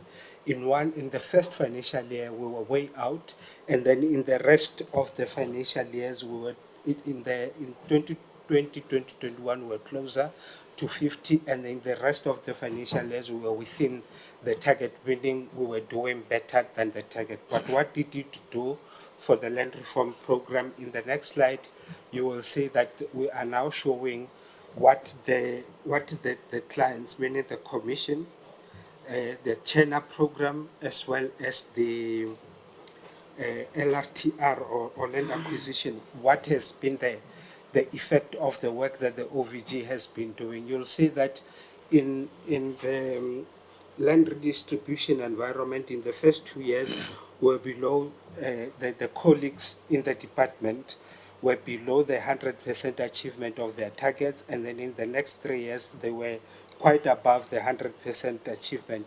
And we see that in the past about 3 years, these are the targets that they have been exceeding insofar as their work is concerned. We do this because we say whatever work that it is that we are doing, we're not doing it for its own sake, but for the sake of the land reform program. In terms of high-level analysis, and this is where Mr. Matse has referred to the minister wanting to know what the impact beyond these numbers, beyond the targets, what the impact of the work of the OVG has been. On the board now, we're saying in determining the PVA value, which is the value that we issue to the clients that they take and convert into a formal offer, to the landholders at that particular time to say, this is how much we want to pay you. How do we go about it?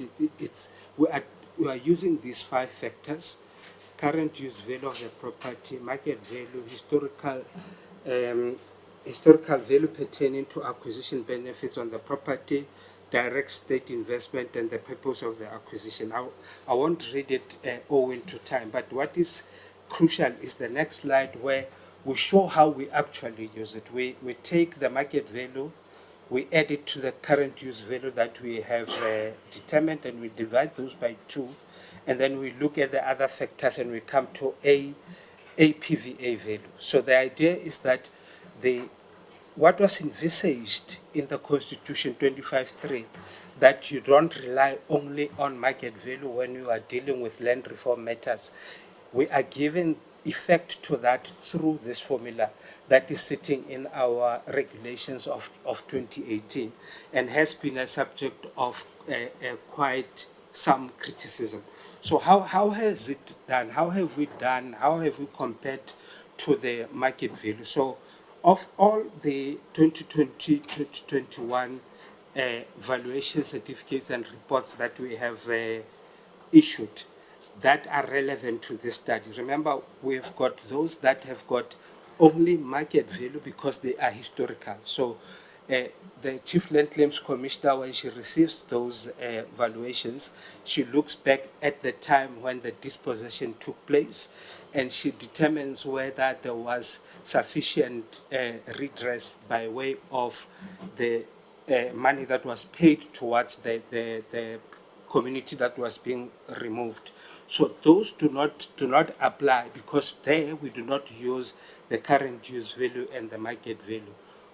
Those that do apply in the instances where, and on the board, these are the instances where the PVA value was less than the market value, meaning that government paid less than market value when they utilized those particular valuation certificates. In 2020-2021, it is 88 in terms of the sample, or rather the entire population that is relevant to this particular study. In six times of the 88, the variance between the PVA value was between 0 and 10%, meaning that it was between 0 and 10% lower than market value. The one at the far right, the blue bar with 54, out of the 88, 54 times the PVA value that was determined by the Valuer General was lower than the market value. And I think maybe because of time, let me just go to the punchline, Chair, which is in 2020-2021, in 66% of the time, the land reform program received valuation certificates and reports that whose number the PVA value was less than market value, 66% of the time. So if they had been using them, all of them, in concluding, ending, or getting to a point where they transact, they would have 66% of the time not paid market value or paid less than market value. 6% of the time in that financial year, they would have paid more than market value because the PVA value would have been higher than the market value. And 28% of the time, it was equal. The market value was equal to the PVA value. That trend continues in the 2021-2022 financial year, and it continues in the 2022-2023 financial year, albeit it is a little bit less. So if we were to answer the question, what do we see coming out in terms of the prices that government pays for land reform transactions, how does that compare with market value? The simple answer then becomes, in most of the instances that government buys land, it buys it at less than market value. And that is the work in the main that is being done by the OVG using the regulations and even more importantly, it is by agreement. It is in all of these instances that we're talking about, we get to an agreement. I think the last slide that I would like to talk to is, go back a bit, it's the slide that talks to the extent to which rejections and acceptance are experienced.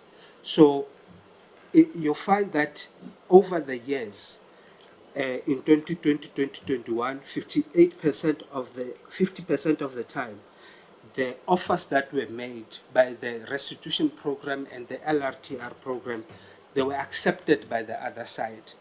48% of the time they were rejected, and 2% of the time they were still in the pipeline. In 2021, 2022, it was 49% acceptance, 37% rejection, and 40% was still in the pipeline. And then in the 2022, 2023, 59% accepted, 32% rejected, and 9% in the pipeline. The point that we want to make with this slide is that although the levels of acceptance marginally exceed the rejection levels, there's a concern that rejections remain a concern in view of the NDP target of redistributing 30% of the land by 2030. This then suggests that urgent intervention is required in bringing the rejection levels much lower. So we've gotten now to a point where we have tested the formula. It has been tested even in court, and we've got jurisprudence that talks to how the courts view the work that the OVG is doing and how it is going about it. And now we are seeing how the market is receiving it, and we are able to come up with some insights based on the data that we have analyzed.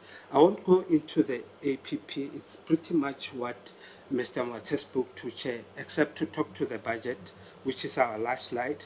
In this MTF period for the next three years, we are going to get 468 million rand over the MTF period from 2025-26 to 2027-28, 149 in the first year, 156 million rand in the second year, and in the outer year, 163 million rand. These are the numbers that were spoken about by the CFO as well.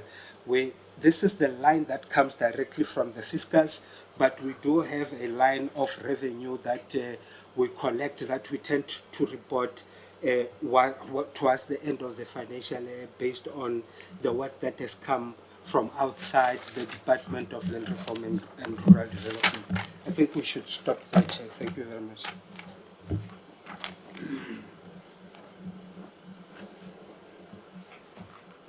Okay. Thank you, Chair, and that's all from the OVG, and we are now ready to take comments. Thank you, Chair. Thank you. Can we call upon the ITB to make their presentation?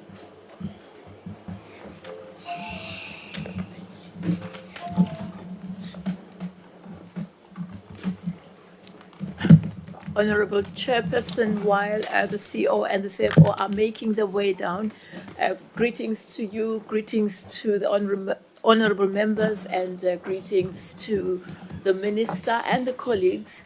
I present the CEO and the CFO who are going to present. Apparently there isn't enough space there, so I'm just requesting your indulgence to present them while I'm sitting here. Thank you.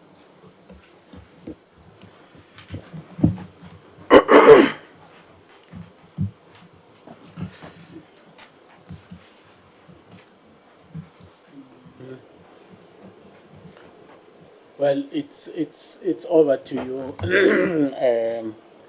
Advocate Zama. Thank you very much.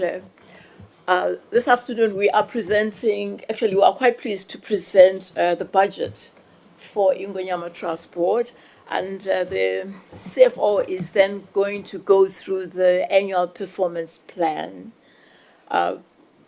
in the interest of time, I am requesting to invite the CEO to kick off. Thank you.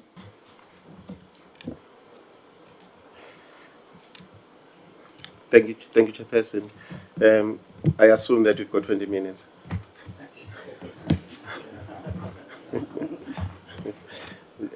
Thank you, Chair. The same story. We represent the entity in the name of Ingonyama Trust Board, whose mandate is to administer the affairs of Ingonyama Trust and the trust land, which must be done in a manner that ensures that the benefits flow to the beneficiary communities. In terms of our vision, we wish to be an effective land administrator that fosters thriving and empowered beneficiary communities. In terms of our mission, we hope to administer this land for the benefit, material welfare, and social well-being of the Ingonyama Trust beneficiary communities. In terms of the actual strategic plan, we wish to contribute to the medium-term development plan strategic priority 1, which is drive inclusive growth and job creation. We wish to do so through well-defined and secure land use and access rights, through improved land management, through well-developed human capital within beneficiary communities. In terms of the indicators to achieve just that, we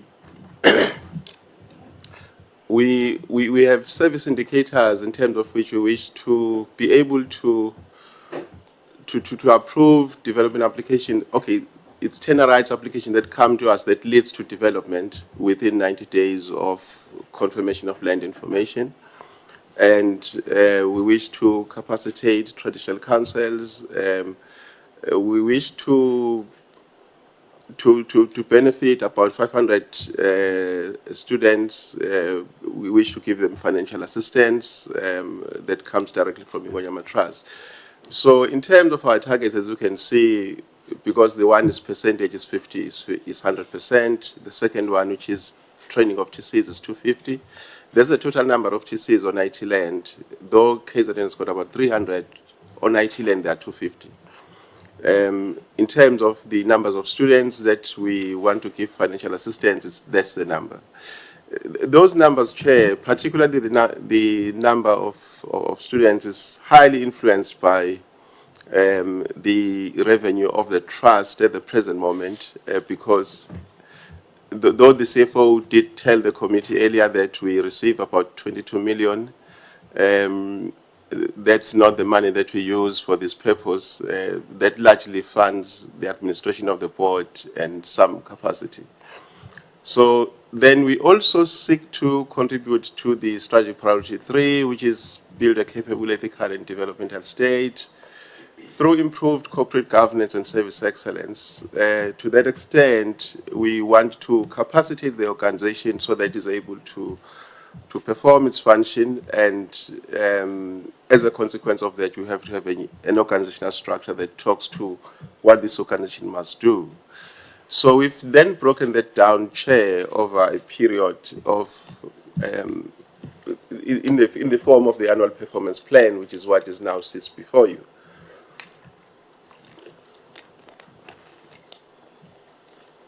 We've got 3 budget programs, Chair, the first one being administration. And within that budget program, we've got an outcome for improved corporate governance and service excellence. With output indicators, with the first being the approved organogram during the current financial year, and then its implementation over the outer years. The second being the unqualified external audit opinion, which we want to maintain for the board, which we want to improve for the trust over the outer years. The third being beneficiary, the the time that we take to process beneficiary disbursements to Ingonyama Trust beneficiary communities, which we limited to 14 days of beneficiary communities making their requests. And then the last one being the lease collection, basically, where we intend to collect at least 90% of what we invoice. That's program 1, Chair. Then program 2 is land management, which deals with the actual processing of tenure rights applications. The first one, which is what I had already reported on, being the time within which we process tenure rights applications, which is 90 days. That's the first indicator, output indicator. The second one relates to the actual signing of leases, that once the board has approved a tenure right application, at least within 30 days, the legal documents must be concluded, and that's we've put a target of 30 days. We maintain that throughout the outer years. On the numbers of traditional councils capacitated, we have 50 for the current financial year. Then this budget program number 3, it's a new one that we've just developed in the current financial year going forward, which relates to the number of students receiving financial assistance from the trust. These numbers are based on our projection in terms of our income. Of course, if the organization gets capacitated better, it should be able to change these numbers, to review and change these numbers and increase them going forward. That is all, Chair, with respect to the APP part. Then the CFO will come and deal with the issue of the budget. Thank you. Thank you, Chair. Do you want to switch that over? Yeah.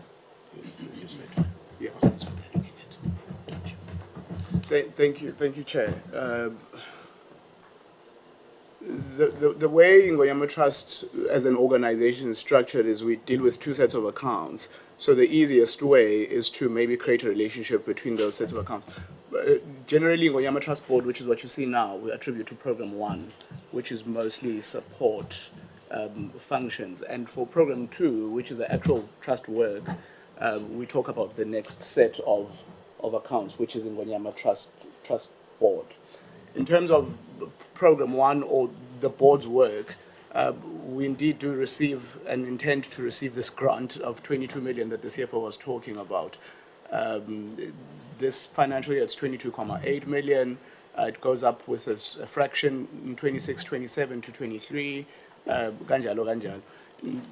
The other income that we're looking at is interest, which is quite negligible in the bigger scheme of things. Then the next type of amount of money that comes to fund the board activities is that which is as a consequence of shortfall, when we have exhausted all the money that is available from the fiscus itself. Then the trust will come in accordance with Regulation 10 to afford the board additional funds. Those funds are and will always be limited in accordance with that regulation to 10%. We are only now in a safe space where we are not taking more than 10% because of all the financial reforms and the reorganization of the organization that has happened over the past 4 years. As a consequence, then total income from this year that we are in is 32.3 million. It reduces slightly because we do take only that which we need. When we talk about program 2 of the trust accounts, you will start seeing that even though we're allowed more than what we are taking, we are really baselining it on a need basis. The reason for that too is the way Ingonyama Trust is financially structured is we always refer to a cake, a full cake. The moment you take a piece that is bigger than what you need, it means you are dispossessing someone, and more often a beneficiary, of those funds that would have been dispersed to them. So the whole principle of taking what we need becomes the organizational principle. It's the same story that we are telling the Auditor General, that if they're going to want to, for example, audit us as 2 entities and create audit fees that are double, they must be quite aware. In fact, everyone who deals with us must be quite aware that the more money you take, the more you dispossess our beneficiaries, because government only really does give us up to the tune of 22, 23 million. In terms of expenditure then, Chair, we're looking at goods and services, which is essentially board members' fees, some internal audit fees, etc. Those are the nature of goods and services that we are looking at. Currently sitting at 10 million. We are continuing to reform our finances, so we are cleaning up as we move along, and that cleanup will result in a reduction of about 3 million in 26-27, which we then sustain with inflationary increases. In terms of audit fees, that's the Auditor General. We had intended to collapse the audit and restructure it such that the Auditor General looks at the trust as the organization where there's audit, and then additional procedures will be added to this, or alternatively that Ingonyama Trust Board be classified as a small audit because of its size. But I think where we are optically as an organization raises the AG's risk in terms of almost everything. As a result, they have classified us as an organization of interest, which means they can't then classify us as a small audit, which means we can't have that saving that we have been fighting for almost a year. In terms of employee costs, Chair, that's about 20 million of the total expenditure.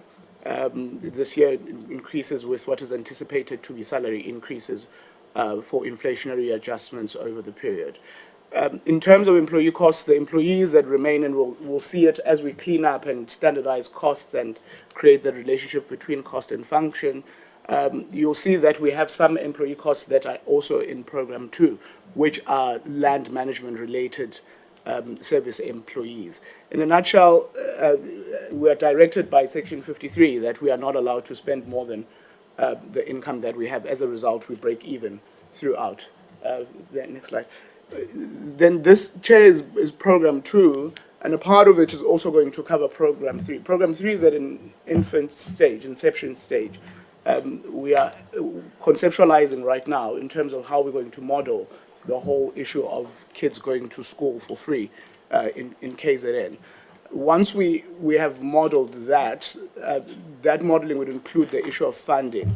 It could go one of two ways. We could either identify money in this particular set of accounts, which means the board will have to reduce some of expenditure. Alternatively, which is a more feasible approach, is we approach certain TCs where we identify these learners from, and we start having a conversation in terms of utilization of some of their funds to actually defray this. Those funds are what sits at the end, where we say disbursements of funds from cash reserves. Those are the funds that we are talking about, which we disperse to TCs. What we're saying is, can TCs, on top of everything that they are doing, can they make a provision from these funds that we hold on their behalf for students? The dream is that, the vision is that the program becomes bigger and we reach more at the various phases, even though our focus right now is going to be the school leaving phase from grade 10 to grade 12. We want to even go as far as early childhood development in terms of dealing with the issue of education. All right. In a nutshell, then, Chairperson and your committee, income for the 25-26 cycle is about 101 million, which we then sustain, and it increases with escalations, because the basis of most of our income is the rental from commercial leases that we actually have. We do get quite a bit from interest from banks and investments that we have. We have quite a large amount of cash reserves, up to about 300 million, which then gives us that nice interest income in a year that partially allows us to operate. I'm not going to talk about interest and overdue debtors, it's self-explanatory. Then we have a few investments here and there, so the dividends received. One of the things that we're doing is we're redeveloping our investment philosophy so that we can also start using that line, dividends received, as one of the places where we actually become stable in terms of receiving that money. But that generally means you have to make more investments of this particular nature, either equity or debt investments that will eventually then give you the declaration of dividends or debentures. In terms of expenditure, then, again here, if members reconsider, our entire narrative or story has been that this organization has been quite disturbed for the past 3 decades, and the introduction of this board allowed a moment of stabilization to allow it to kind of reform itself back to where it was supposed to be, including making investments that were supposed to be made in capacity, in infrastructure, and all of that. And as a consequence of that decision, we actually cannot make disbursements from operational funds. So one of the things that you see being different this year for the first time is we do declare now an operational surplus and deficit, because we are trying to work with our beneficiaries through traditional structures to say, look, we are running a business organization to an extent. Yes, it's still very much service delivery based, but it's your money that talks to the nature and the extent and the variability of the benefit. So if we then are honest and acknowledge the fact that the organization has been starved of investment, at that realization, then there needs to be a concerted effort to ensure that that investment starts flowing in, which means those expenses that were drawing your monies need to be redirected, and that's what we've done. We've redirected disbursements from those cash reserves, to come from those cash reserves, so as to allow the organization to then retrospectively rebuild itself through capacity, through everything. So you will see that, for example, if you take what you saw in Program 1, the accounts of the board, and you compare with the salaries is 20 million that side, 25 million this side, we're talking about a total of 45 million in salaries, where our salary bill is about 30 million. So we're looking at capacitating up to 15 million, because that's just what was one of the things that we're missing. There's a couple of capital assets that need to be purchased to the tune of 11.8 million. And you see this because such expenses like the investment in capital, IT infrastructure, etc., is a kind of a once-off, and the rest becomes the maintenance and support expenses. At the end of the day, we are breaking even because we are acknowledging that in the next 5 years, this organization is essentially going to be rebuilt from scratch to allow those areas of investment that were not exploited previously to be exploited, so that you can build intellectual capacity to then conceptualize what this big, massive mandate actually wants done for these particular communities in these particular areas. In closing, Chairperson, we are going to then disperse from our cash reserves to communities. We're planning to disperse 58.3 million this year. Next year, that goes up 61 million. The following year, 64, etc. We then reflect that we have a deficit because we want everyone to know of that particular decision that says we are taking disbursements from reserves and we are actually utilizing all operational income to actually fix operations, so that we can allow the organization to start, at least after 5 years, performing as that land administrator who has a wide socio-economic mandate. Thank you, Chairperson.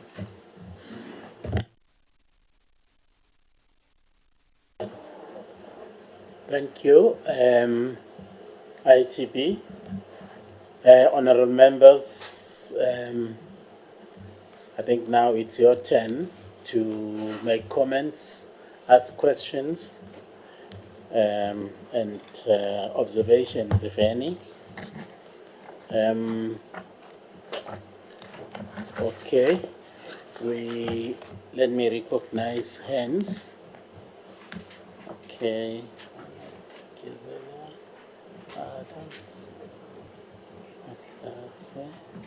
And who?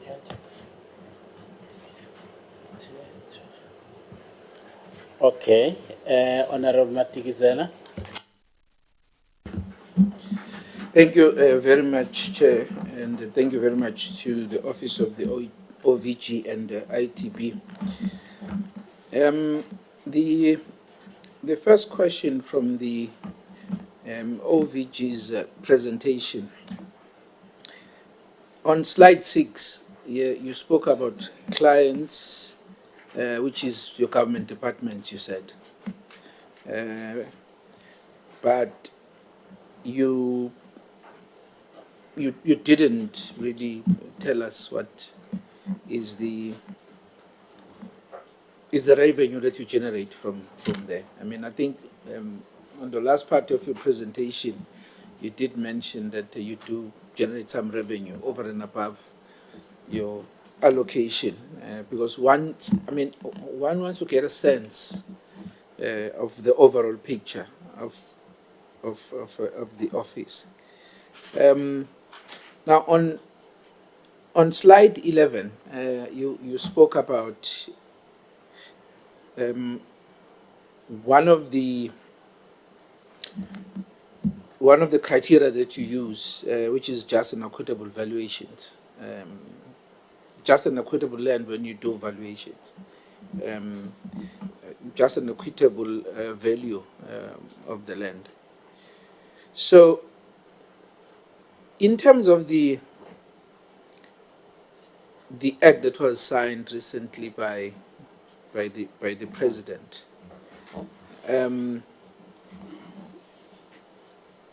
have you implemented in your evaluation? I know that the implementing department for that act that must actually is the Department of Public Works and Infrastructure. But have you then, in line with that act that has been signed, have you started to apply it in your work as the OVG? And then on slide 14, you want to move the maturity level from 2 to 5. And the same with the percentage of critical skills from 60% to 90%. But I don't get the detail as to how you are going to achieve that. I know maybe because of time constraints, but I think it's important. Because again, if your aim, again, is to have 100% implementation of corruption and fraud prevention measures, it's a very big commitment, but also wants to understand how you plan to do that. Let me just make an example, Chair. Let's say, because we have a team of valuers, let's say I go out and do valuations on the land, and Ujola is a landowner, my colleague, and we then collude Nojola on the value of that land. I work for you, I'm a valuer, and Ujola is the landowner, and then we collude. My question is, what mechanisms are there to make sure that your team and the people who are selling land are unable to collude so that the value of the land is inflated? And the last point from my side on OVG is the question, because you made a very important point here about the variance between the final PVA value and market value. And you are concerned about the rejection rate, which is still high. Now, there is a concern from some of the people that one engages, is that sometimes the department would come to an area where the value of the land is generally, known. You find that the value of the land, for various reasons, the hectare is R1 million. I'm just making an example. In that very same area, taking into cognizance, all the criteria that you use to come to a decision as to how much that land, but you find that those people are then asked to pay far less. I mean, the department was to buy that land with far less amount. So my question is, in this instance, can you share with us, because again you hear another view that says the reason why there's a slow pace of land reform, and the reason why the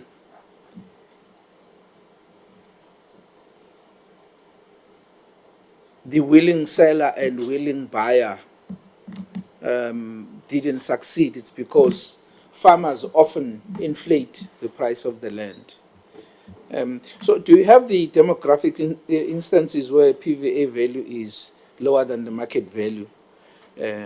So that, given these two scenarios, you have one side, your black people are saying we're being exploited. Now, when I say black, I include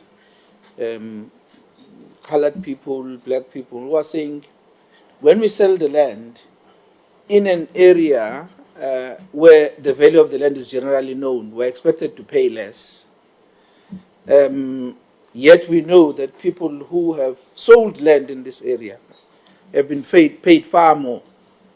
So that is why I'm asking this question. And again, as I said, on the other hand, we have the concern that some farmers don't want to work with the department because they inflate the price of the land.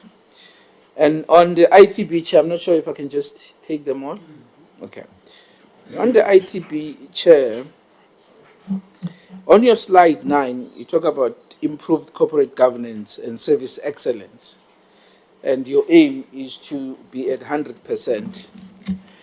Now, I do want to ask this general question, and hopefully I'll get an honest answer. Do you honestly believe that the manner in which the KwaZulu-Natal land under ITB is managed is the correct way of managing it going forward? Because if you look at how the trust was formed and the intention behind forming it, it was not meant to be a permanent arrangement. And I think you all know that. Now you have a situation where there's a conflation of legislations that are in conflict with each other, if I can just put it bluntly. I mean, you have a trust that is established in terms of the Companies Act. We have the legislation, which established the trust itself. And you also have, because most of the land in rural areas is still governed under an imperial, which is the act what is meant to be informal and informal arrangement. Because the intention here in all those areas is that we must now comply with Section 25(6) of the Constitution, where people become the owners of the land. Now, do we honestly believe that the current way that land is managed is the way to go? And if not, what do we suggest should be a permanent solution to that impasse? Then the last 2 points I want to make, Chair, is that in terms of the Ingonyama Trust, it is designated on how the money must be spent. For example, 75% for projects, 10% for the board, 10% for the king and for the kings, and 5% for His Majesty. Are we complying with that requirement? Are we fully complying with that requirement? And the last point, Chair, is that on slide 15, you listed the expenditure items, which is your goods and services, audit fees, and employee costs. And I'm not sure where the disbursement to the projects that I've mentioned in terms of that 75% falls under. So maybe because of time as well, you sort of just summarized it and you didn't get into details. But I would want really to know where is that transaction and is taking place if it's not listed on under the expenditure. So that's my last point, Chair. And on your slide 11, you spoke about the approved organogram. I was hoping perhaps maybe you'd present if it's already approved. Thank you, Chair. Thank you, Honorable Matigizela. Honorable Adams.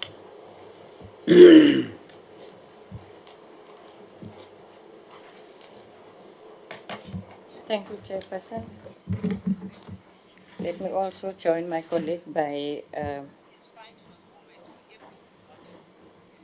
congratulate the Office of the Auditor General of the Valuer General to... Honorable Adams, do you have your mic on? Yes. Oh, thank you.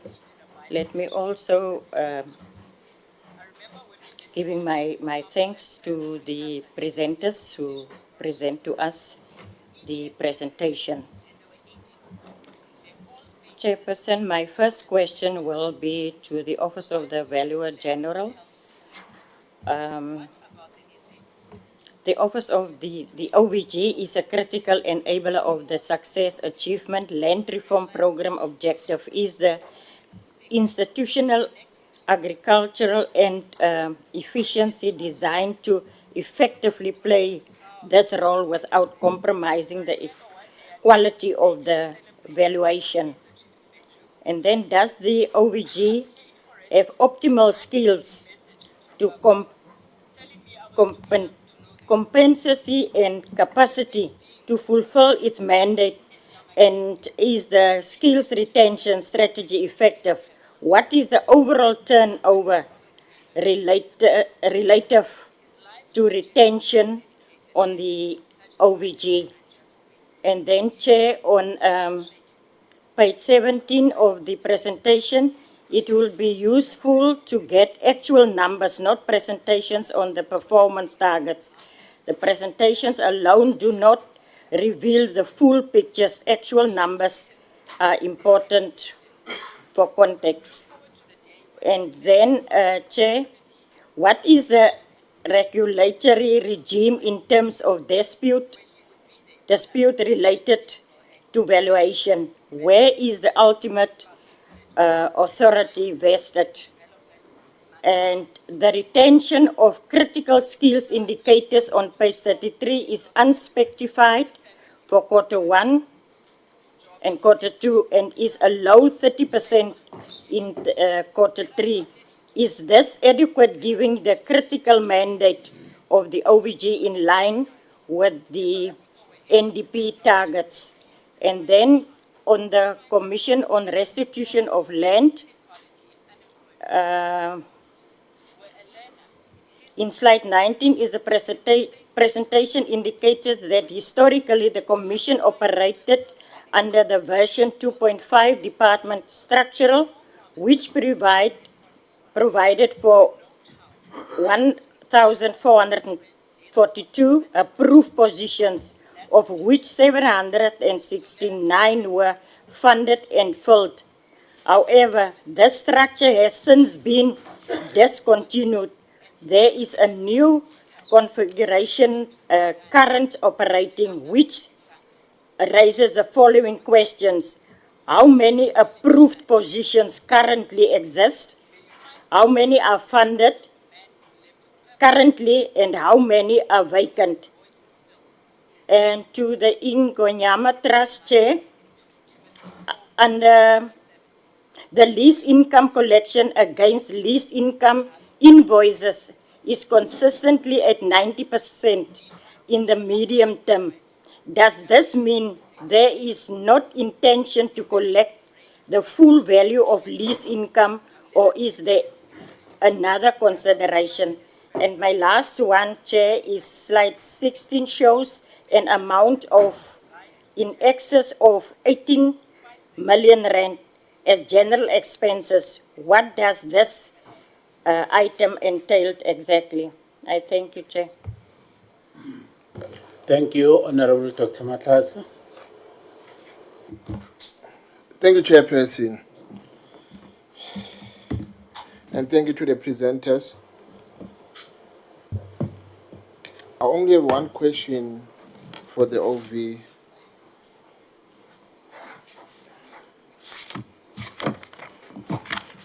They alluded that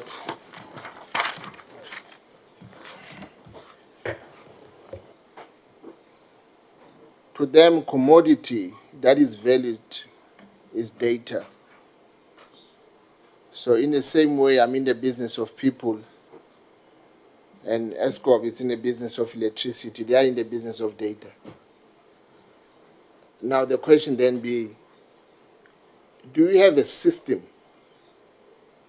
that manages this data to ensure that people's information doesn't leak to unauthorized people or aggressors? And what do you call that system?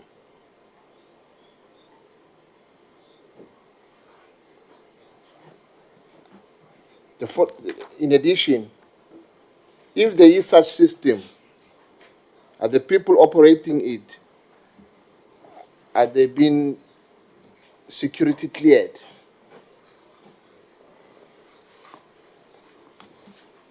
And I'll move to Ingonyama Trust. I'll ask this question in respect of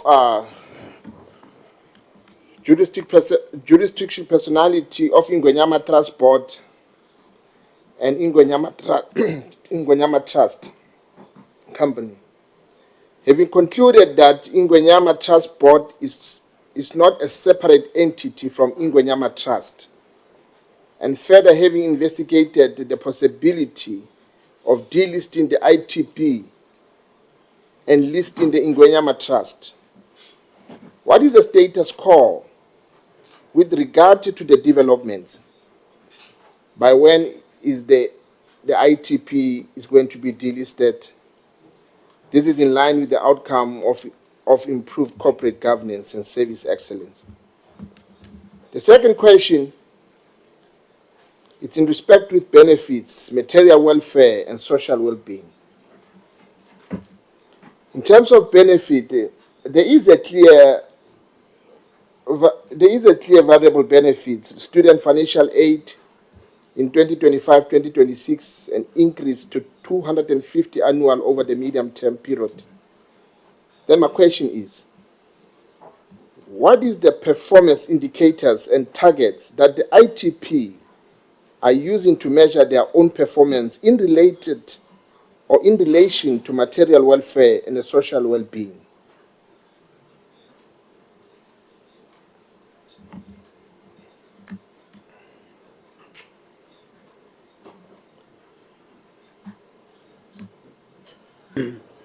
The Ingonyama Trust has a provision for rates on Ingonyama Trust land, about 21.7 million. However, one does not see the provision for refund to the households or land rights holders as per court order in a CASAC matter. It is important for the ITB to show whether the 4.1 million for refunding the land rights holders is located. The total operating expenditure is 91.6 million, whereas the total operating income 101.9 million. This leaves the trust with a surplus of 9.3 million. However, when one includes board transfers, which is 9.3 million, and disbursement of 58 million, the total expenditure for trust increased to 160.2 million. It does leave the deficit of 58.3 million. The trust report that it will fund the disbursement from cash reserves. Then what does the trust expenditure exceed its budget? The last one. The question then relates to the CASAC matter. The minister and the ITP. In the 5 years since the court order, has the minister reinstated the capacity as ordered by the court? If yes, where is that capacity located?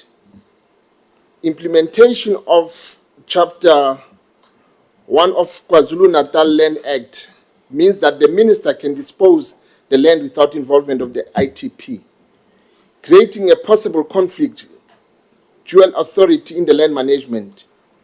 Has the ITP and the minister and the department met to discuss this matter and find possible ways in which no conflict and contradictory on the land transgression leading to conflict. Chairperson, I submit. Thank you, Dr. Mahlatsi. Honorable Mtetwa. Thank you, Chair. Greetings to fellow members of the Portfolio Committee, Minister, Deputy Minister in absentia, Acting DG, and the officials. I'll be historical and academic and legalistic in my engagements because I'm from KwaZulu-Natal. So which means I know by heart everything that is presented here and concerning KwaZulu. I'm also moving from a point that Wamtetwa, according to the British records, our land mass or jurisdiction is from Umfolozi River to Umhlatuza River. This you'll find in the book called The Olden Times in Zululand and Natal by A.T. Bryan, published in 1929. And this you'll find the chapter there, The Rise of the Mtetwa Power, in page 83. Now, I'm asking the question to Ingonyama Trust. Can we get our land as the Mtetwas, according to the records that I have in my possession, and according to me being a public management student, so I know that that is our land, according to the British. So it means if in South Africa you dispute, I have a British backup to say that is our land. So that is where I'm starting. And I'm saying this because we installed the Zulu Kingdom through King Shaka in 1816. Therefore, that's why I'm saying, can we get our land? And this, the minister is also hearing, so it's fine. You can jointly answer me on this question. But I'm moving on to say, in KwaZulu, we are more than 10 million population. We are actually around 15, going to 18. Shembe Church also is almost equivalent. So it means most of the people who are Zulus, they are also in Gwashembe, and most of which are in these traditional councils, of which Gwamtetwa also in Pangeni, they are in Gwashembe. So where I'm going, there's a lot of money for KwaZulu. You don't need a state to actually sustain you. So I find it ironical that the state is giving you 22 million, which is a pittance to what you can make as Ingonyama Trust based on us as the Zulus, population-wise, based on factors of production which we own as AmaZulu. We own the port, Richards Bay, Durban, and then Delgoa Bay, and then Maputo. All those, they are traditional council of AmaZulu. And then, which means we can also stage our own bank where money rotates amongst us as Zulus. We are also a common market as the Zulu Traditional Council, which means we can produce goods and services and consume them ourselves. And we can also trade also with the external world because we have a port. The reason why the British, they were fighting with us as the Zulus is because they were interested into the port. They had to remove our traditional council from there. So now you have the whites, your Greenacres, are owning the port where minerals are being shipped out. The 10 traditional councils which are in Richards Bay, they don't have a share in that land. What are you saying about the privatization of the coastal land, which belongs to Amakosi? What are you saying about the reserve oil that is along the sea, which Amakosi are not benefiting to, but you find the state having more say on that? I don't mind the states having a say on that, but what is the equitable share of Amakosi into that? The goods and services that are being moved in through the ship, the dry ports in Cato Ridge, and the ports in Durban, AmaZulu have no share in that but white people only, who are a minority. We are many. Now, these are pockets of monies that you can find. The Durban city is Wakangela Mankengano, which is a palace of a Zulu king. it has been turned into a city today. Pietermaritzburg, KwaMachibisa, which is now named after Afrikaners and the British after their stint of taking over Pietermaritzburg as the capital city of KwaZulu. And a lot of other towns which are now named after these Afrikaners. But where I'm going with this is to say to you, we can govern ourselves. We have a history of over 200 years governing ourselves as AmaZulu. So I don't understand this notion that today we can't govern ourselves. We have a history very clear in literature. There is a geological report of minerals, 490 mines in KwaZulu, and most of these mines are operating in the land of Amakosi.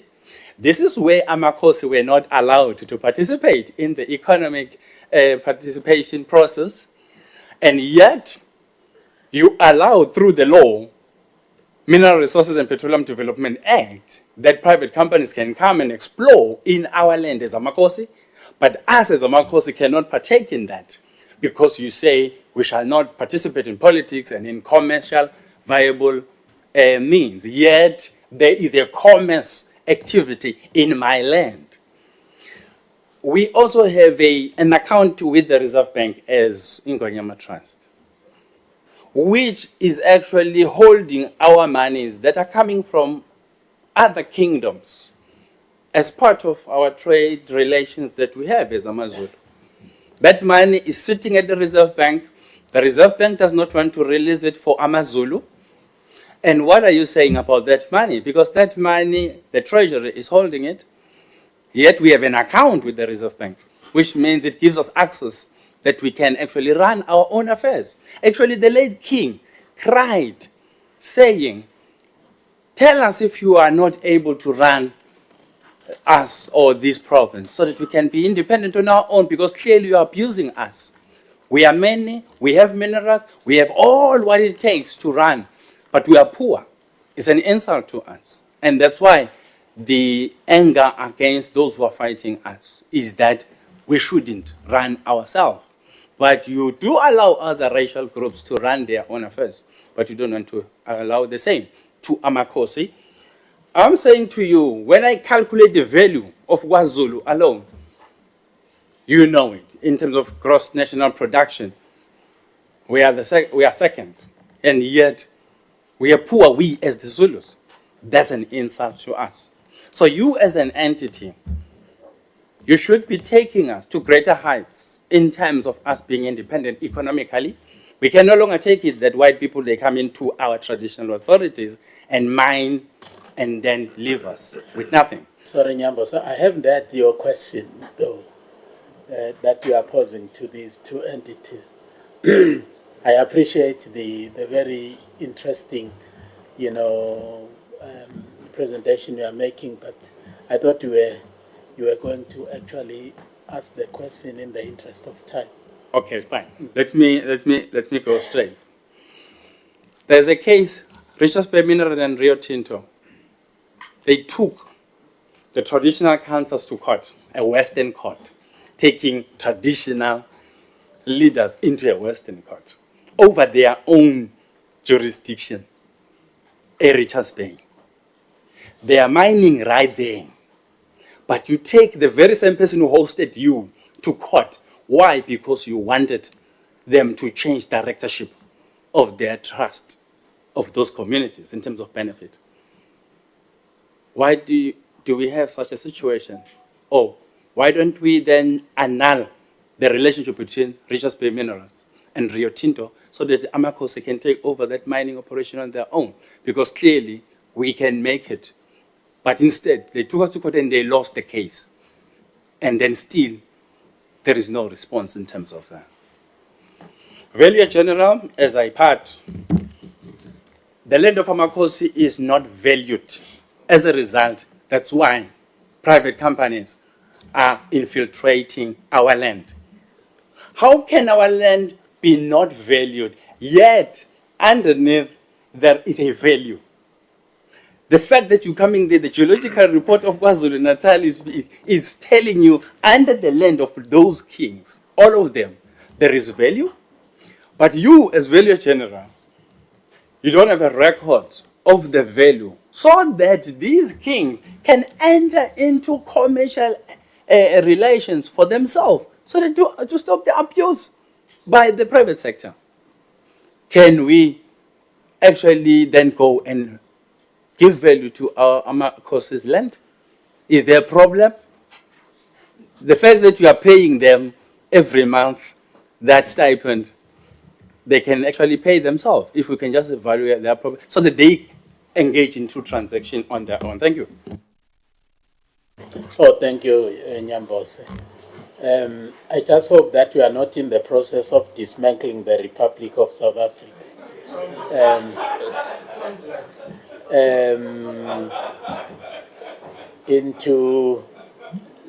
Into kingdoms, independent kingdoms.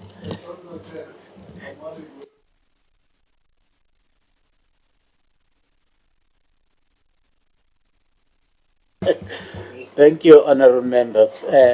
May I, Honorable Nana? Yeah, I'm sorry, Chairman, I had to step out quickly. I had a problem with my laptop. Same here, Minister. I was a bit worried that Nyambose is now relying on some backing from Britain. The last time I checked, there were sworn enemies, the two of them. OVG,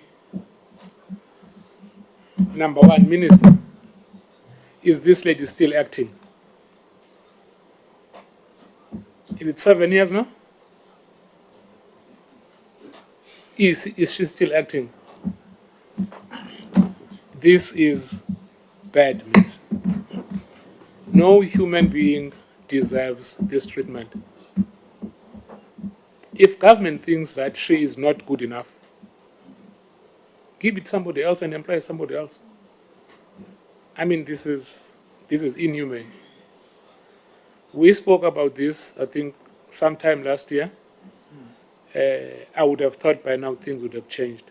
I mean, we have created a massive legitimate expectation. You can't have a person to act for 7 years, and at the end, you think you can dish her just like that. I think Chairperson, as the committee, we need to ask for a full report from the minister. This is completely unacceptable. I have got sisters, I've got brothers, I've got kids. One day, they will be in the market, they will be in the workplace. I really wouldn't want my kids to be subjected to this kind of a treatment. It's bad.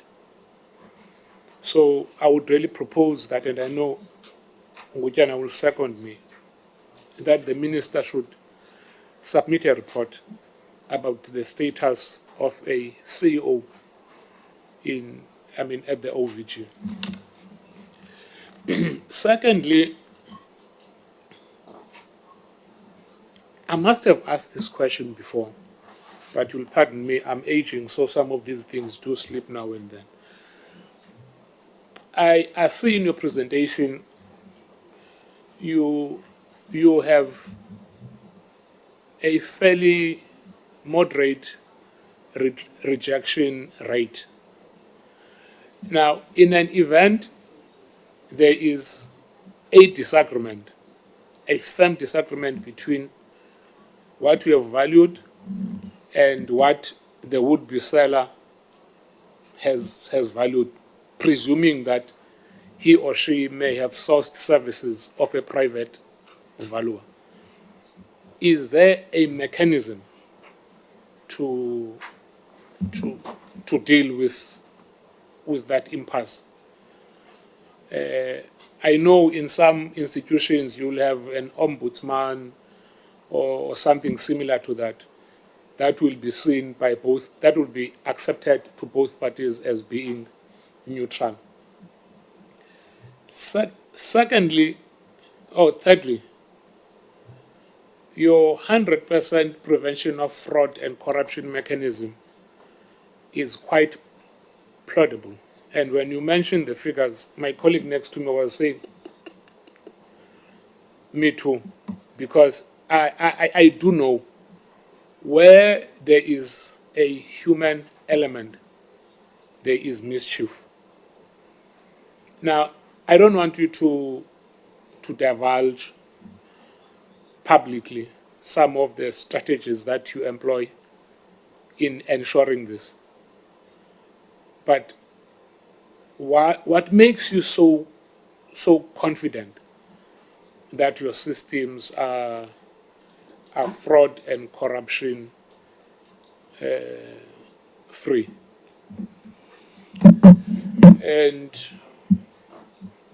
And lastly, for the OVG chairman, there is a farmer in Mpumalanga, and the commission knows about this. The commission is handling it. That's not the gist of my question. There's a farmer in Mpumalanga who has been given 3 different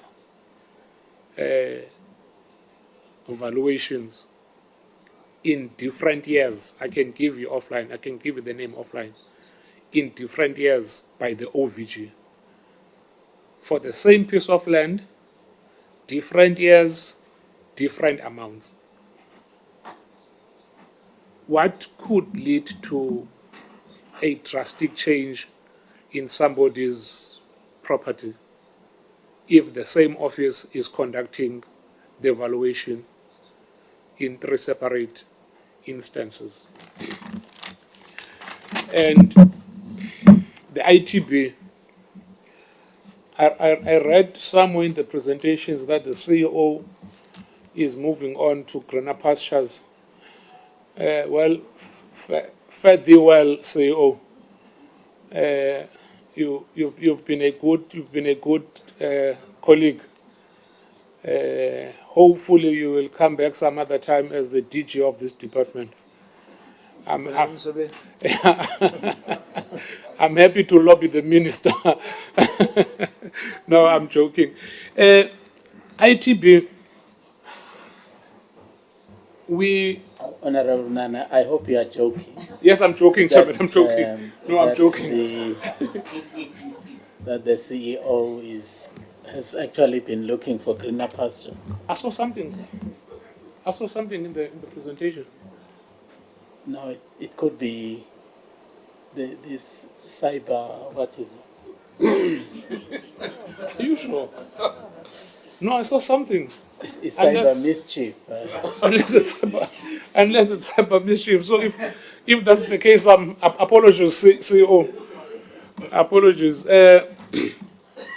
Chairman, we went to, okay, the CEO in his presentation painted a picture plus the CFO of them as the ITB working with beneficiaries, disbursing what is due to beneficiaries as and when is necessary.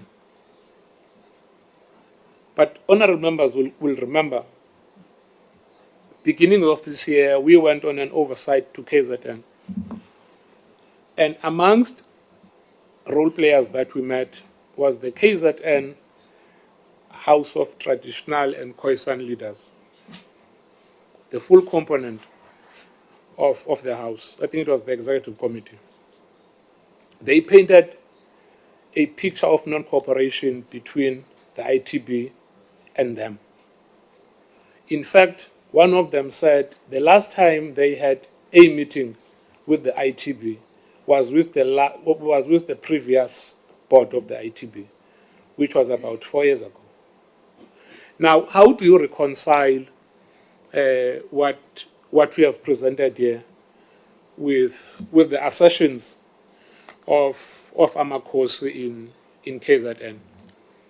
And secondly, how frequent do you meet with Amakosi in KZN as beneficiaries of the ITB? Thirdly, have you ever sought audience with the MEC of COGTA in KZN or the Premier himself? Thank you very much. Thank you, honorable members. Maybe from myself to the ITB would be to actually find out whether there is any mechanism to monitor the end user of the disbursements that you are actually making to various or respective communities or traditional councils, to just find out how that particular funds are being utilized as soon as they are in the hands of the traditional councils. Because I live in a traditional council area. I'm not too sure how those funds, if any, are actually getting utilized.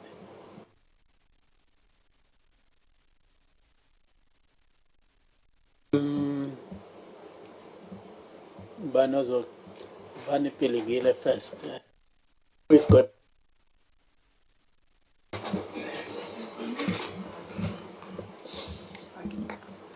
Thank you, honorable members and chair. So we will take the questions. Firstly, Dr. Mtswenyong will take some questions and some of the questions will be answered by Dr. Mwathe, and I will take more on the technical issues in terms of valuations. Thank you. Okay, thanks, Acting VC. Thanks, Chair. The Honorable Madikizela, the revenue as at the end of March 2023 was 1.8 million rand. It was driven in the main by the assignments that we did for the Department of Forestry, Fisheries and the Environment, and the Department of Water and Sanitation. As at 31 March 2024, revenue was 5.7 million rand. It was in the main driven by interest and on bank. This is just, I'm not talking about from the fiscus, that the line that comes from the department. This is own revenue. I'm not talking about the one that is closed now because it's under audit. We will report it when it has been audited. On just an equitable, on slide 11, so when you look at the Expropriation Act, you'll see that it too borrows from the Section 25(3) of the Constitution about the factors, current use, market value, and the other three that are listed. So for practical purposes, if you were to say, go and do evaluation for expropriation, the OVG would do what it does now, and that would be ready for expropriation. We have not done it per se for expropriation now. At DWS, when they want to expand dams and so on, we do it. We have been doing it for purposes of expropriation. So, as you know, the Expropriation Act is quite admin heavy. There are other things that they would have to do as part of the broader expropriation process. But when it comes to valuations, we could plug into that system and facilitate the expropriation. Mr. Mwathe will talk about the maturity level, the potential collusion. So how it happens in real terms is that we have created a panel of valuers throughout the country. These are private people that we have categorized in terms of the types of valuations that they do, and they sit on a panel. The departments appoint them for valuations assignments. They go do valuations assignments. They come back to the department then instructs us to do quality assurance on the work that they have done. So when a collusion has happened, a number of red flags will come up. And I want to believe, well, obviously we're living in a world of human beings, but I would want to believe the valuer on the OVG side would pick up on the red flags. And it is a number of them in the OVG who do the quality assurance. So before the sign off in the OVG is done, there'd be 2-3 people, depending on the value of the the valuation itself. So if coalition has happened on the end before it gets to the OVG, it ought to be picked up by those red flags that will come up. And I can tell you that there's a lot of engagement that goes on. Not that it has to do with collusion, but the inappropriateness of the methods that were undertaken. There's a lot of engagement that happens before you get to a final valuation certificate by the VG.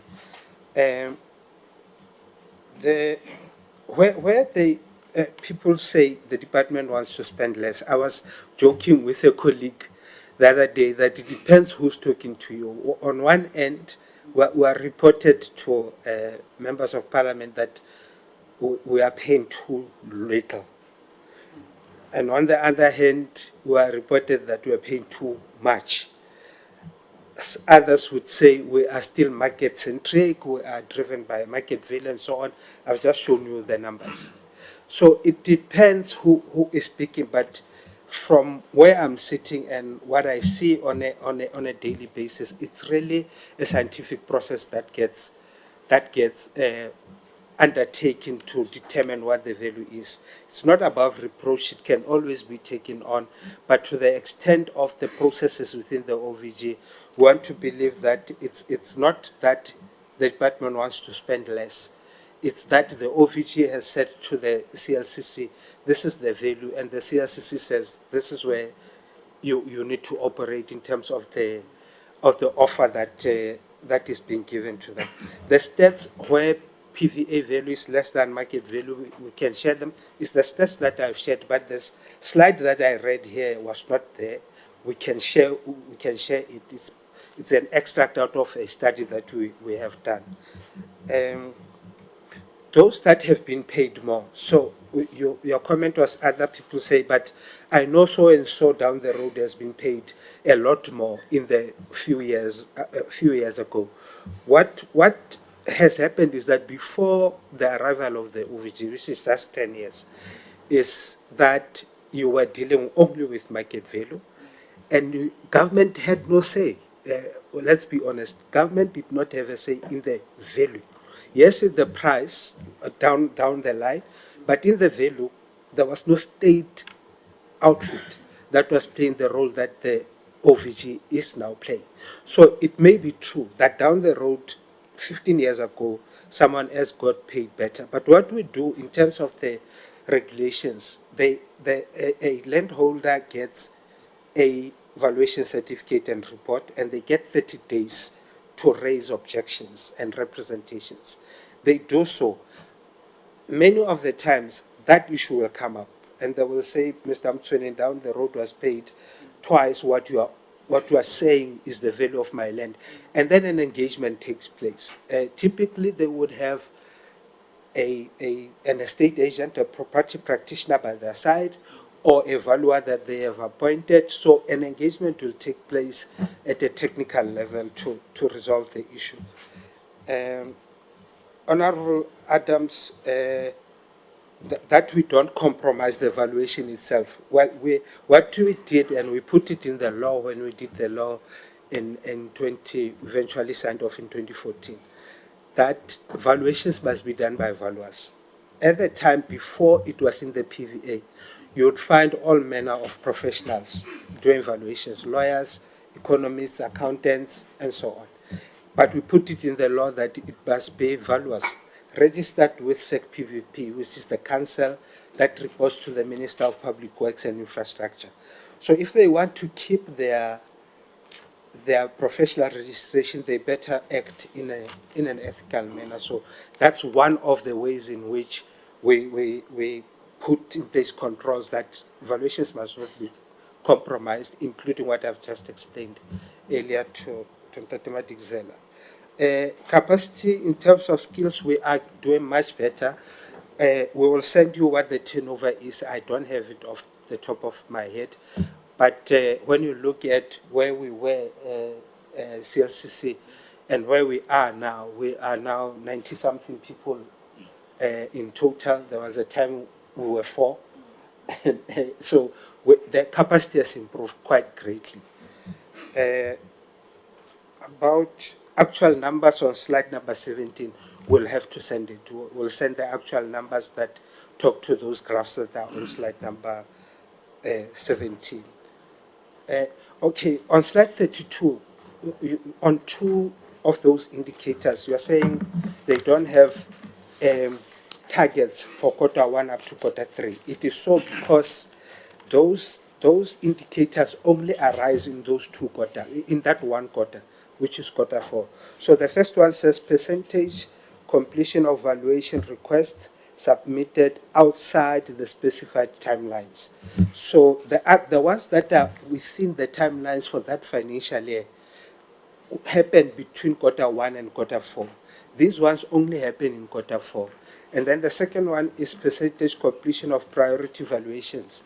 They also only happen in quarter four when the clients like the commission will say, here we are in terms of targets as well as spending. We want to reprioritize our work and we want to instruct you now with regards to these specific ones so that you finish them within the fourth quarter. So the only reason they are not in quarter 1, 2, and 3 is because they arise only in quarter 4. I think we are, Honorable Mahlatsi, Mr. Matso will deal with it.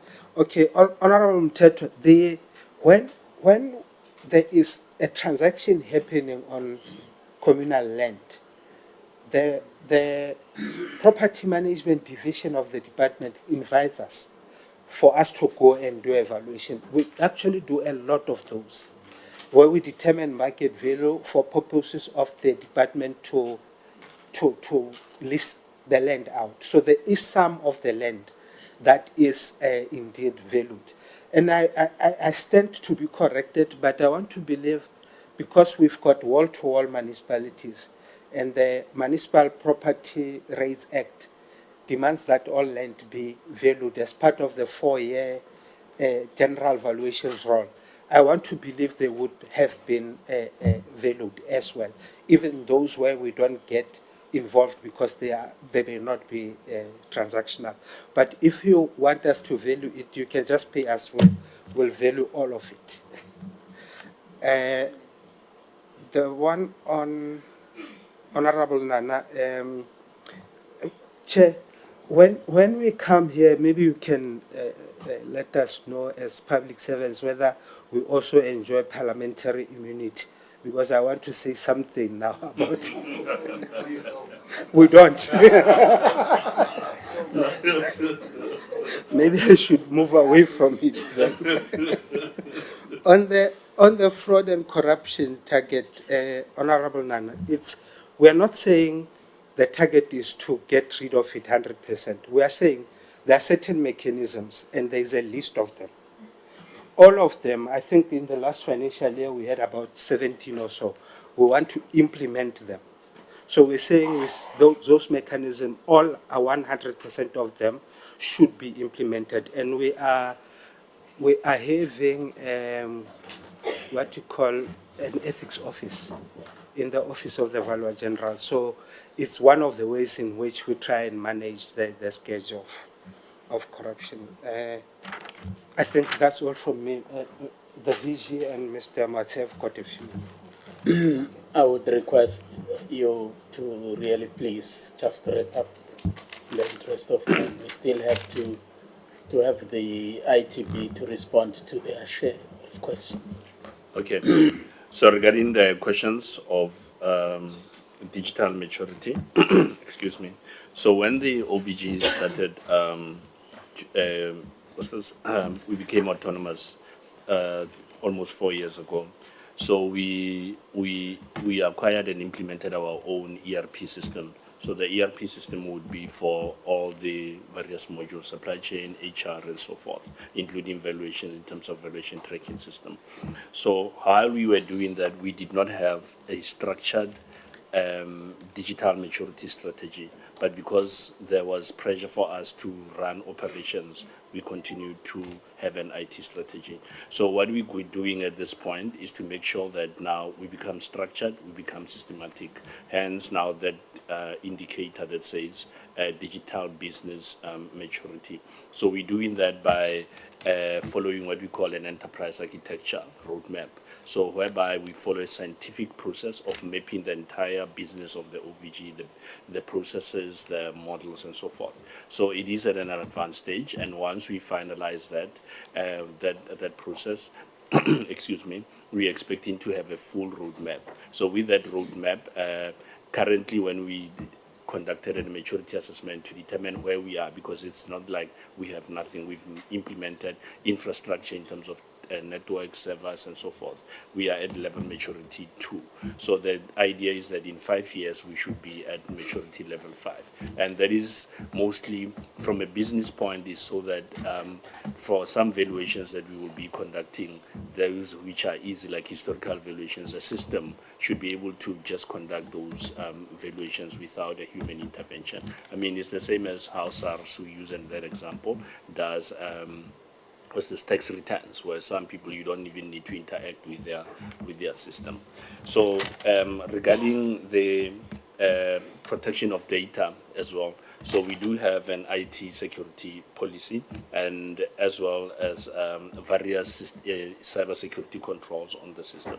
So as part of the enterprise architecture program that we're doing, we are expecting to produce a blueprint, a scientific against cyber security strategy that will assist us. So currently for the data that we produce, because we're still working, some of the information is being done manually. So what we do is that we've got files for manual records. We store them in a strong room, so where they are protected.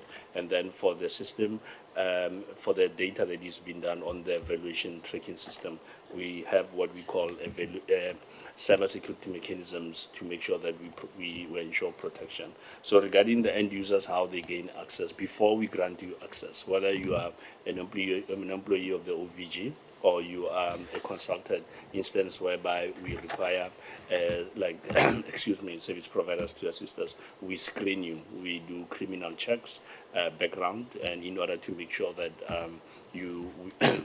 we mitigate the risk of instances whereby an end user might have some dubious intentions. Thank you. Okay. So, to answer Honorable Nana on what happens after the rejections. Remember, the rejections happened after we've determined the value, and they are in the hands of the department whom they make an offer. So from there, I think the mechanisms that we've seen happening after that is that they would refer the matter to court, or there's another mechanism of which they can also refer that for expropriation. But what's also missing now is there's a compensation policy that needs to be put in so that it serves as a mechanism to actually assist them in ensuring that they are able to deal with the rejection analysis, the rejections that they are getting. In terms, there's also a question on what happens if there are different values, different years, and they are all from the OVG. What could happen could be, it depends on the time. Usually, if same valuation it's requested over a whole lot of time, the market keeps changing. So that could be and sometimes you find that for one type of property request, there would be a request whether to do a historical valuations and the current use valuation. So you find that it's different method of valuing for same property. So that can lead to different valuations coming from the same source. So, and also remember, as I spoke to the market, the types of comparables that you are using are very key. So you may find that different comparables are sourced over different times, so that could lead to different values. So there are so many technical issues that could lead to that, but most importantly, the request, what is contained in the request. Thank you. Thank you, Chair. Thank you. Over to ITB.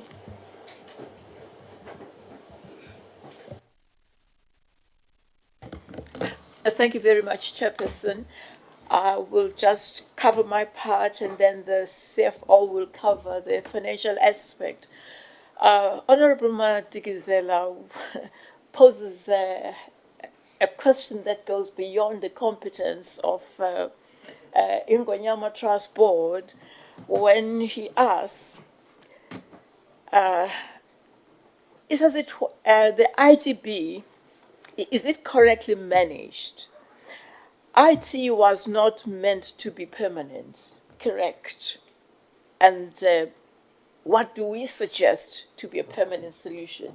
It's very easy.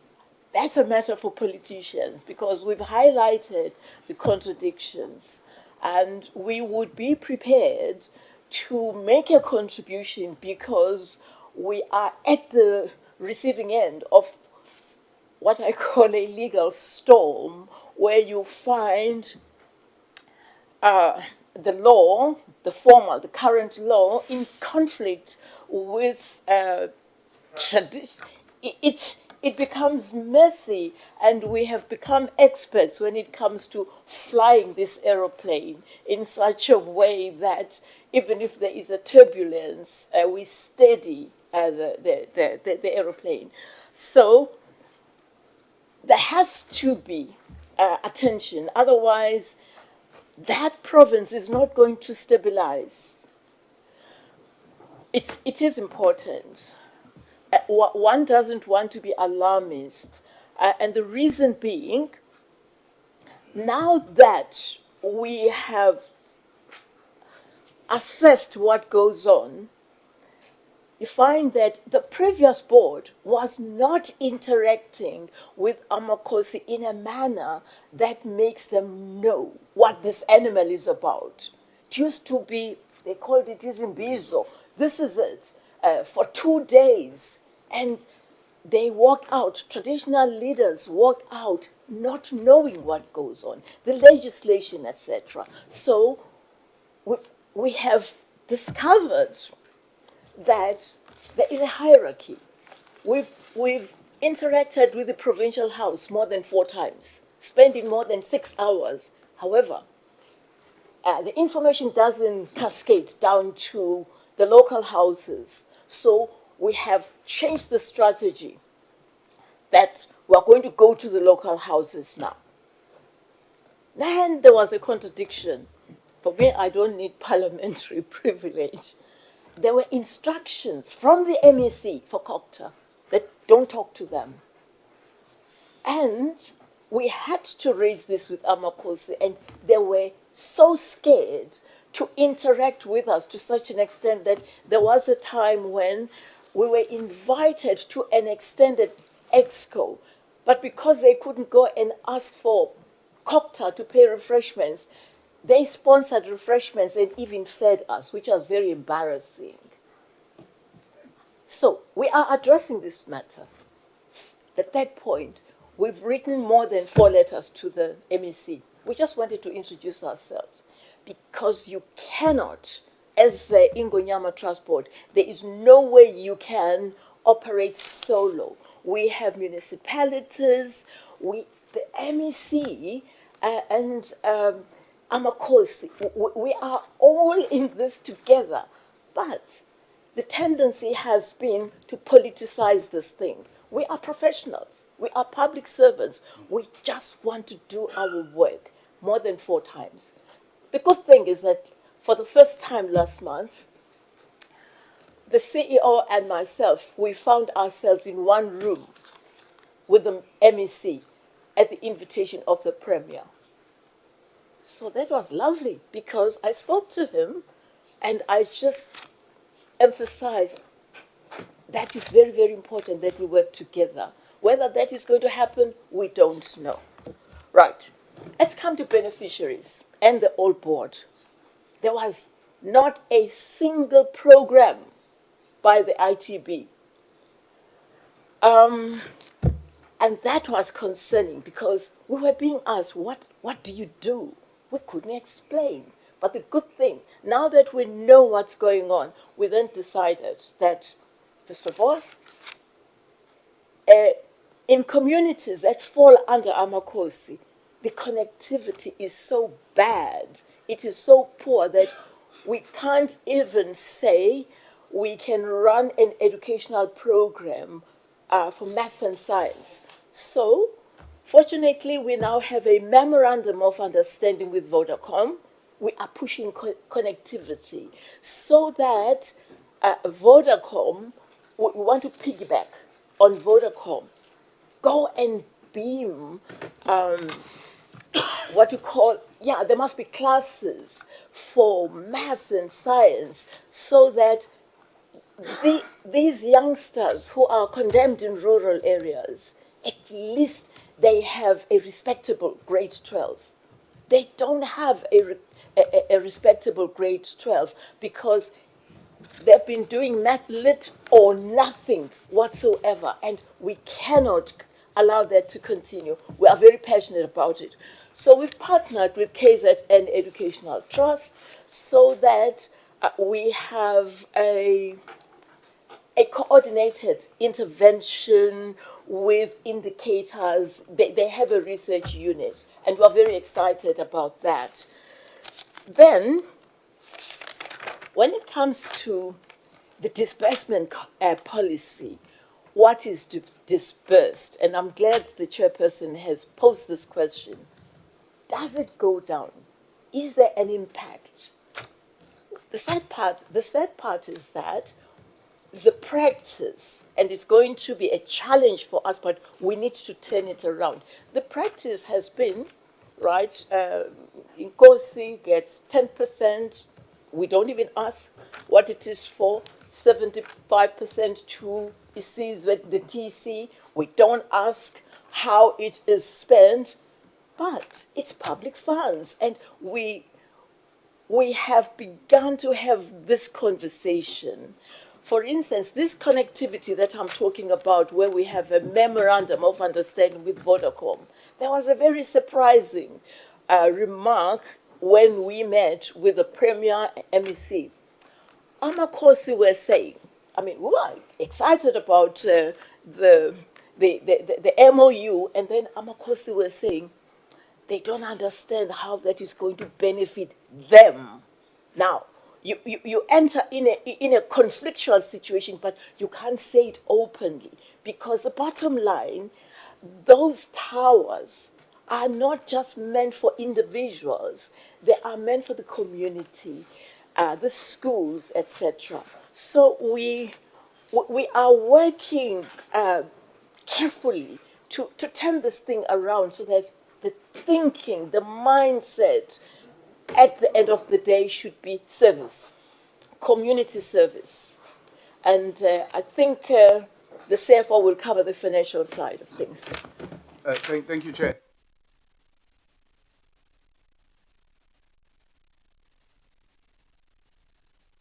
Thank you, Chair. Maybe let me start by enriching here towards the end.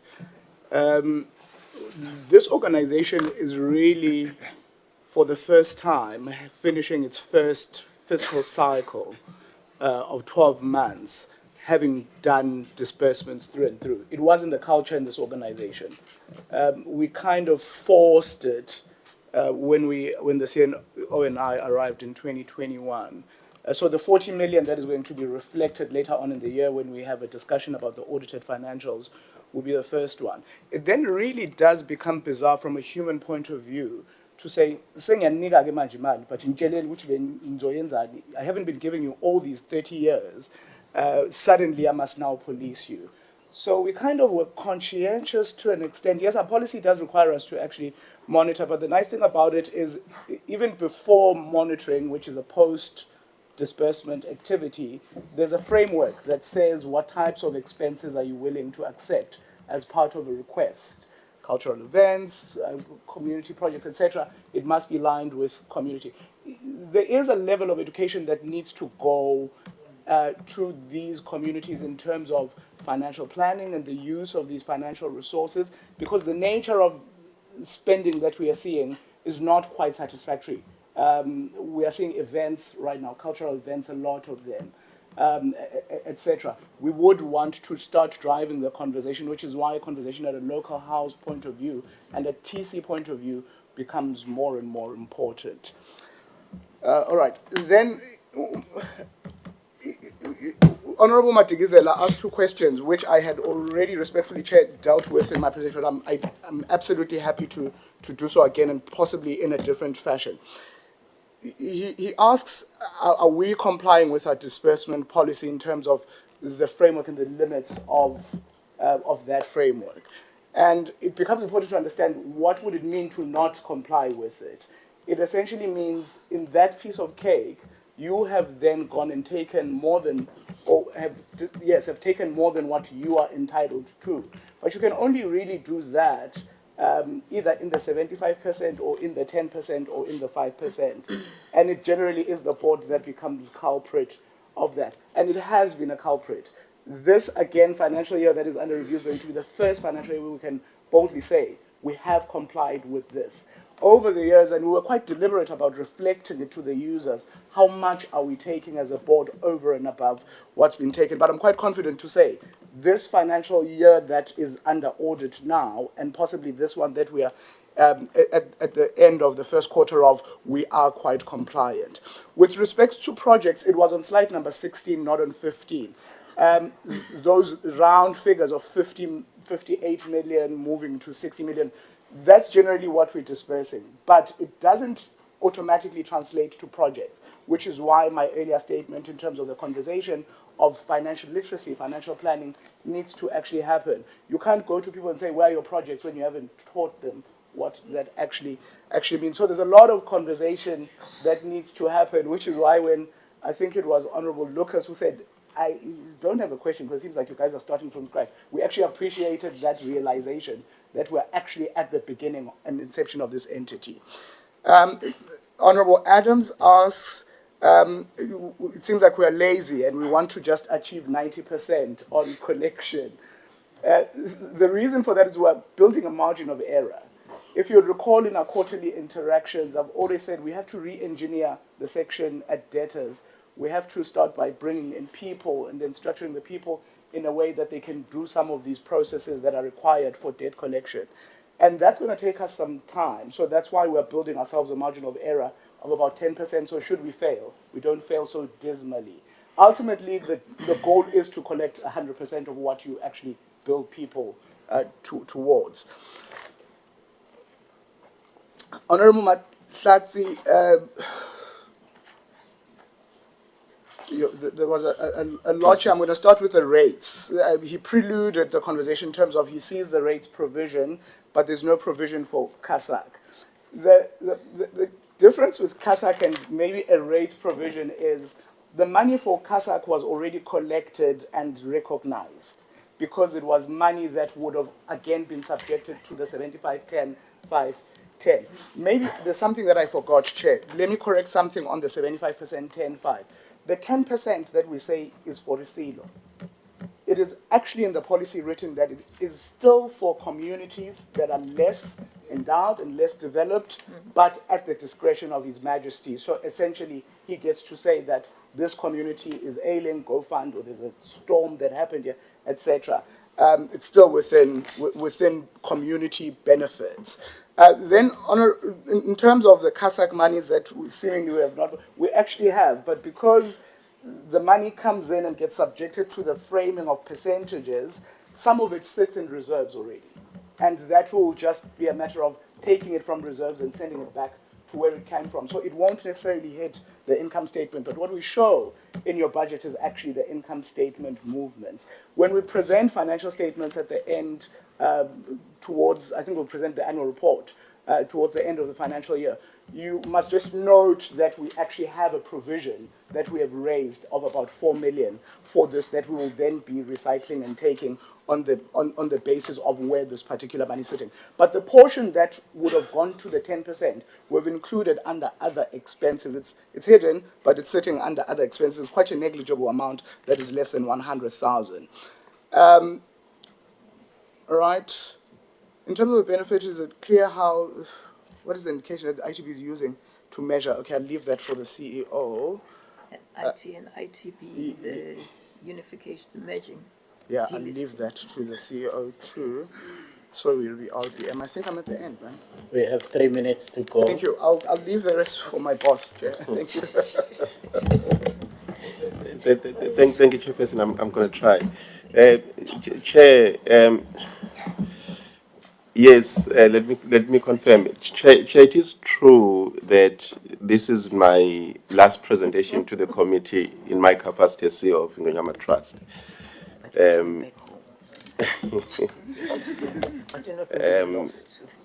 Is it, or you are saying it's the last time you are presenting as the CEO of Ingonyama Trust? Yes, so Chair. we may be seeing you in another capacity. I may not. Thank you, Chair. I'm just going to answer the questions that I have not. Dr. Mahlatsi, it was the issue of juristic personality. Chair, what we have done through the strategic plan and both the APP, what we've done is we have acknowledged that we have conducted an assessment and come to the conclusion that there is one organization there, and that organization is Ingonyama Trust with a board. So, but due to the fact that the organization, that structuring would have implications in terms of the moment that you say you list the trust, you delist the board, there are immediate implications in terms of the PFMA as to, for instance, how to deal with surpluses. So we've started a conversation with Treasury because we want control mechanisms so that we don't expose assets of communities to the fiscus as a consequence of the listing.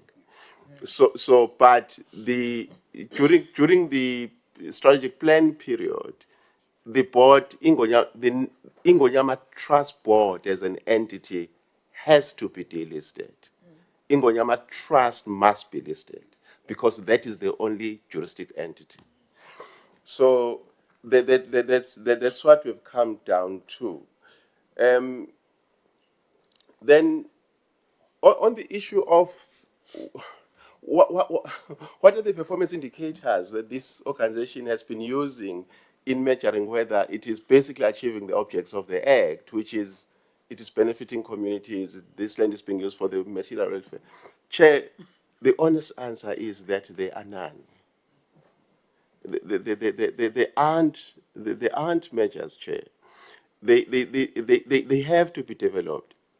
What caused this situation is that Ingonyama Trust over the, you see, this is a problem, Chair. Let me start here. You see, when you hear a member of a sitting board making reference to a previous board, it sounds distasteful. It sounds distasteful because it suggests that that member of that board is suggesting that they are better than those that were there before. Now, the difficulty of Ingonyama Trust is that you have a board that was practically, for all intents and purposes, there for the past 30 years.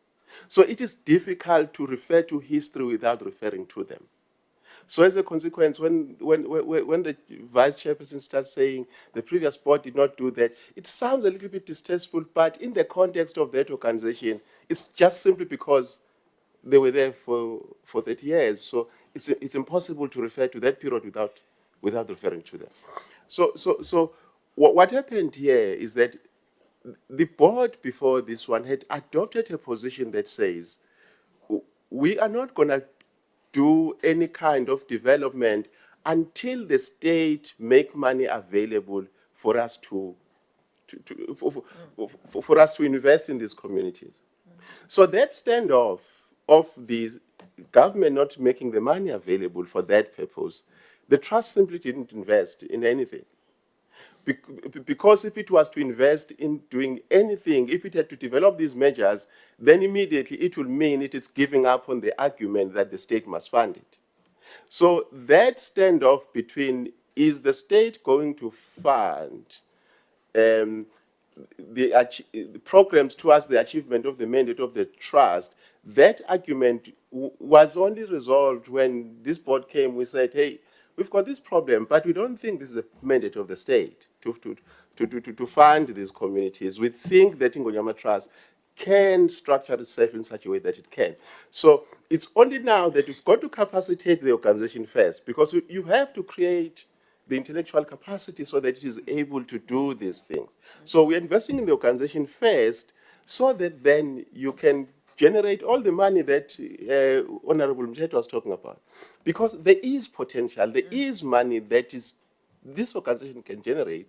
It's just that there was no investment in the organization in terms of people, in terms of systems, IT infrastructure, everything. So that's where we are, Chair. So my answer, my honest answer is in that context, that there were no measures developed because there was no intention of doing so. So now we have to make sure that we've got capital first so that we can, because we have to have capital to fund these programs. So that then these measures will mean something, because you can't just have measures when you don't have money to implement programs.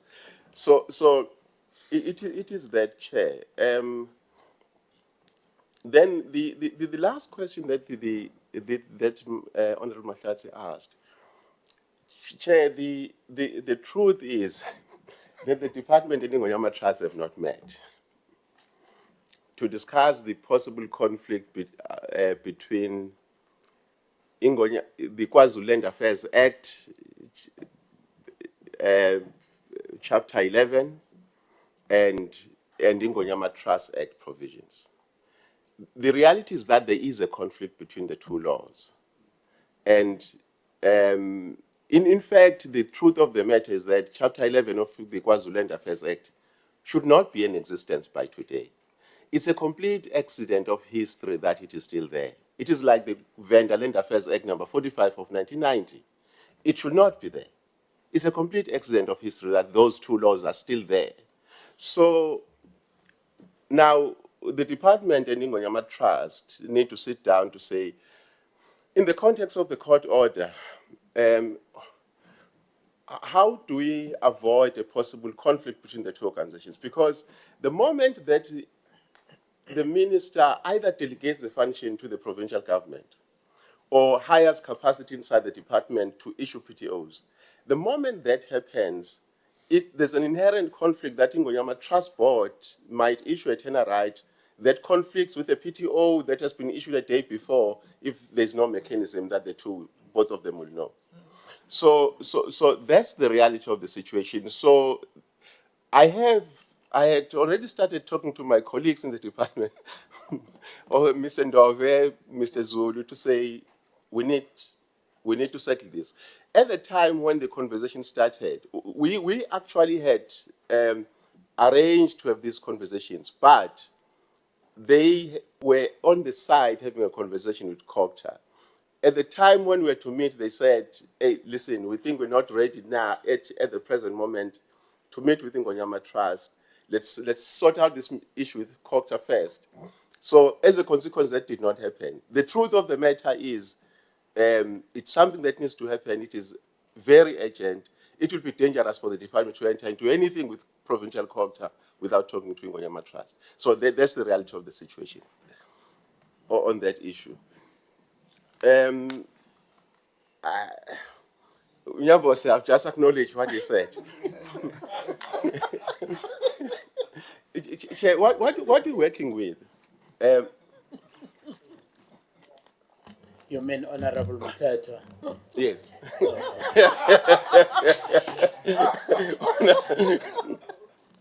Honorable Mcheto, Chair. See, Chairperson, Ingonyama Trust. Okay, let me also put up on Ingonyama Trust. Chair. It is exactly the same issue as the issue of Africa and the Berlin Conference. there were boundaries that Europeans determined. Africans got settled on the basis of those boundaries. The moment that you want to go back and say what is Angola now should have been somewhere, what is Botswana now should have been somewhere, you're causing a war. That's what you're doing. Because what it means in practice is that everybody else, as we've been hearing, there have been stories from Eswatini these days, from Lesotho, about some parts of South Africa that they think they are theirs. So the OAU was correct those years ago to say, let's leave these boundaries as they are. It is exactly the same story as the boundaries of traditional communities. So that's where I'll leave it, Chair. Thank you.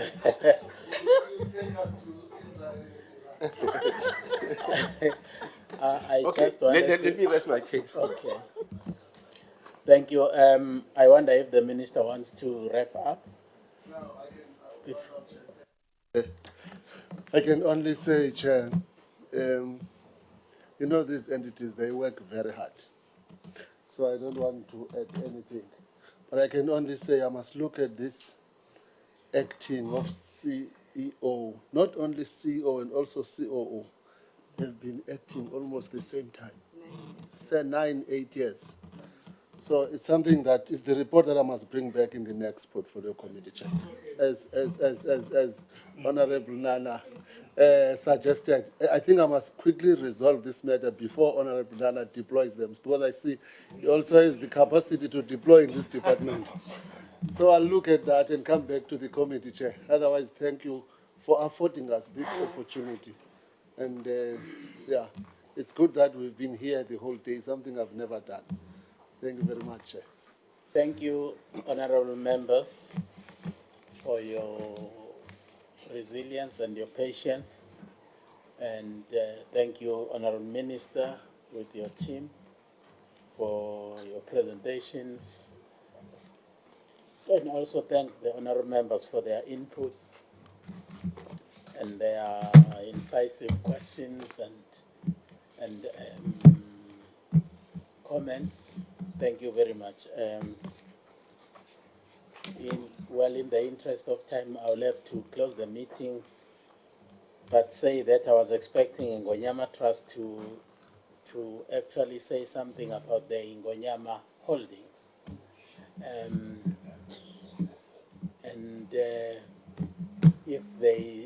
If they can say something, I will give them 2 minutes to say so, and to say something, and then we close, because otherwise our discussion is incomplete. I think, Chair, without taking your powers, in that 2 minutes, they must also say something about what Judge Ngwenya has just done in court and so on. If they can also brief the committee about that.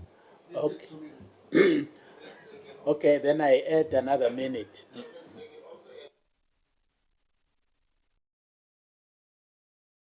I'm adding another minute for that. Thank you, Chairperson. From the board, we are pleased to put on record that to date, the relationship between His Majesty, the King Ingonyama, and the board, I want to say it's stable, because there hasn't been a single negative statement. So I do want to say in this meeting that we also owe this to our minister here, that there is thawing of relationships, and obviously we are waiting for the ministerial task team. However, we now have space to do our work, to think, to strategize, something that was not happening at all because we were in a very, very challenging situation. Thank you very much. Do you want to say? Thank you, Chair. I think, Chair, I didn't hear the last statement from Honorable Mahlatsi. He asked for something and we're given a minute for it, but I did not know what it is. That's why we're laughing. Okay. Chair, my 2 minutes worth of response has not been answered. Okay. In relation to the Ingonyama holdings. Oh, okay. All right. Thank you, Chair. The status at the present moment is that the CIPC was conducting an investigation on the Ingonyama Holdings matter. It's just that I've now forgotten the correct reference to the section of the Companies Act. Section 135. No, it's Regulation 135. It's Regulation 135 of the regulations. So it entitles the CIPC, it entitles a shareholder who is being defrauded to report a matter to the CIPC for investigation. And we did so. So the CIPC has investigated. The person that was conducting the investigation only answered yesterday or a day before because we were worried they have 30 days within which to do this thing. They've taken much longer. And they answered that they are waiting for their recommendations to be approved within management above. The significance of that, Chair, is that Ingonyama Trust is entitled to go to court and interdict those imposters. So that's what Ingonyama Trust should be doing. But the problem is when we go to court, we need to cite the CIPC as a respondent. Now, we can't do that without giving the CIPC the opportunity to go through its own process. So that's the reason why we had to start with them, because when you go to court about something that is administered by someone else, you need to join that someone else in the proceeding so that you can get an order against them too.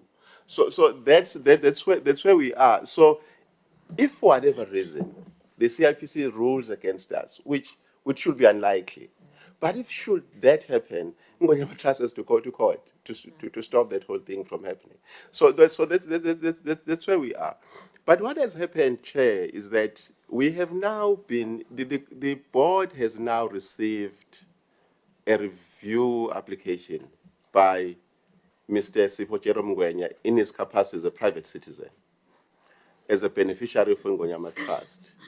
He's trying to review the appointment of a board that he was a member of in 2020, that interim board, and also is trying to review the appointment of this board. It's something that puts this board in a very precarious position, in that the board doesn't appoint itself. It gets appointed by the minister. The process is administered by the minister. So this board sits in no position to defend itself and say, we are lawfully in office. Because the attack is based on processes followed inside the department. If the department does not produce records to justify their process towards the appointment of this board, then this board sits in no position to defend that. The only thing it can do is to defend those statements in the founding affidavit that will be accusing it of something because it will have personal knowledge of those things. But on the issue of how it was appointed, it's totally out of its head. So therefore, you could have a very, you could have an order that disestablishes, that dissolves the board on the basis of Mr. Ngwenya's action. And what is basically happening is that we now have a number of cases in court. Okay, not a number of cases in court. Some of them are criminal, they're investigated by the Hawks. And another matter, we just have appointed attorneys of the land that was stolen in Newcastle. So what Ngonya is basically saying, he's going to court to say, Judge, review the appointment of these people and all decisions that they have made ever since they came into office. Without saying it, but including the decisions to sue me in courts or to initiate criminal proceedings against me. That basically is the nature of that review application. So it's unfortunate that we are where we are. But the board will see how it deals with it. To the extent that it can, that which it can't, it can't. So that's basically where we are, Chair. The board has taken a decision to defend, though there are limitations in terms of the extent to which it can. We do have some records. One thing I do, Chair, I keep records. So we do have records, some records, but we are not the proper party to be standing there. The proper party is the minister. But if the minister doesn't have information from his department, then it's something else. So he won't be able to defend us. So that's basically where we are.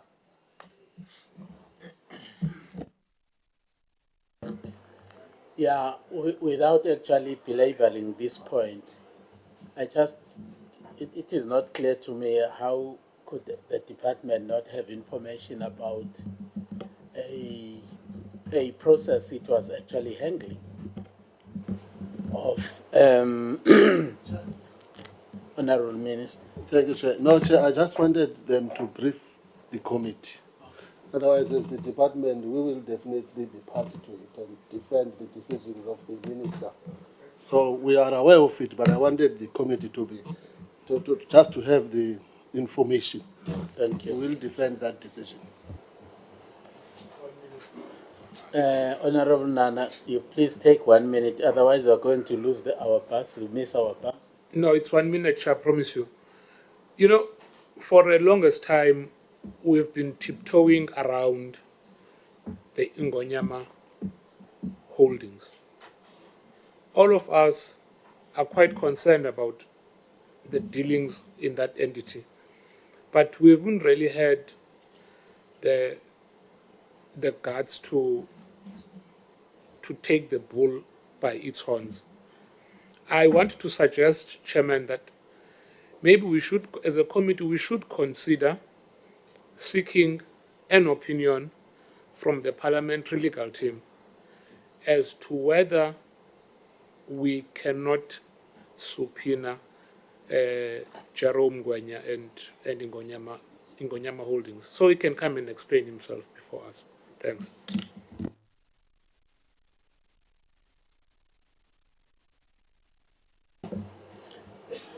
Well, this is it's a valid proposal, which I think the committee will be able to pursue, because we have always been itching to actually have a day with Ingonyama Holding and to understand exactly what they are doing and why they are not actually reporting to what problems are there between them and the Ingonyama Trust Board, and when they are going to be paying back the 41 million rand, which was seed funding loaned to them by the Ingonyama Trust Board. So we are aware of all of those, and and I can promise you we want answers, and we will not rest until we get those answers. Thank you. I've already thanked. The meeting is adjourned.